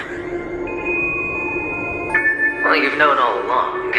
The family truly showed leniency to everyone who came seeking help. Why would there be a need for such high walls and deep moats? However, people don't see it like that. Especially since the flavor of the dream syrup is so alluring. You will receive no charity on Penacony. And relying on your own strength alone to topple high walls? Not a likely fate.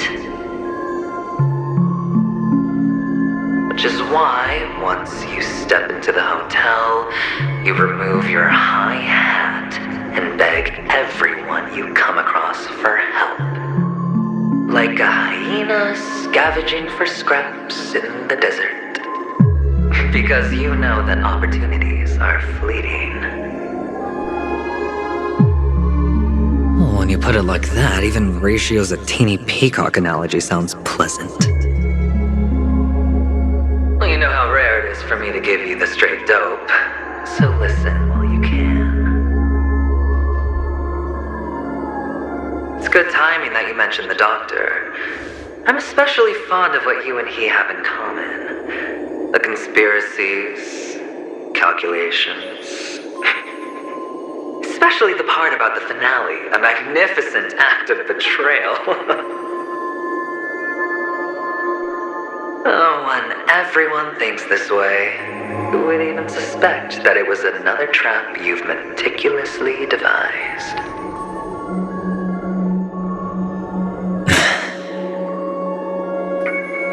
Go on.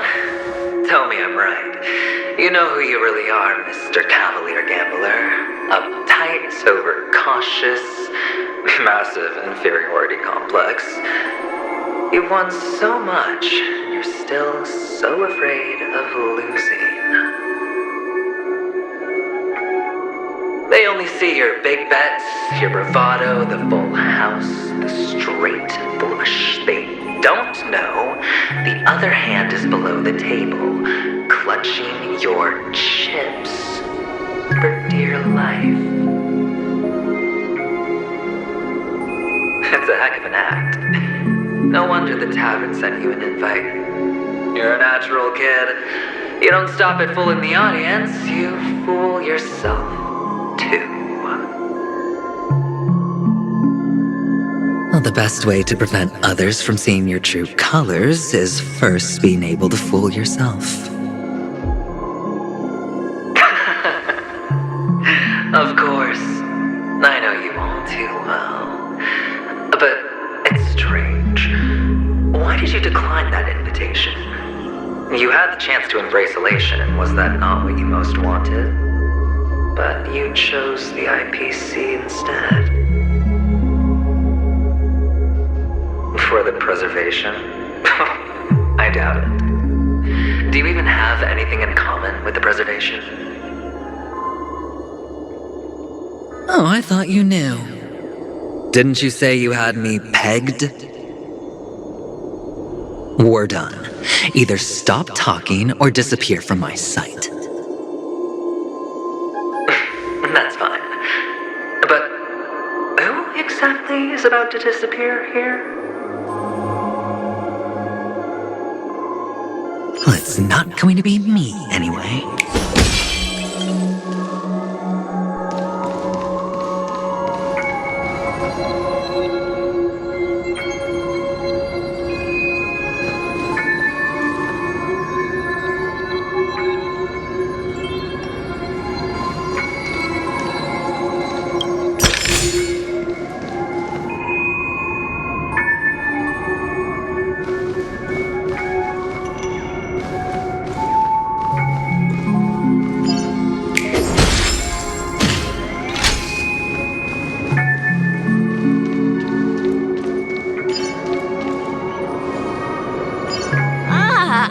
Playing hide and seek. I'm really good at this.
Time for the master stroke. Show no mercy.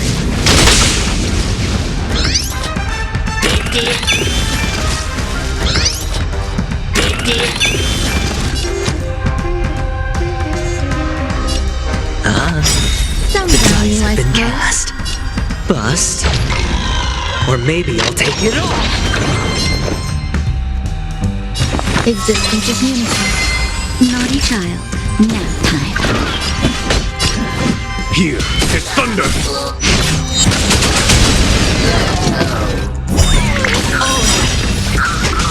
Every petal in life's all will be swept away by the wind.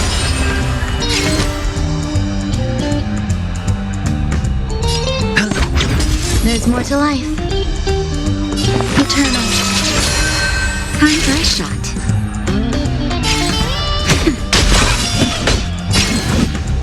Conflict is pitiless.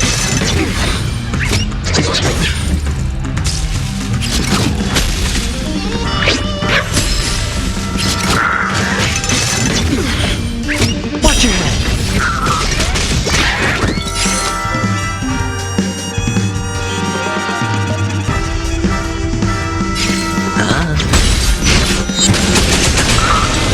Grace and elegance. Existence is unity. Naughty child. That's better. 1,000 thanks. Here is thunder.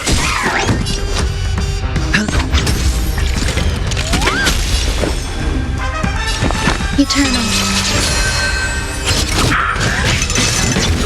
Trifling.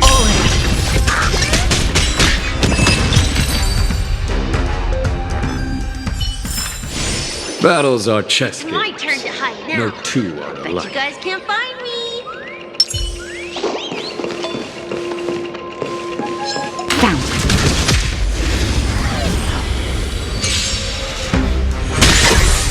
I hit the mark. Grace and elegance. Existence is unity. Nap time. Conflict is pitiless.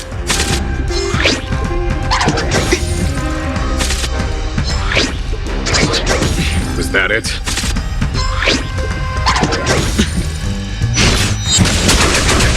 Sure, I'll play along.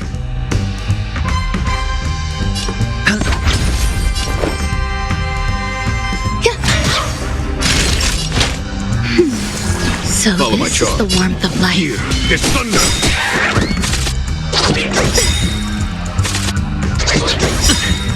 Watch your head.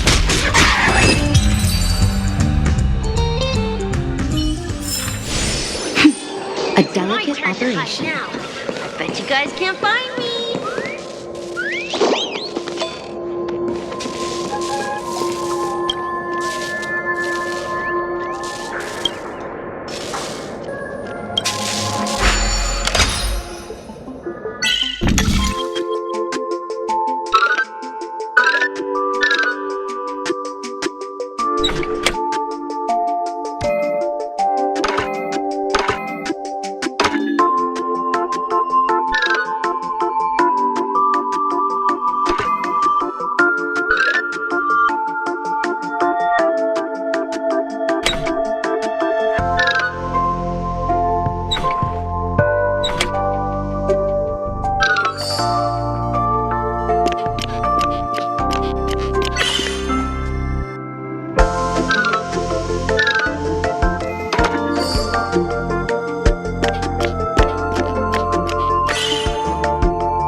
childhood memories.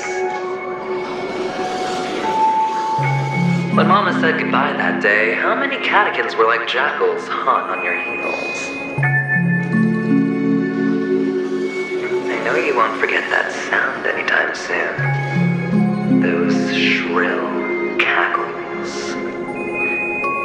You had to hide right under the noses of those savages.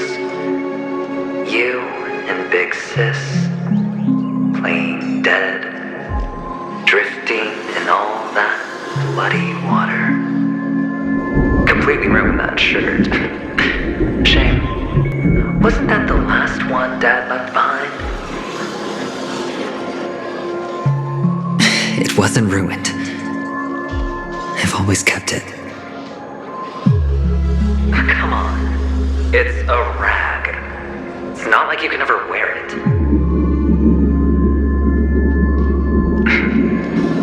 Now you don't have to hide. You probably won't even deign to get your pretty outfit wet in the rain. And your social capital has changed after all. I've never changed. On the contrary, now you're the one who does the hunting. The last round of hide and seek, and you get to be it. You should enjoy it.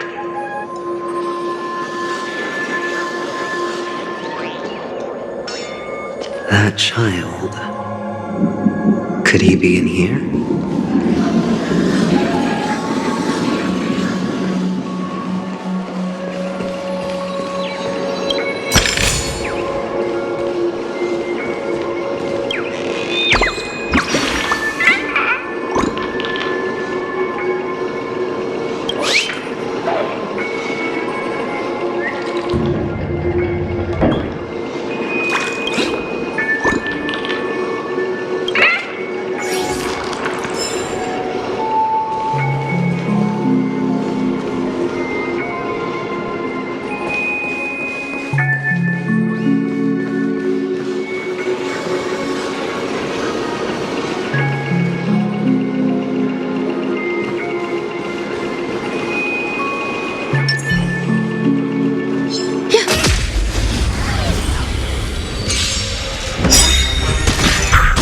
Every petal in life's garden, all will be swept away by the wind.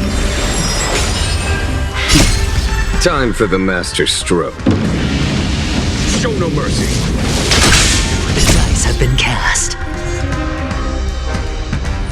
Bust. Or maybe I'll take it all.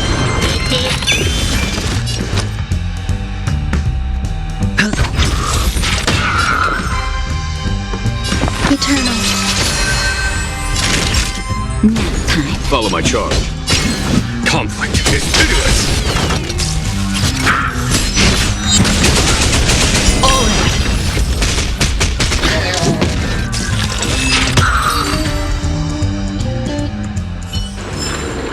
Life. That child. Could he be in here?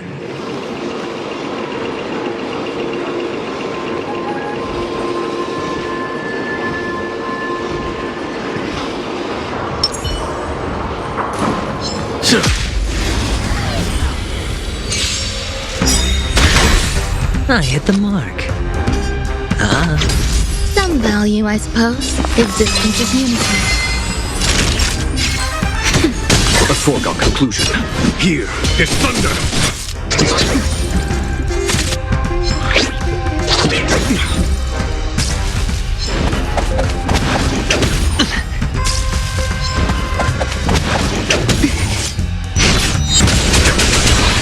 Hedge your bets. It's on me.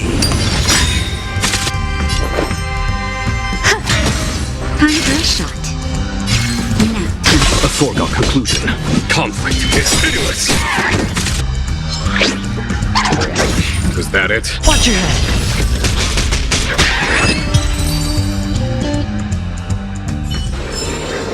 Battles are chess. That child.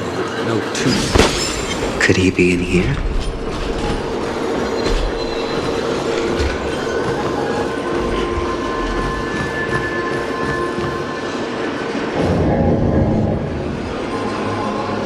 Is this... a topaz? What is this doing here?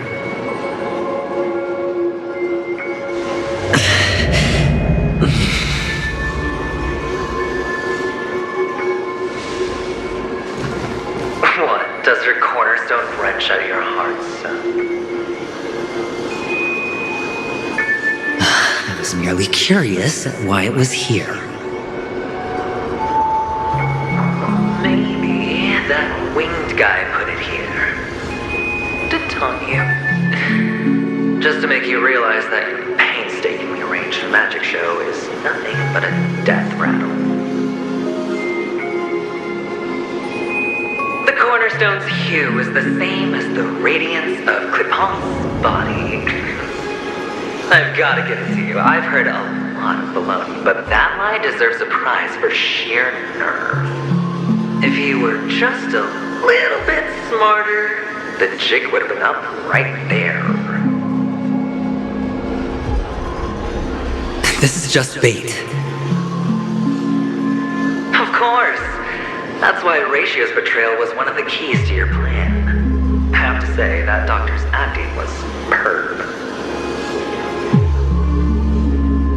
Or maybe he wasn't acting at all. All the better for you. Sunday didn't become head of the Oak family by acting sloppy. He's obsessed with control. You have to give him enough detail to satisfy his meticulous nature, but not so much that he gets suspicious. Which is why you had Ratio seek him out and leak the plan on purpose, to prevent the other party from suspecting anything. The intel you gave to Ratio was all true. You spoke the same to Sunday. Finally, Sunday took the bait, found the other cornerstone, and before you know it,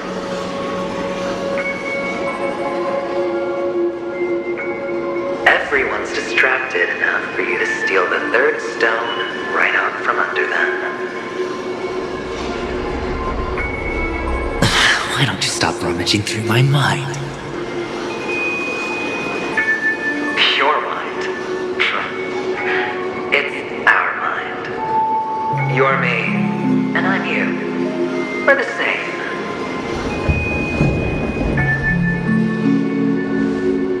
The best way to prevent others from seeing your true colors is to first be able to fool yourself. Really? You can't even fool yourself. You just got lucky this time.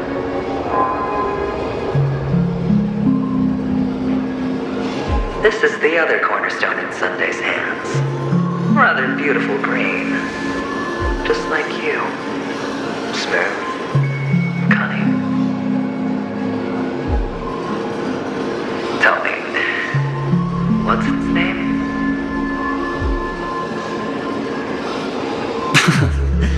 Why are you even asking me? Must I do all the work?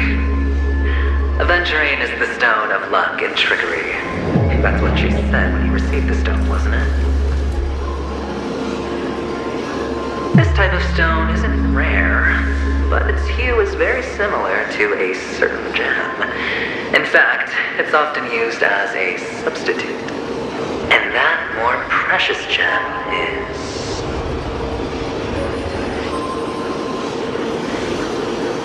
jade.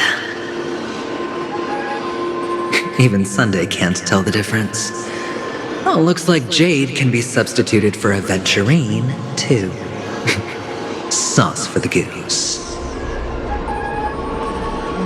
Aventurine, topaz, jade. 3 elites, 3 cornerstones who, for a measly Penacony, offered their everything. Oh, you're even more united than the family. As I've said before, 3 chips are sufficient. All or nothing. But will it be the former or the latter? We'll find out soon enough. So, where's the real aventurine stone? Take it out. Let's have a look. Suddenly, you don't know where it is? I just want to hear you say it. After all, it really does resemble its owner.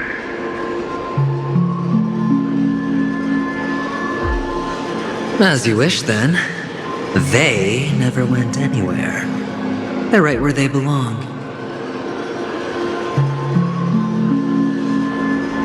Piled up with these cheap baubles.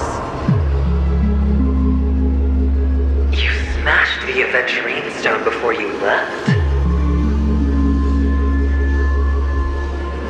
Oh, just look at it. Shattered. Just like your life. Poor thing. A humble pebble coated in the most lustrous sheen.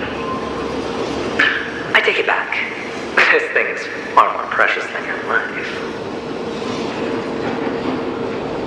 You're absolutely clear about the consequences of doing this. Blasphemy against Clip-On's body. You think the IPC will let you get off scot-free?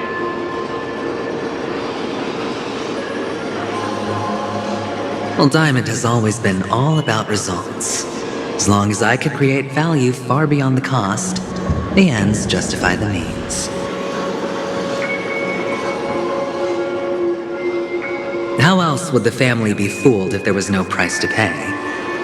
It doesn't matter. Even smashed to smithereens, the preservation's cornerstone can still be used. Its effect may be greatly diminished, but it's enough for me.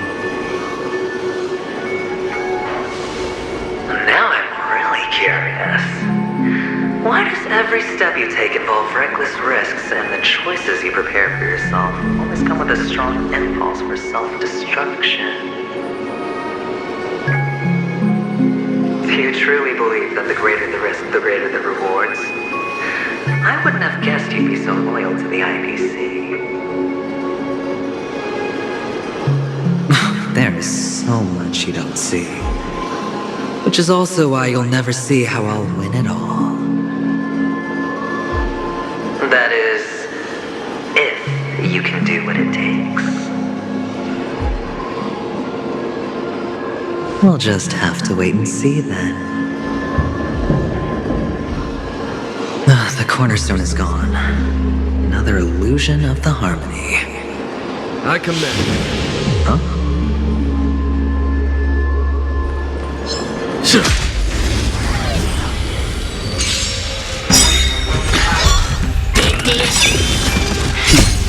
Time for the master stroke.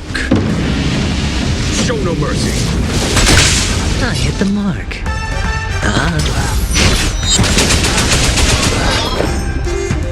Eternal. Time for a shot.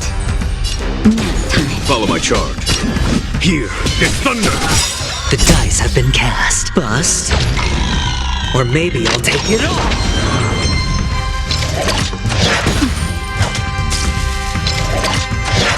No dirty tricks, alright? There's more to life. Existence is unity.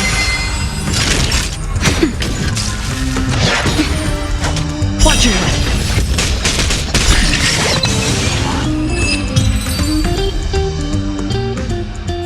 The cornerstone is gone. Another illusion of the harmony. Huh?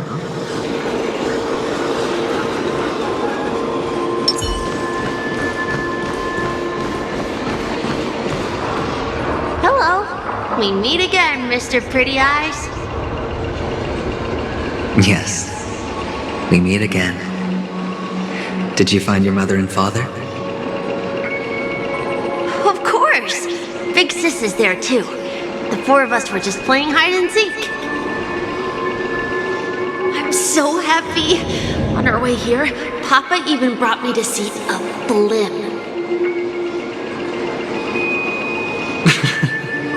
I think you mean film. Yes, that's it. Putting many drawings together and turning them into a moving wall painting. they put me, Papa, Mama, and Big Sis together, turning us into one big family. You should give it a try too, mister. You look sad. The amusement park will cheer you up. Sure.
How's that? Not a bad score, eh?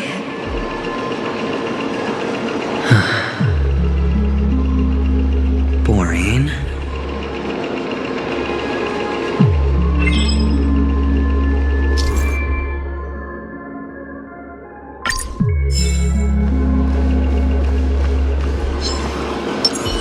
I commend.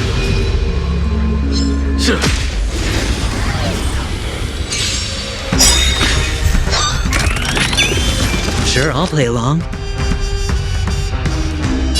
Spend freely.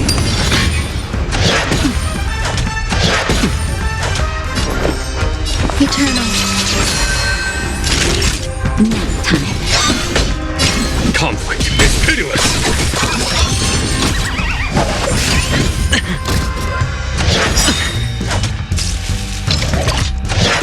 Was that it? Watch your head. The dice have been cast. Bust. Or maybe I'll take it all.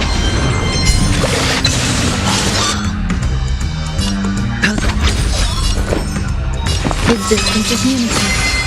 Naughty child. Here is thunder. No dirty trick.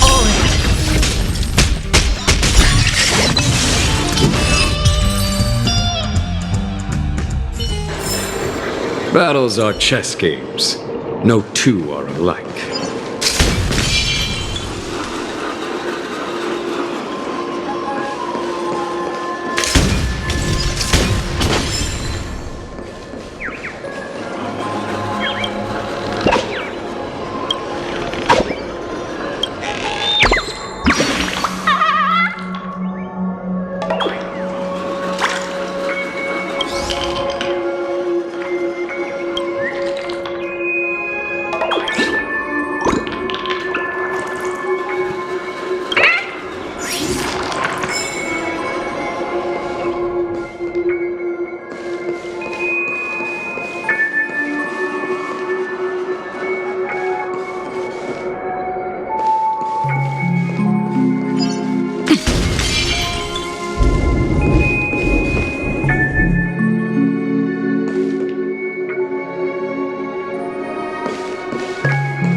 my interest.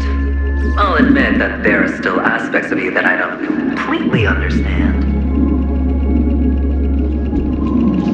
Well, you sound sincere, this time at least. Well, sincerity is one of my traits that everybody likes. And I have precious few of those. Moving on. See that maze over there? I'll know everything about you before you reach the exit. Our quaint journey through this amusement park still isn't over. And I wouldn't mind stretching this out at all.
in the desert!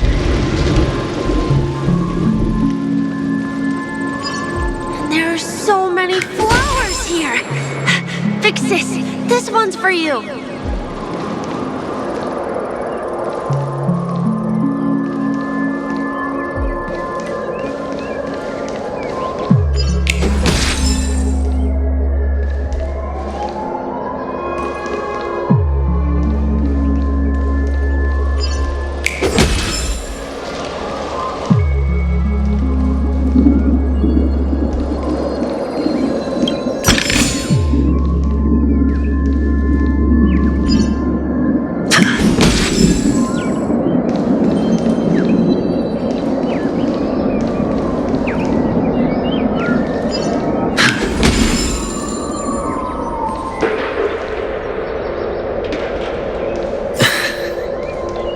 A dead end? Oh, is this the wrong way?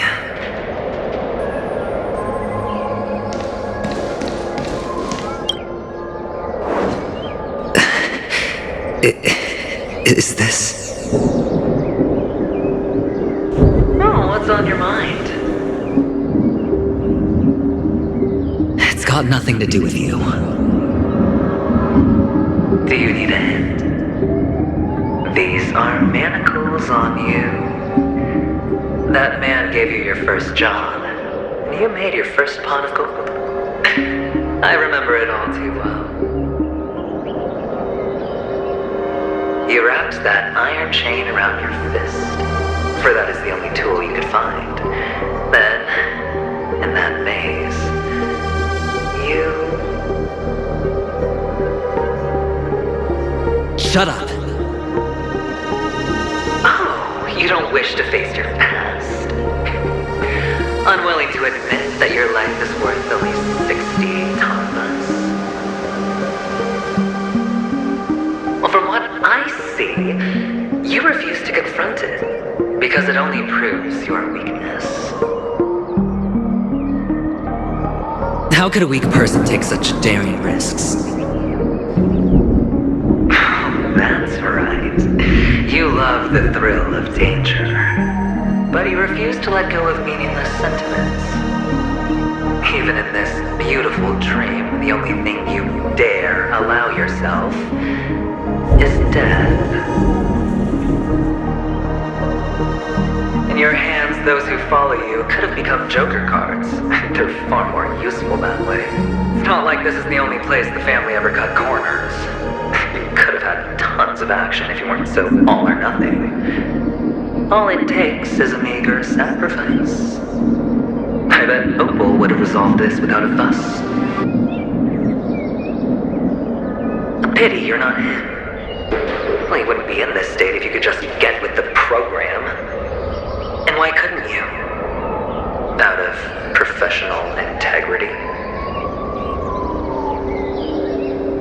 those techniques you mentioned are highly efficient, but it's not that I don't know about them. It's more like I couldn't care less.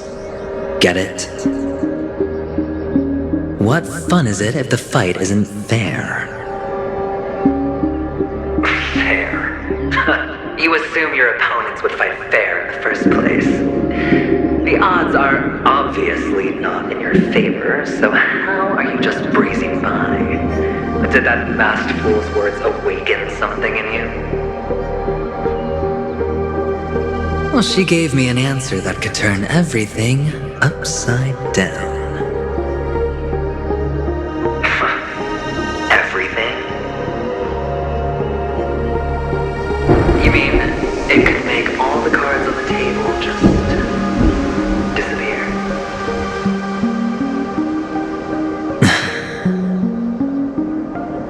That's cheating.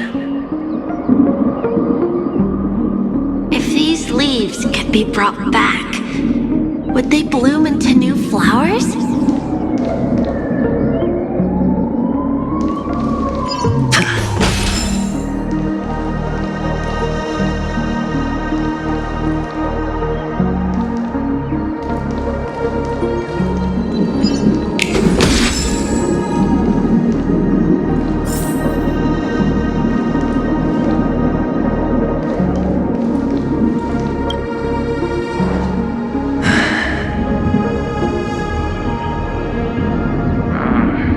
Expression right now is hard to put into words.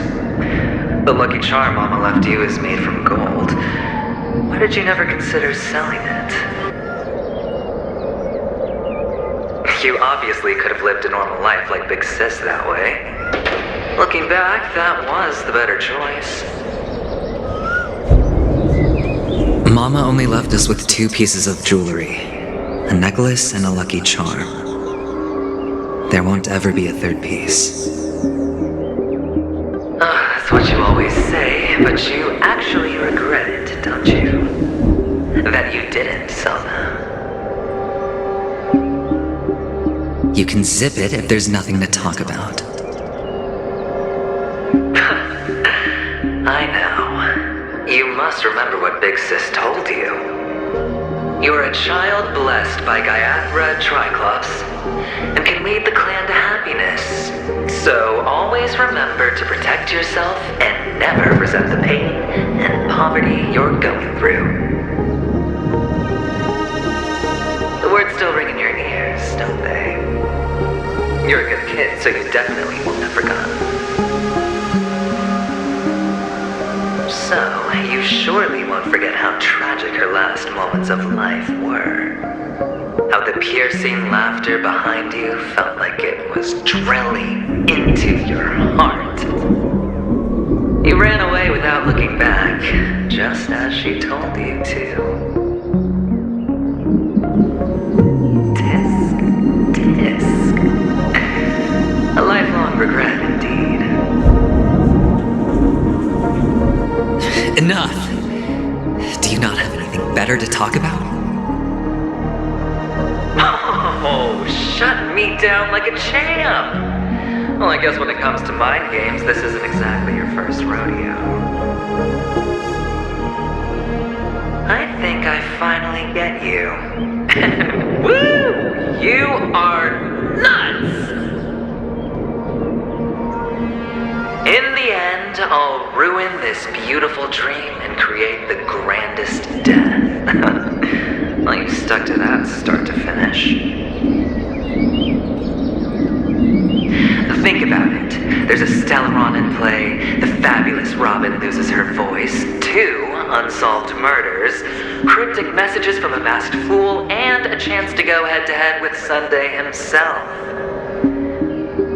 The only thing to pique your interest is one word. The last word. A word that's right there at your fingertips. Death. But whose exactly?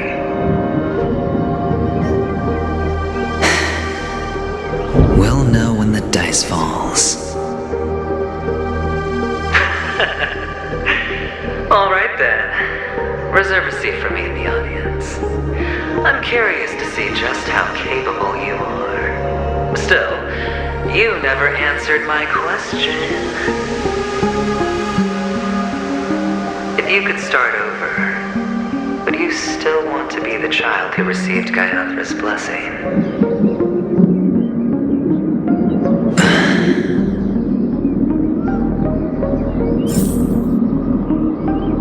It's so quiet this time. Is he finally gone? Or am I the one about to disappear?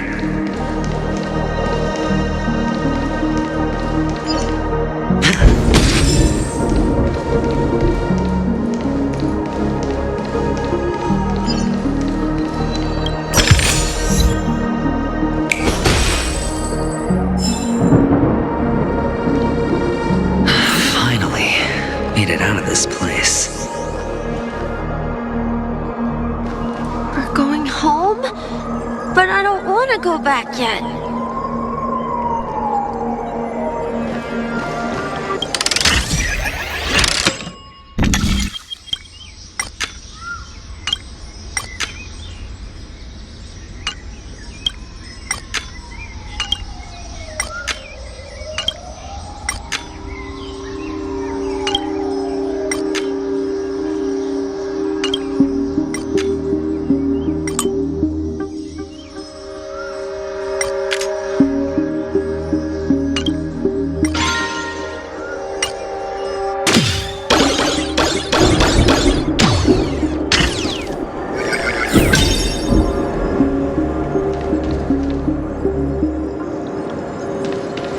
It's so fun here.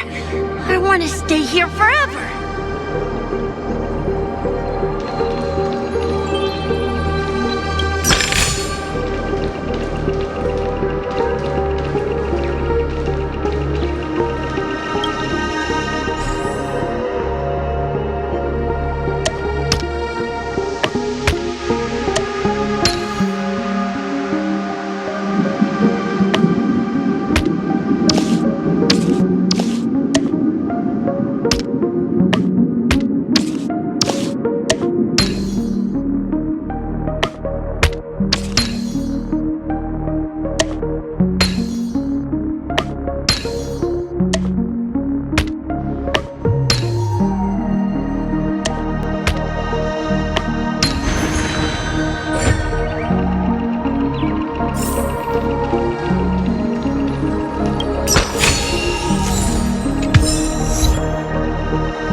One place he can be going, whether it's in the past, present, or future.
the sound of leather shoes.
You.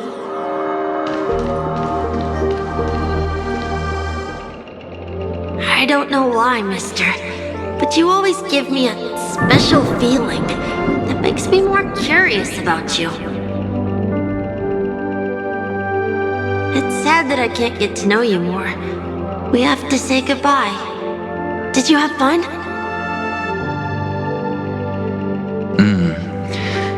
You're going back? Yes, I should go home. The day's getting dark, and it's going to rain. I don't want to worry the others. You're home. Where is it? What a strange question. It's where Papa, Mama, and Big Sis are. In this dream.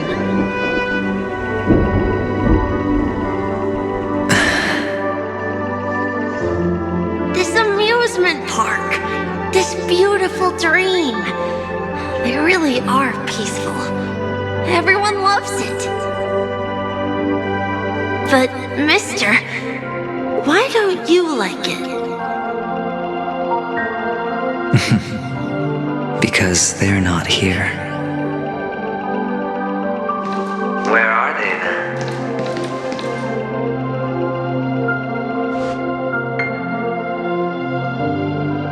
I don't know. You do know. But there's no point pressing the issue.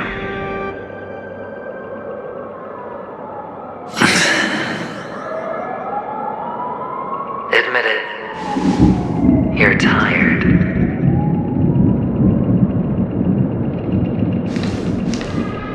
We all are. Which is why we chose to stay here. Me and him. Your past and future. How long will you stay? Forever. We'll be with you forever in this dream. This is the greatest honor that we can offer to those who hurtle towards death.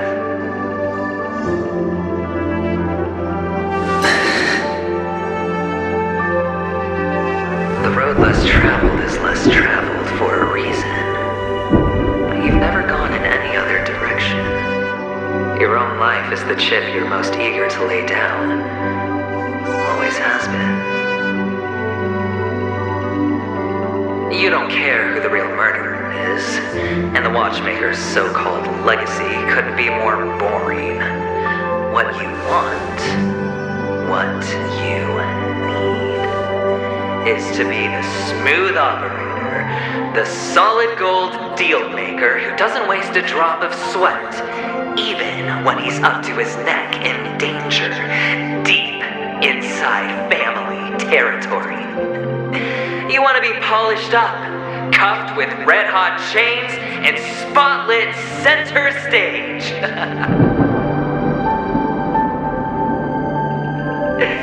You'll be the closing act, the final sacrifice. I can do it. And it will be flawless. Of course you can. Your luck will help you at the right time. A Stellaron and an Emanator. It's that simple now.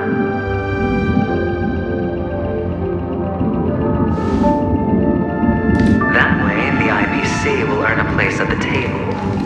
And as for you, you'll just happen to slip the leash, sweep the rat race, extract yourself from this endless debacle. You'll have the freedom you've always dreamed of.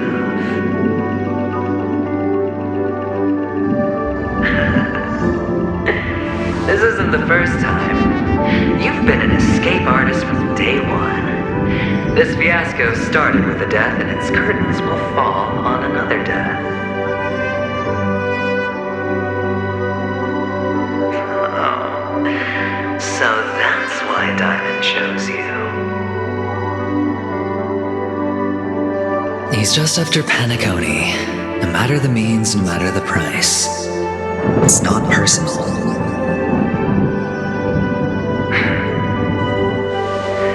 It's hard, isn't it? Well, don't get soft on me now. What, did you suddenly grow a conscience? Hey, I was born from yourself. I'm well aware that climbing out of the hole you've dug is basically impossible. I can't stop you from doing what you want. We can't change where you want to go. Well, what's done can't be undone.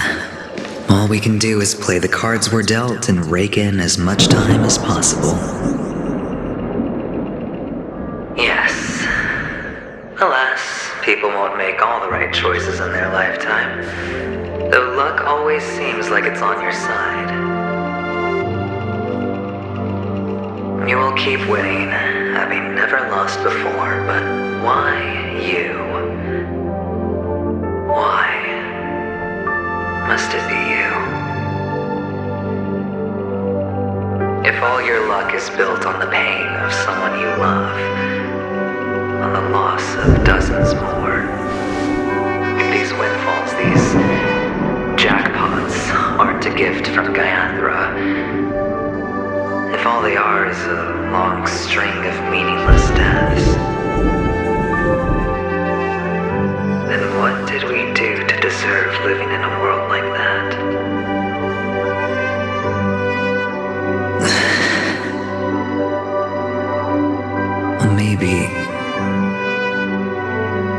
Maybe when I get to where I'm going and look back, I'll know what the trip was all about.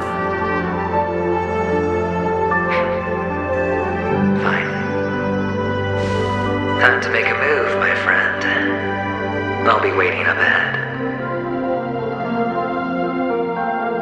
Say goodbye to the kid before you shuffle off.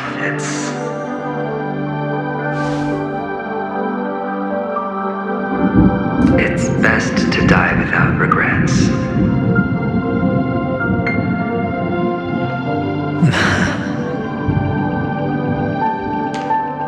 And now, only we are left.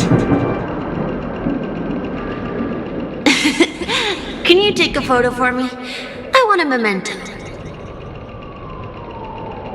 Sure. Come on.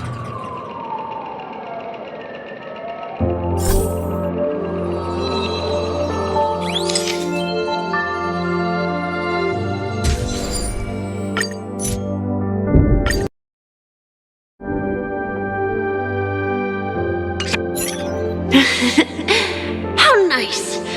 Now I can see what I look like too. Look at the lens when you're taking a photo the next time. Your expression will look more natural. Sure, I will. Then, mister, are you going back too? I can't leave yet. I still have a show to do.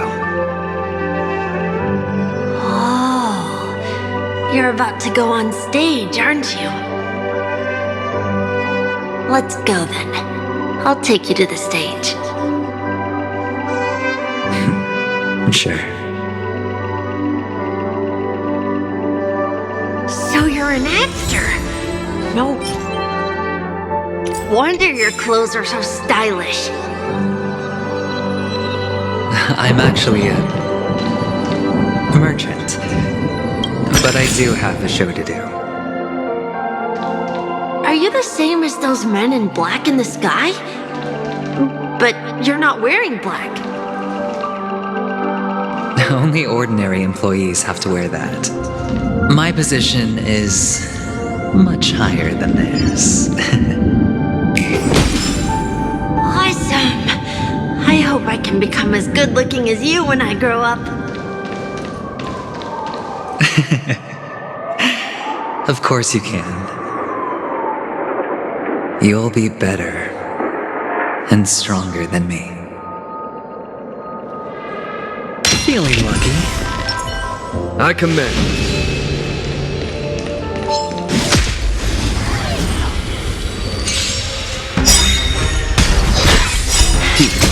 Time. Show no mercy.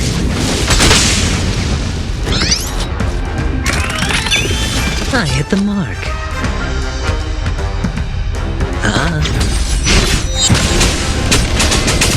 Some value, I suppose. Eternal.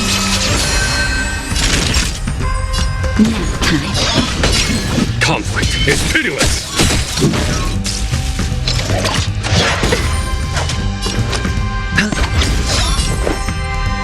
Existence is unity. Naughty child.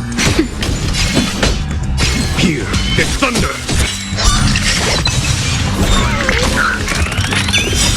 Every petal and all will be swept away by the wind. Hedge your bets. Spend freely.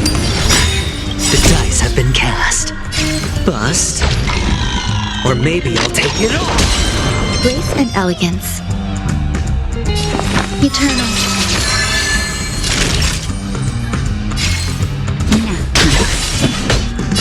Conflict is pitiless.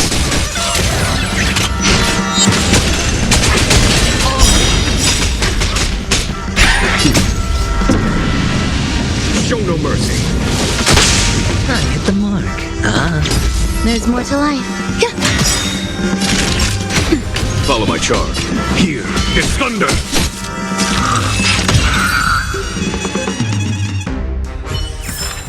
So you're an actor. No wonder your clothes are so stylish. I'm actually a merchant.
Behind this curtain is the grand stage. It's almost time to go on stage. Are you ready? Good luck with your show. Thank you.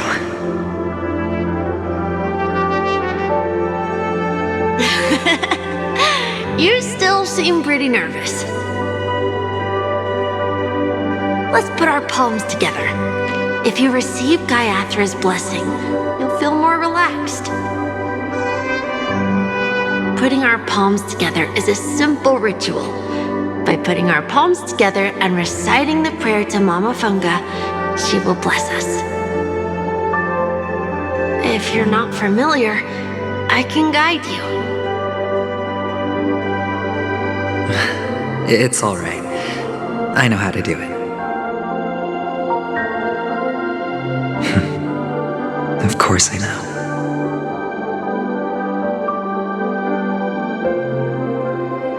This is where we go our own way, Kakavasha. The catechins are coming. Why? The catechins have already taken all our money, food, and they killed our parents.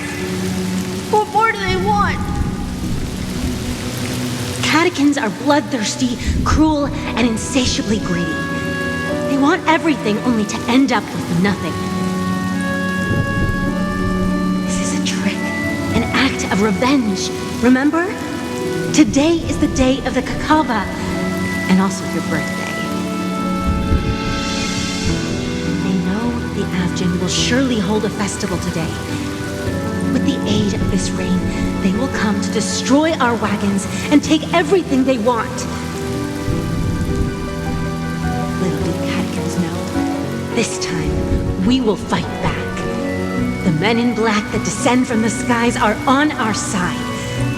The catechins stand no chance against them and will surely pay for their arrogance.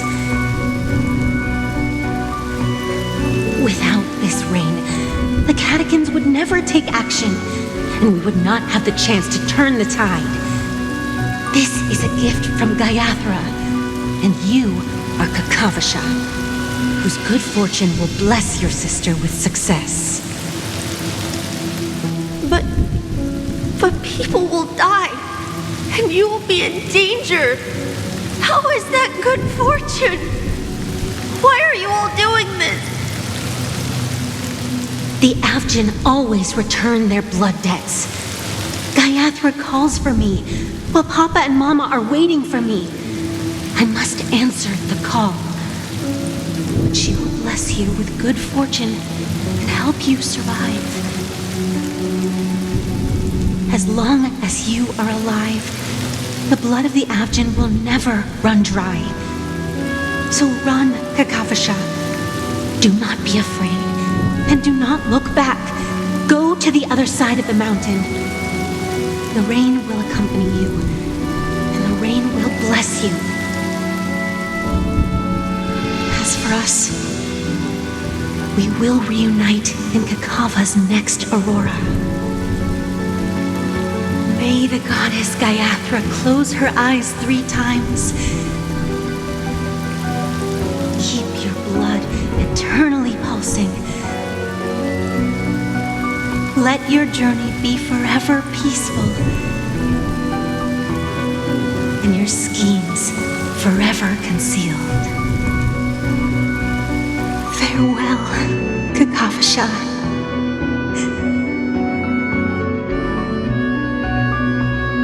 Newsflash from the Inter-Astral Peace broadcast. The IPC Marketing Development Department spokesperson confirms that a small-scale rebellion has broken out in the unclaimed region of Sigonia. The situation is now under control. The insurgents are from a local clan known as Kataka, which has a long history of disdain towards the IPC. This has caused a serious negative impact to the work of the IPC's Marketing Development Department. The clan launched a massive attack on the Avgin, who were under the protection of the IPC, resulting in 6,728 deaths and 3,452 missing. The casualties are currently under the care of the frontline trauma team. The spokesperson expresses his deepest condolences for this devastating humanitarian disaster. At the same time, delivering an important message on this matter to all interplanetary citizens. Finally, he proclaims, the hammer of preservation will fall on all beings, regardless of life or death, regardless of race, regardless of ideology, to uphold the basic rights we inherently possess.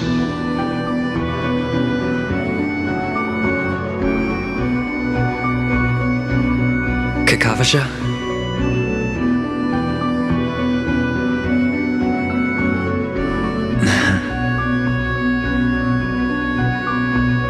Bye.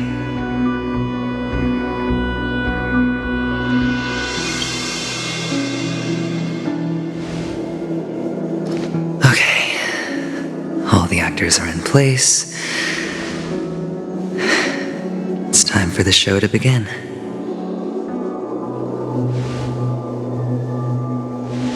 This act is dedicated to you.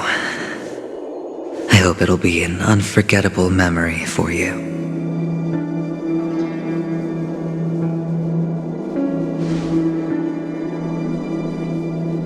Kakavasha.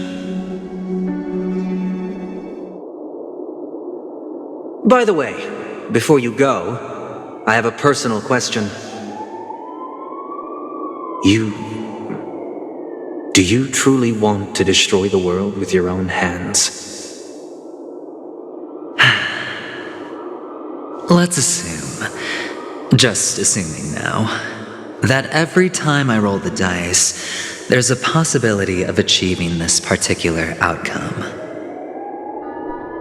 Then I would be quite happy to make that wager.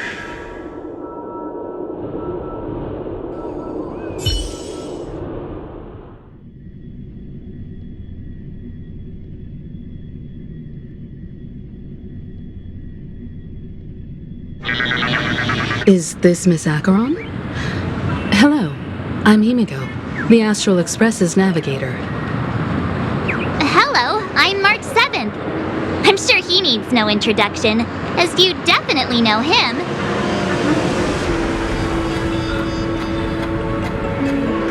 Hello?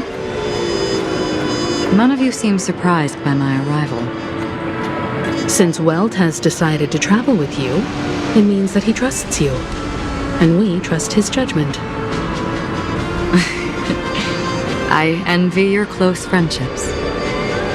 Miss Acheron here doesn't present a danger, and she's of no threat to the Astral Express. Aventurine's prior accusation was based on nothing more than his own subjectivity. Which is why, before we continue working together, he has a duty to explain himself.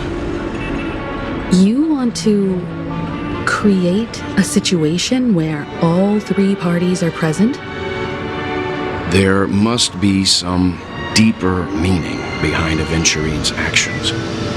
I suspect he's been aware of Penacony's secret from the beginning and has been continuously strategizing to unveil it.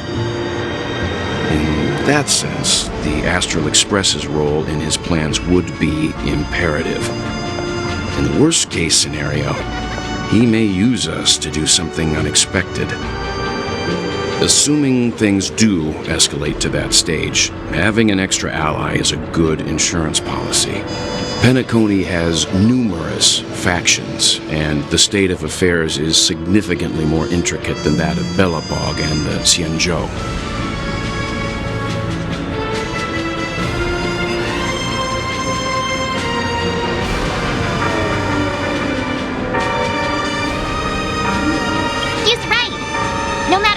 We cannot ignore the safety of Penacony. To solve the mystery of the Watchmaker, it is crucial to get the IPC's intel. The path ahead is fraught with danger. But what's trailblazing without a little danger? Sounds like we've reached a consensus. Now, Miss Acheron? I will accompany you, of course. Let's move out then! But where do we start looking for him? No need to rush. If he truly has laid a trap, he will definitely use every means to lure us in. Ladies and gentlemen, the most wondrous, most magnificent show in Penacony's history is about to begin. The IPC cordially invites to Club Studios Theme Park. Look.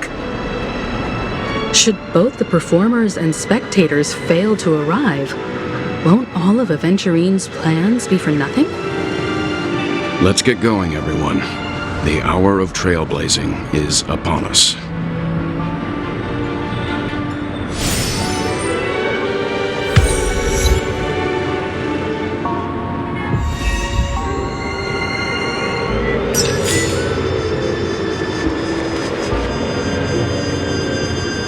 Let's get going, everyone. The hour of trailblazing is upon us.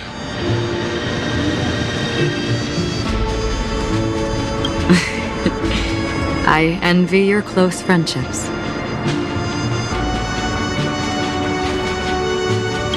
I have a bad feeling that something big's gonna go down. Are you ready?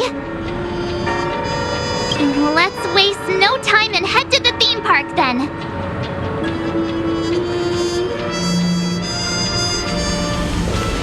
Mr. Yang.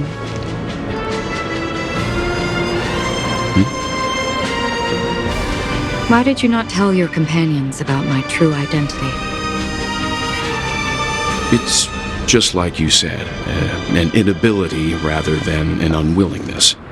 Plus, it's a long story, not something that can be summed up in a few words. But I chose to believe you, and my trust in you stems more from my own personal judgment. I also believe that if it were their choice to make, they would make the same one. Thank you. I'm grateful. To reciprocate, in the upcoming confrontation, if the odds aren't in the Astral Express's favor, I will stand with you, if my meager strength is required.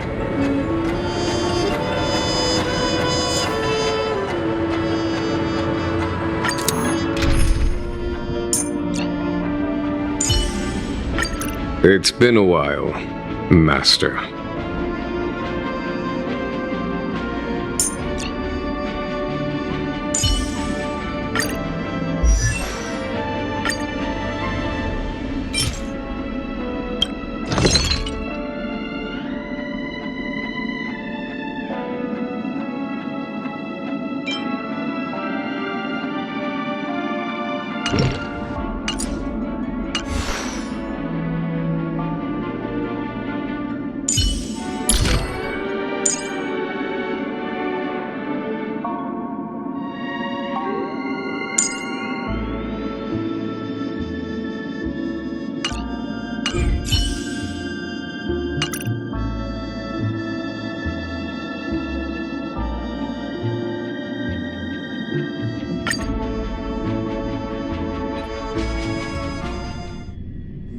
We're back here again.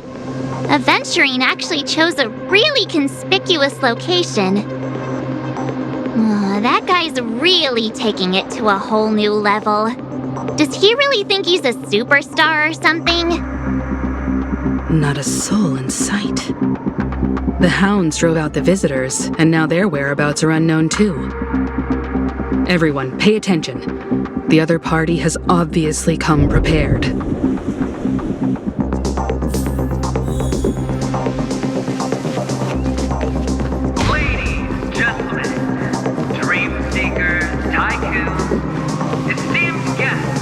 Watchmaker and the family. Also not forgetting the nameless of the renowned Astral Express. Welcome to the Interastral Peace Corporation live show!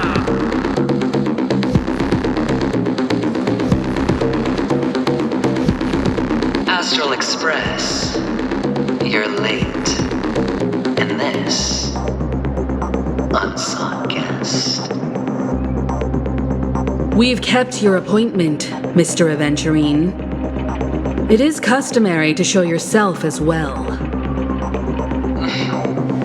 I will, naturally. But before that, I've got to introduce our guest of honor.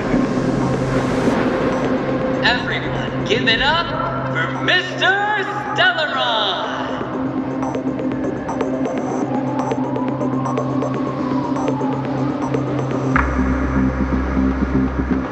Let me remind you that in all likelihood, this stage and his identity have nothing to do with the wanted murderer.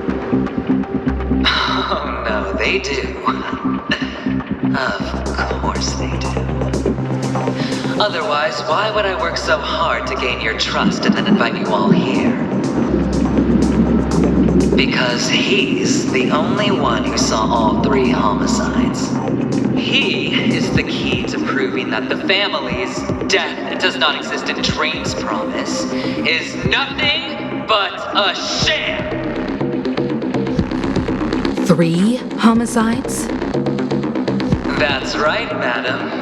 The 3rd one is about to happen right now, right here, in Clock Studios theme park.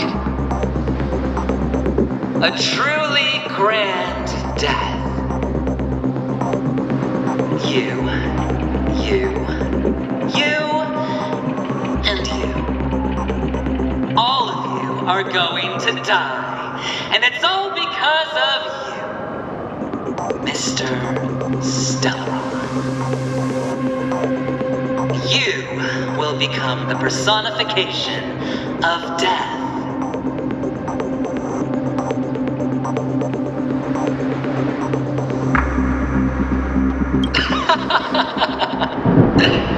I thought my intent was crystal clear.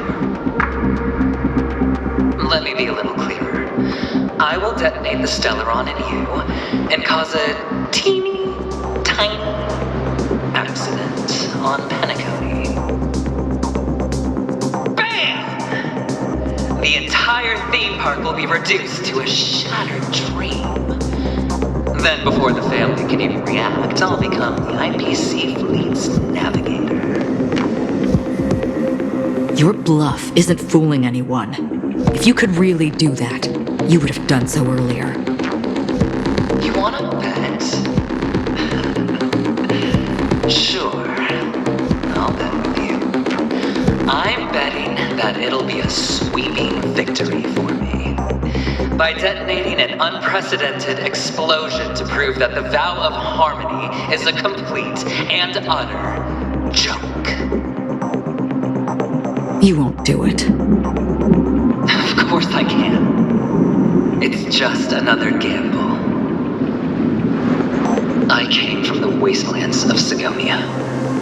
For just 60 red copper coins, people paid to brand me. Put me in chains. Place me in the gallows and bury me in the golden sands. But the sun could not kill me, and the quicksand sent me back to the embrace of the Guild and the IPC. Bear in mind, my victory wasn't just a stroke of luck. I've never been defeated. Have you ever heard the saying, sleep is the rehearsal of death? Why do the living sleep? Well, because we are not ready for the final rest. Every night is practice for the end. You and I are escaping into our dreams for fear of death at this very moment. And death will surface in our dreams. Friends, the game has commenced, and you cannot choose to decline. Nor do you have any reason or grounds to!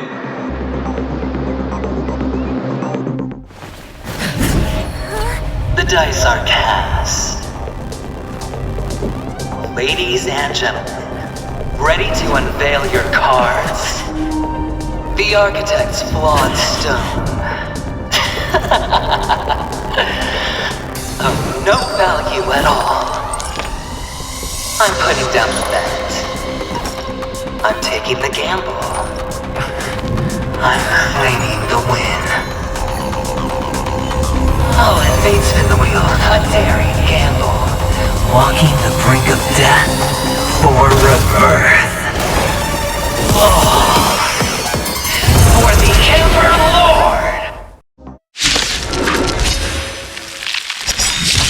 All right, let's see who has the last laugh. Let the game begin!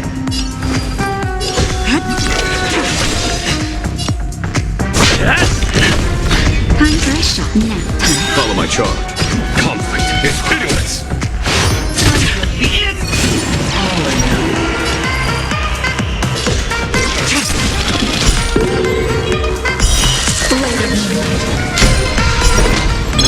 Time to bow out. Nowhere to run. Just a little something. Save it for your own skin. Naughty child. Here, there's thunder. Was that it? Prepare for something. All will be revealed in lunar flame.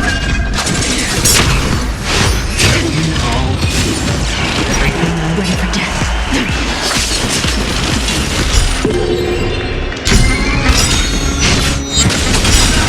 All will be revealed in lunar flame. It's time. 1,000 thanks. Conflict is pitiless. Is that it? Down. Stand down. Blade of moonlight.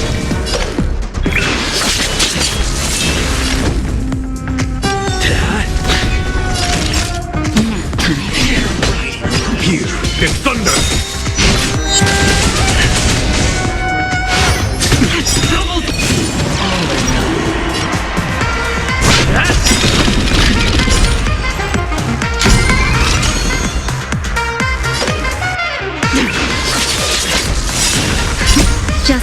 something.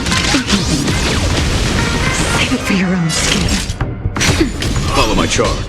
Conflict is pitiless. Prepare for some. Get Unworthy. Naughty child. That's better. Save it for your own skin. down from above. Here is thunder. Tedious. Try harder. Stand down. All will be revealed in lunar flame.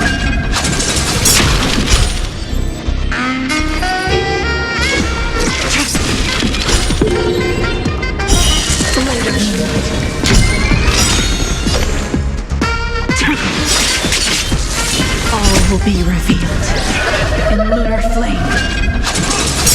Time for a shot. Nap time.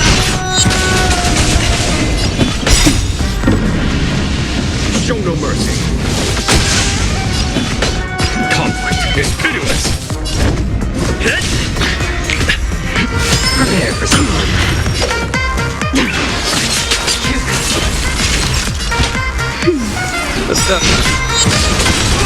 A foregone conclusion.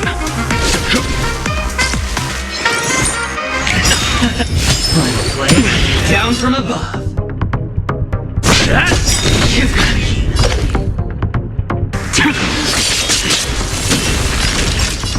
That's better. Nice teamwork. There's no time to lose. Here is thunder.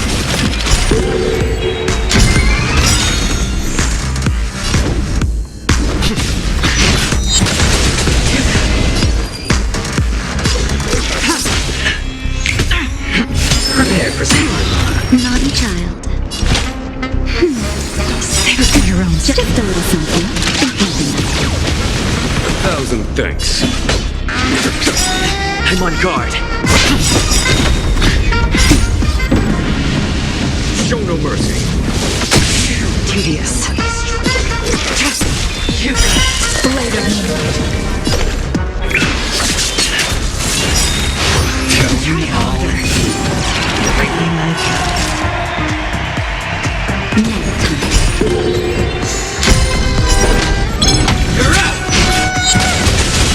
A foregone conclusion. Conflict is pitiless. All will be revealed in lunar flame. Down from above. Time for a shot. That's better. Just a little something. 1,000 thanks.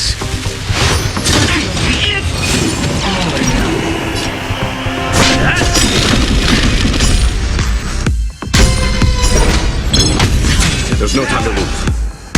Here is thunder. Nowhere to run. Naughty child. Prepare for some. Trifling. Conflict is pitiless. Stand down.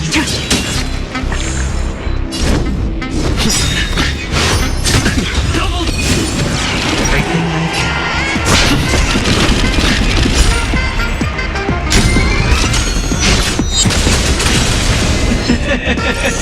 Lamps ablaze. Lance! Forward! Even on a losing streak, as long as people still have hope, they'll keep throwing money on the table. The potential is what you hang on to. That's what justifies the gamble. Time for... Show no mercy. Tedious. Down. Serendipity! Naughty child. Nap time. Conflict is pitiless.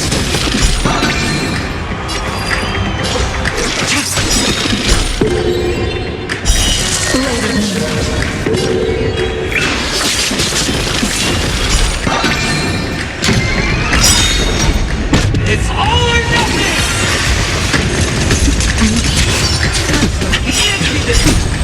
Show no mercy. All will be revealed in lunar flame. Lance ablaze! Lance! Forward! Ready for death? It's time. Follow my charge. Here is thunder. Prepare for some hard luck.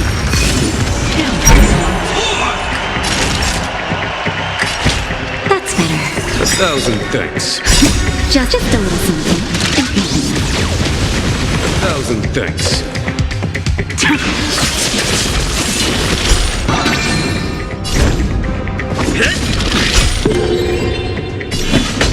Conflict is pitiless. It's all or nothing! Time for the... Show no mercy. All will be revealed in lunar flame.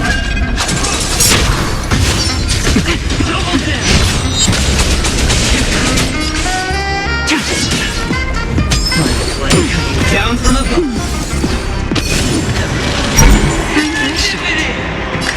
That's better. Nice teamwork.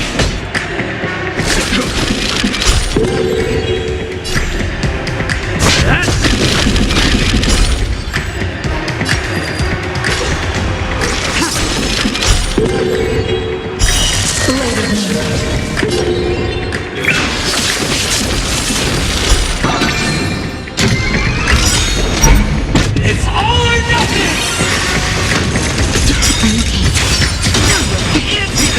Just a little something. All will be revealed in lunar flame.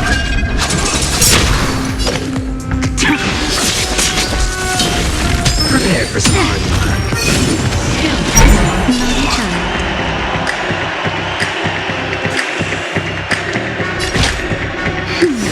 A 1,000 thanks.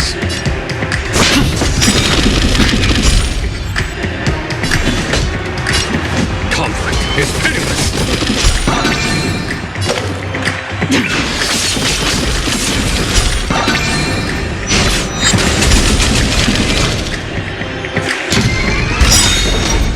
It's all or nothing! Is that it? It's time. There's no time to lose. Here is thunder. Show no mercy. Lance ablaze! Lance! Forward! Time for a shot. That's better. Just a little something. Nice teamwork. Down. Stand down. All will be revealed in lunar flame. Lance at the ready. Follow my charge. Conflict is pitiless.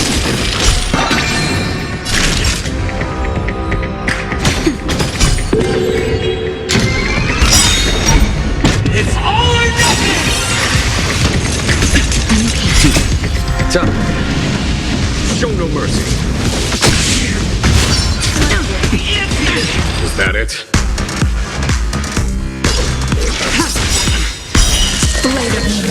All will be revealed in lunar flame.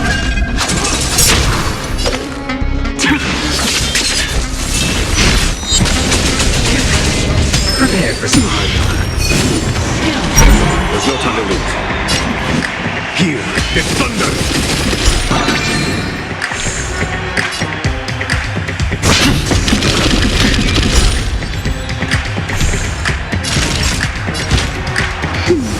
Nice team. Nowhere to run.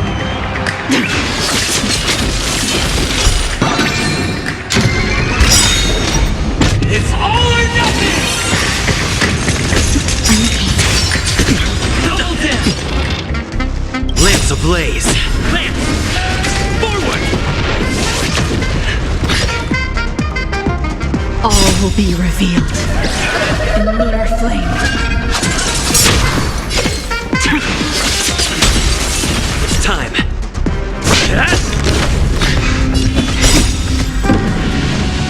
Show no mercy.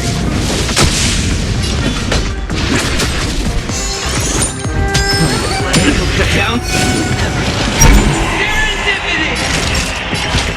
That's better. 1,000 tests. Just a little something. Nice teamwork.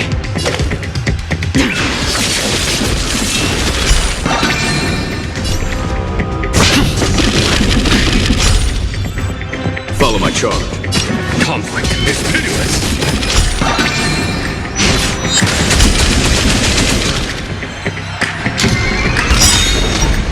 It's all or nothing! Try harder. Lance ablaze. Lance! Forward!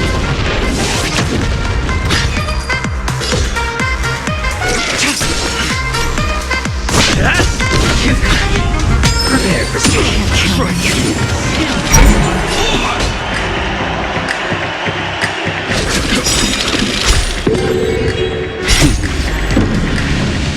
Show no mercy. Naughty child.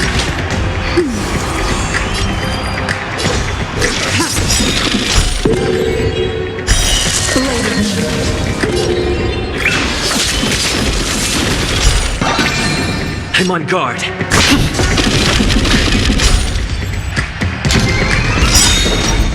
It's all or nothing! Double dip! That it? Lance ablaze. Lance! Forward! Show no mercy. All will be revealed in lunar flame.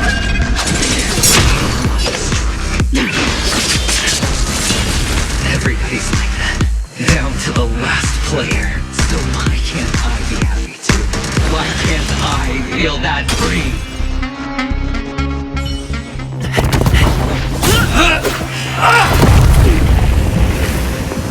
Always hide your ace with a straight face.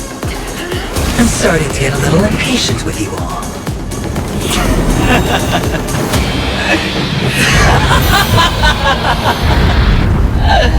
Friends, to fully relish this, I'm betting every last chip. Only by casting aside reason does one truly gamble.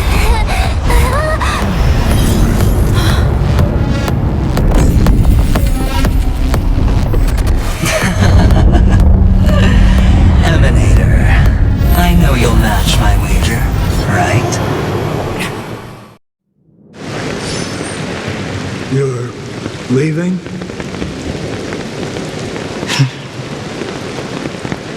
Perhaps. I might pass through the place you mentioned. Penacony. What do you hope to find within a dream? I'm not looking for anything. They aren't in a dream.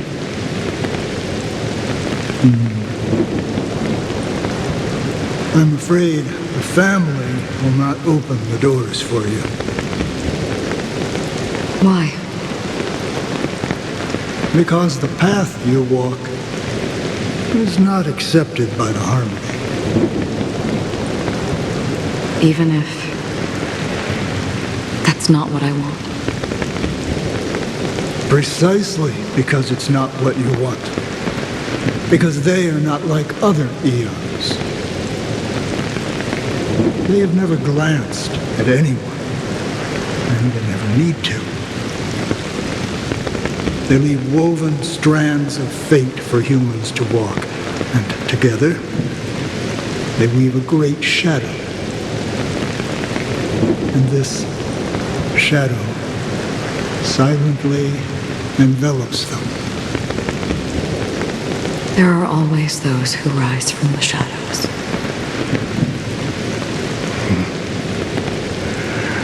They mostly become a part of the shadow.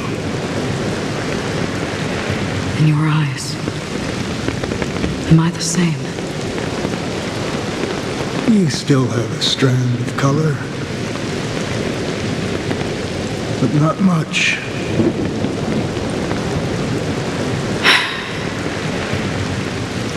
That is enough. Before they vanish completely, I will reach the Nihility's end.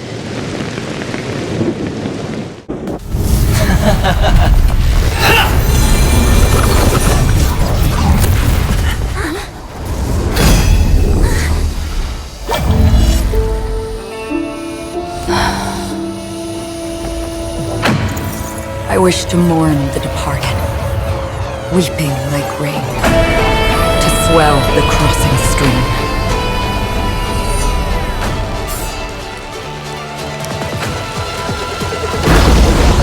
As the tide arrives, leading you back home.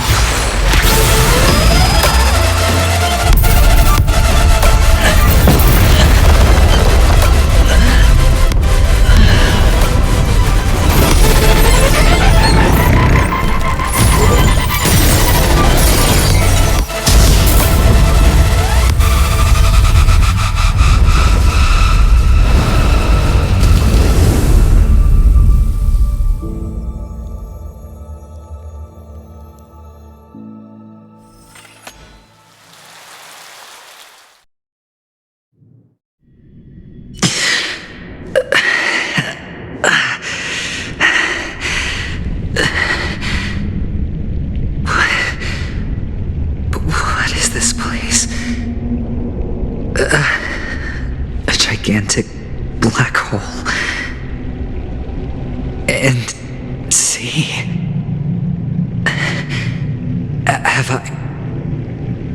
Have I succeeded?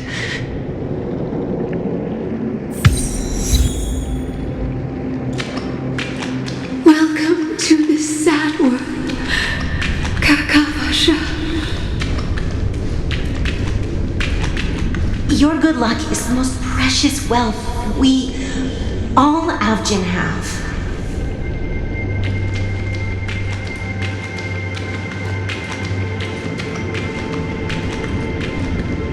You came out alive after 2 days. It proves that you are the real deal.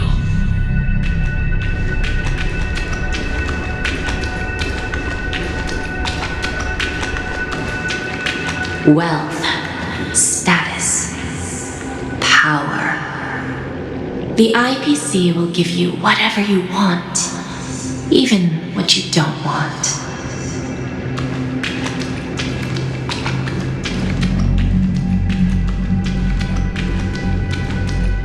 As for us, we will reunite in Kakava's next Aurora.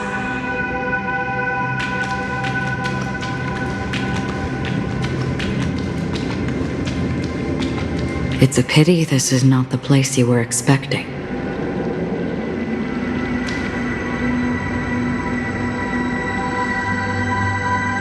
Melody, is it? Perhaps to you, I am just an emanator who's hiding her identity. But the sleeping and shapeless never glance at anyone. They have no face, no form, and even less of a will to speak. The nihility envelops everyone equally. Only some who have gone under their shadow can go farther, tainting themselves with more nihility. That's all. That's all. My friend, you really leave me at a loss for words. So, is this my final destination? The land of the dead? This is all but a fleeting dream. One of the thousands of manifestations of IX. Under the watchful eye of nihility, we momentarily linger here before moving on to our own paths. It seems that my death has already been determined. Even if you wish for it, I can't promise you anything. Now that you've accomplished your goal, I think you can be a little more forthcoming. What do you mean? Your performance at the theme park was wonderful and grandiose. A simple yet practical technique that fooled almost everyone. No one would have ever thought that you would have gone to such lengths, even staking your life just to prove a fact that had seemingly been disproved long ago. Real death does not exist in Penacony's dreamscape. Why would I do this? Because this is the only way you can uncover a secret that is even more unspeakable than the serial murders. To use this dream death to get there. To that promised land people constantly seek in this grand gathering. Penacony. The legacy of the Watchmaker. The true land of exile. How did you find out? I never imagined that something I learned about unexpectedly would become the key to connecting everything. It's our Stellaron friend's identity, isn't it? I see you're in the know. Let's just say I'd put money on the possibility. The murder isn't nearly enough to disrupt business as usual. Even if there were 1 or 2 murders on Penacony, most people wouldn't be personally affected. And that won't create any waves. This dream of theirs isn't a boundless sea. It's a lonely island. The family used the Harmony to build a high wall and isolate them from the vast and treacherous ocean of the outside world. That barrier they built keeps death out, but it also keeps the secrets that are lost in that watery abyss from floating to the surface. In a beautiful dream, free of suffering, who would want to go fishing for those secrets? No one. Unless someone goes to the other side of the barrier and lives to tell the tale. Someone already has. I got the idea early on, chewing on that masked fool's little hint. If a mute isn't someone who cannot make a sound, then it has to be someone who cannot speak. Someone who survived the treacherous depths, but is unable to take the stage and speak the truth. Well, I'm happy to know she's safe and sound, and still on Penacony. Hint. Is that not proof? Well, proof is the one thing I don't have. The only thing that can prove these conjectures is for the family to come clean. And with the way they buttered up these outsiders, it seems pretty clear they're intent on covering their tracks. But you don't need proof to have a suspicion. And for me, suspicion is enough. I didn't need to find the memory zone meme. I just needed for someone to kill me like it killed that silver-haired girl. You don't sound very confident to me. Going out of your way to make citywide broadcasts in an attempt to involve more people. You are simply betting on the possibility of someone being able to break down the barrier. You're very lucky that fate has decided to let us cross paths. I happen to be equipped with a very sharp blade, sharp enough to slice through the veil of dreams. I can also carve the Harmony's brand off of you. You possess great cunning, deliberately setting us up to be on opposing sides, constantly repeating the words of the Emanator in front of others, leaving me no choice but to draw my blade against you. And that's how you win. Opportunity and strategy, both are essential. And in your plans, the IPC always wins. Even if you lose the bet. To the family, the life of an ambassador is still invaluable. Well, it's a huge gamble, isn't it? But allow me to point out a mistake. The IPC's success is not guaranteed. I, unfortunately, have no contingencies for such an important matter. Detonating a Stellaron. I can't do it.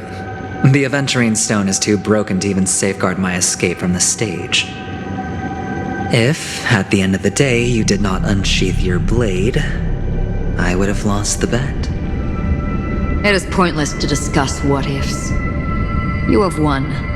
Your prize is an entry ticket into that deep sea. And after this, whether you can return from the abyss is another gamble of yours. Have you never wavered? Wavered? Of course I have. But I can only bank on my own good fortune. Because other than that, I have nothing. Wake up from this dream and go to where you should be. Your gamble is not over yet.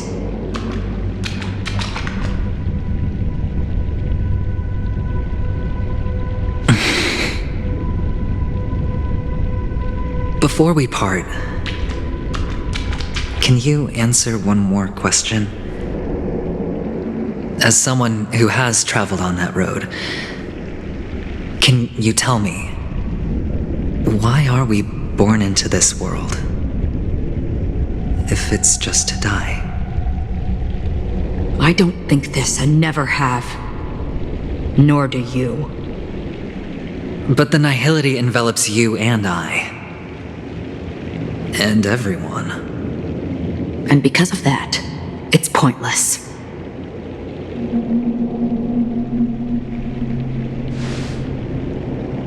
But it is still there. If the dice of fate are always weighted, then that is our destiny. Why, then, do we struggle against it? My answer might not be able to resolve your confusion, because it has been with you throughout your journey and is already a part of your life. But you said sleep is the rehearsal of death. So why does life sleep? Because we are not ready to welcome death. So you can definitely understand why we want to be prepared. Even if the ending has been predetermined, that's fine. There are countless things that humans cannot change. But before the end, there are many things that humans can do while on their journey. And because of this, the end will thus reveal a completely different meaning. Take a good look at your pocket. Your friend has already given you the answer. Good luck.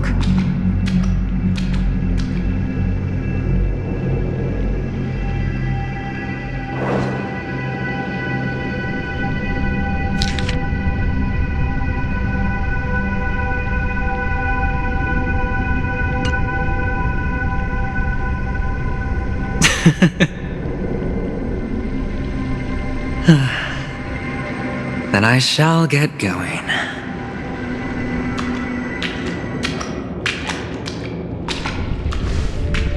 Mister? You're leaving? You ultimately chose to leave this dreamscape? Yes. Because they are not here. My papa, mama, and big sis. Then where are they? They are in a place where everyone will go. A very, very distant place. Then are you going to? I'll get there one day. But not now. There will come a day when the sky will drizzle, and I will hear the call of Gaiathra Triclops, and know that it is time for me to go, and be reunited with my family. So, until that time comes, I should be preparing. Preparing? For what? Well, preparing to face them, Kakavasha. and to make them proud. I know you'll be able to do it. Good luck. Well, of course. For I am the child who received the blessing of Gaiathra Triclops.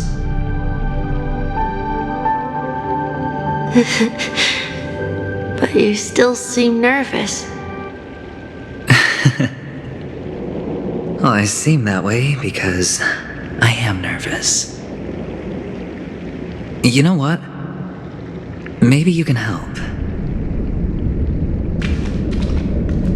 What do you say? One last time? Put our palms together?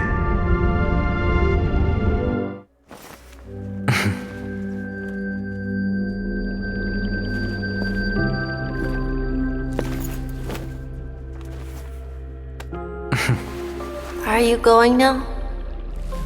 Yes.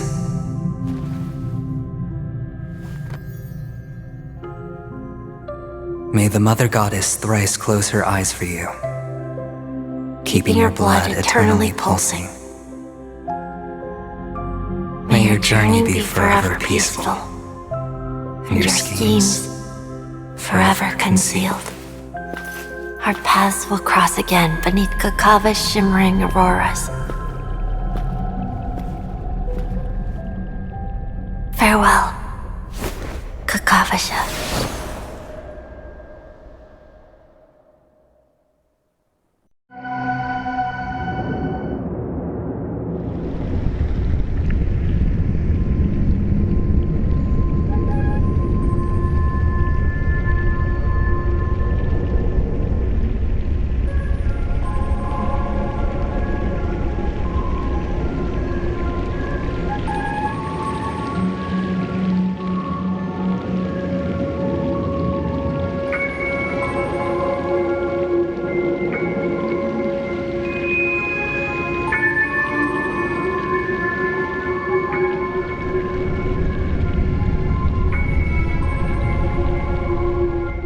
The light of the Aventurine Stone has disappeared.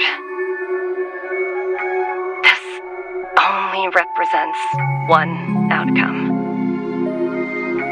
He kept his promise and got what he wanted. As planned, your cornerstone has been successfully sent to the family's territory. Then, let's fulfill our duty and start harvesting.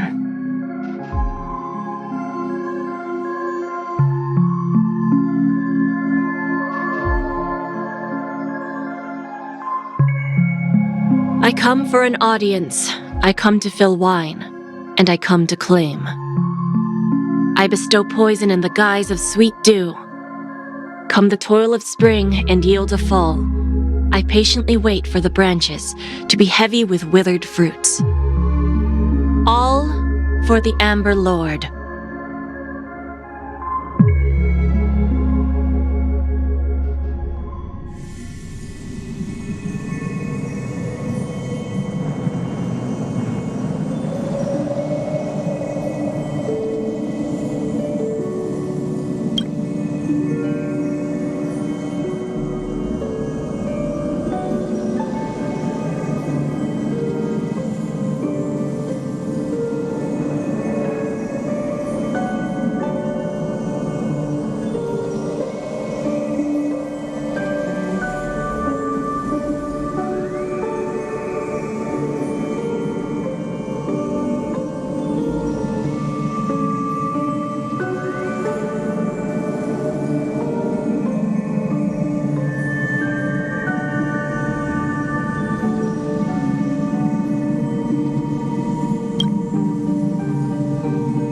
You're awake.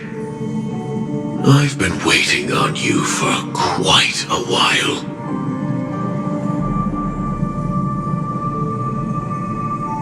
A crevice between dreams. You've met me before. I'm Sam, a Stellaron hunter. I originally planned on showing up earlier, to reveal some truths to you. But I encountered more roadblocks than expected. 11 times I've tried, but ended in failure. Before I knew it, this world and I became too intertwined, and it became too difficult to escape the constraints of the script. Elio is right. In this land of the dreams, you and I will reap unforgettable gains. I don't know people's hearts as well as he and Kafka do, nor do I have a specialty like Silverwolf and Blade. Most of the things that I'm good at only apply to villains who need no mercy. So, there is only one method that I use. This is to show you.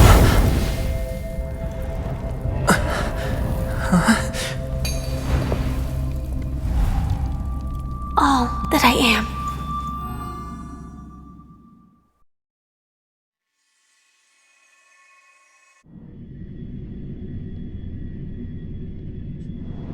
Labyrinth-like corridors and halls? Traps everywhere? The owner of this mansion must be a bit paranoid. You are so funny, Mr. Security Officer. I hope that sense of humor of yours has helped you find the serial killer. Just expressing a personal opinion. Why? Did I hit a nerve? Mr. Gallagher, my patience is wearing thin. Neglecting duties will only make me more suspicious that you and the real serial killer are connected.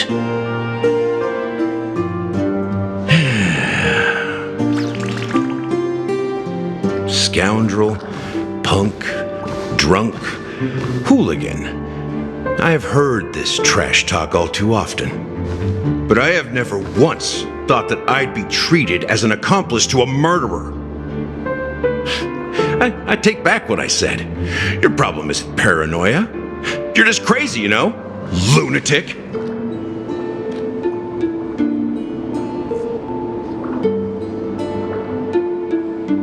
You, the family, you broke my spine and pulled out my fangs, and now you want to accuse me of murder? Ridiculous. Only idiots who've drunk too much Soul Glad will berate a stray dog in the streets. What exactly is making you say all this nonsense? You should be more concerned about the outworld visitors who are making a scene in the theme park than me. I don't need you to remind me. Once that ambassador walks through the doors of the mansion, I will know what he wants. My servants see everything. His little magic tricks may have fooled me, but no matter. I'm happy to see how it's turned out. Why do you think that I just let him go? And why do you think I emptied the theme park stage? Because my target from the beginning has always been you, Hound. The more noise he makes, the more opportunities I have to make you and your true master pay in blood. If I were really the murderer, why would you need to be so secretive? Ha! I forgot. You also have a difficult master to serve, telling you to ignore the murder case and focus solely on that Charmony festival. Isn't that right, my brother? Looks like your disguise has helped you successfully understand every facet of the family. Disguise? You must be blind to be accusing me of being a fake. Open your eyes and take a good look.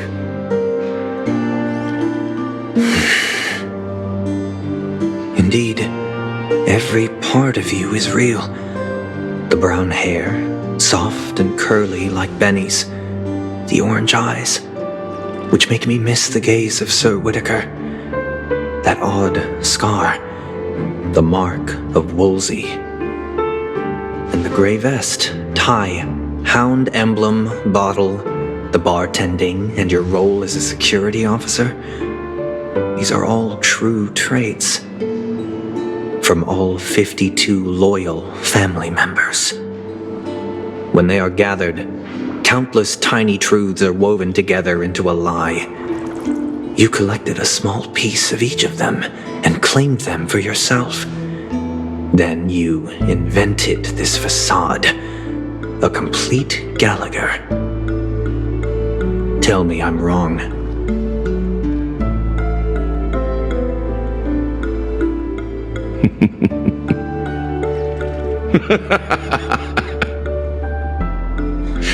You have guts, I'll give you that. Not bad. I severely underestimated you. Admirable. But so what? Can this prove that I murdered your sister and that stowaway? This proves that you and the Memory Zone meme death are linked. And that's enough. Listen up. I don't care how you did it. I only care about one thing. The answer to a question.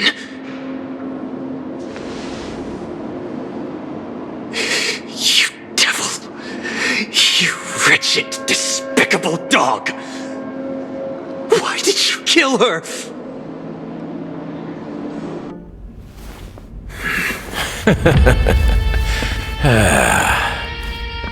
You know, in the thick of things, people are blind to the grit in their eyes.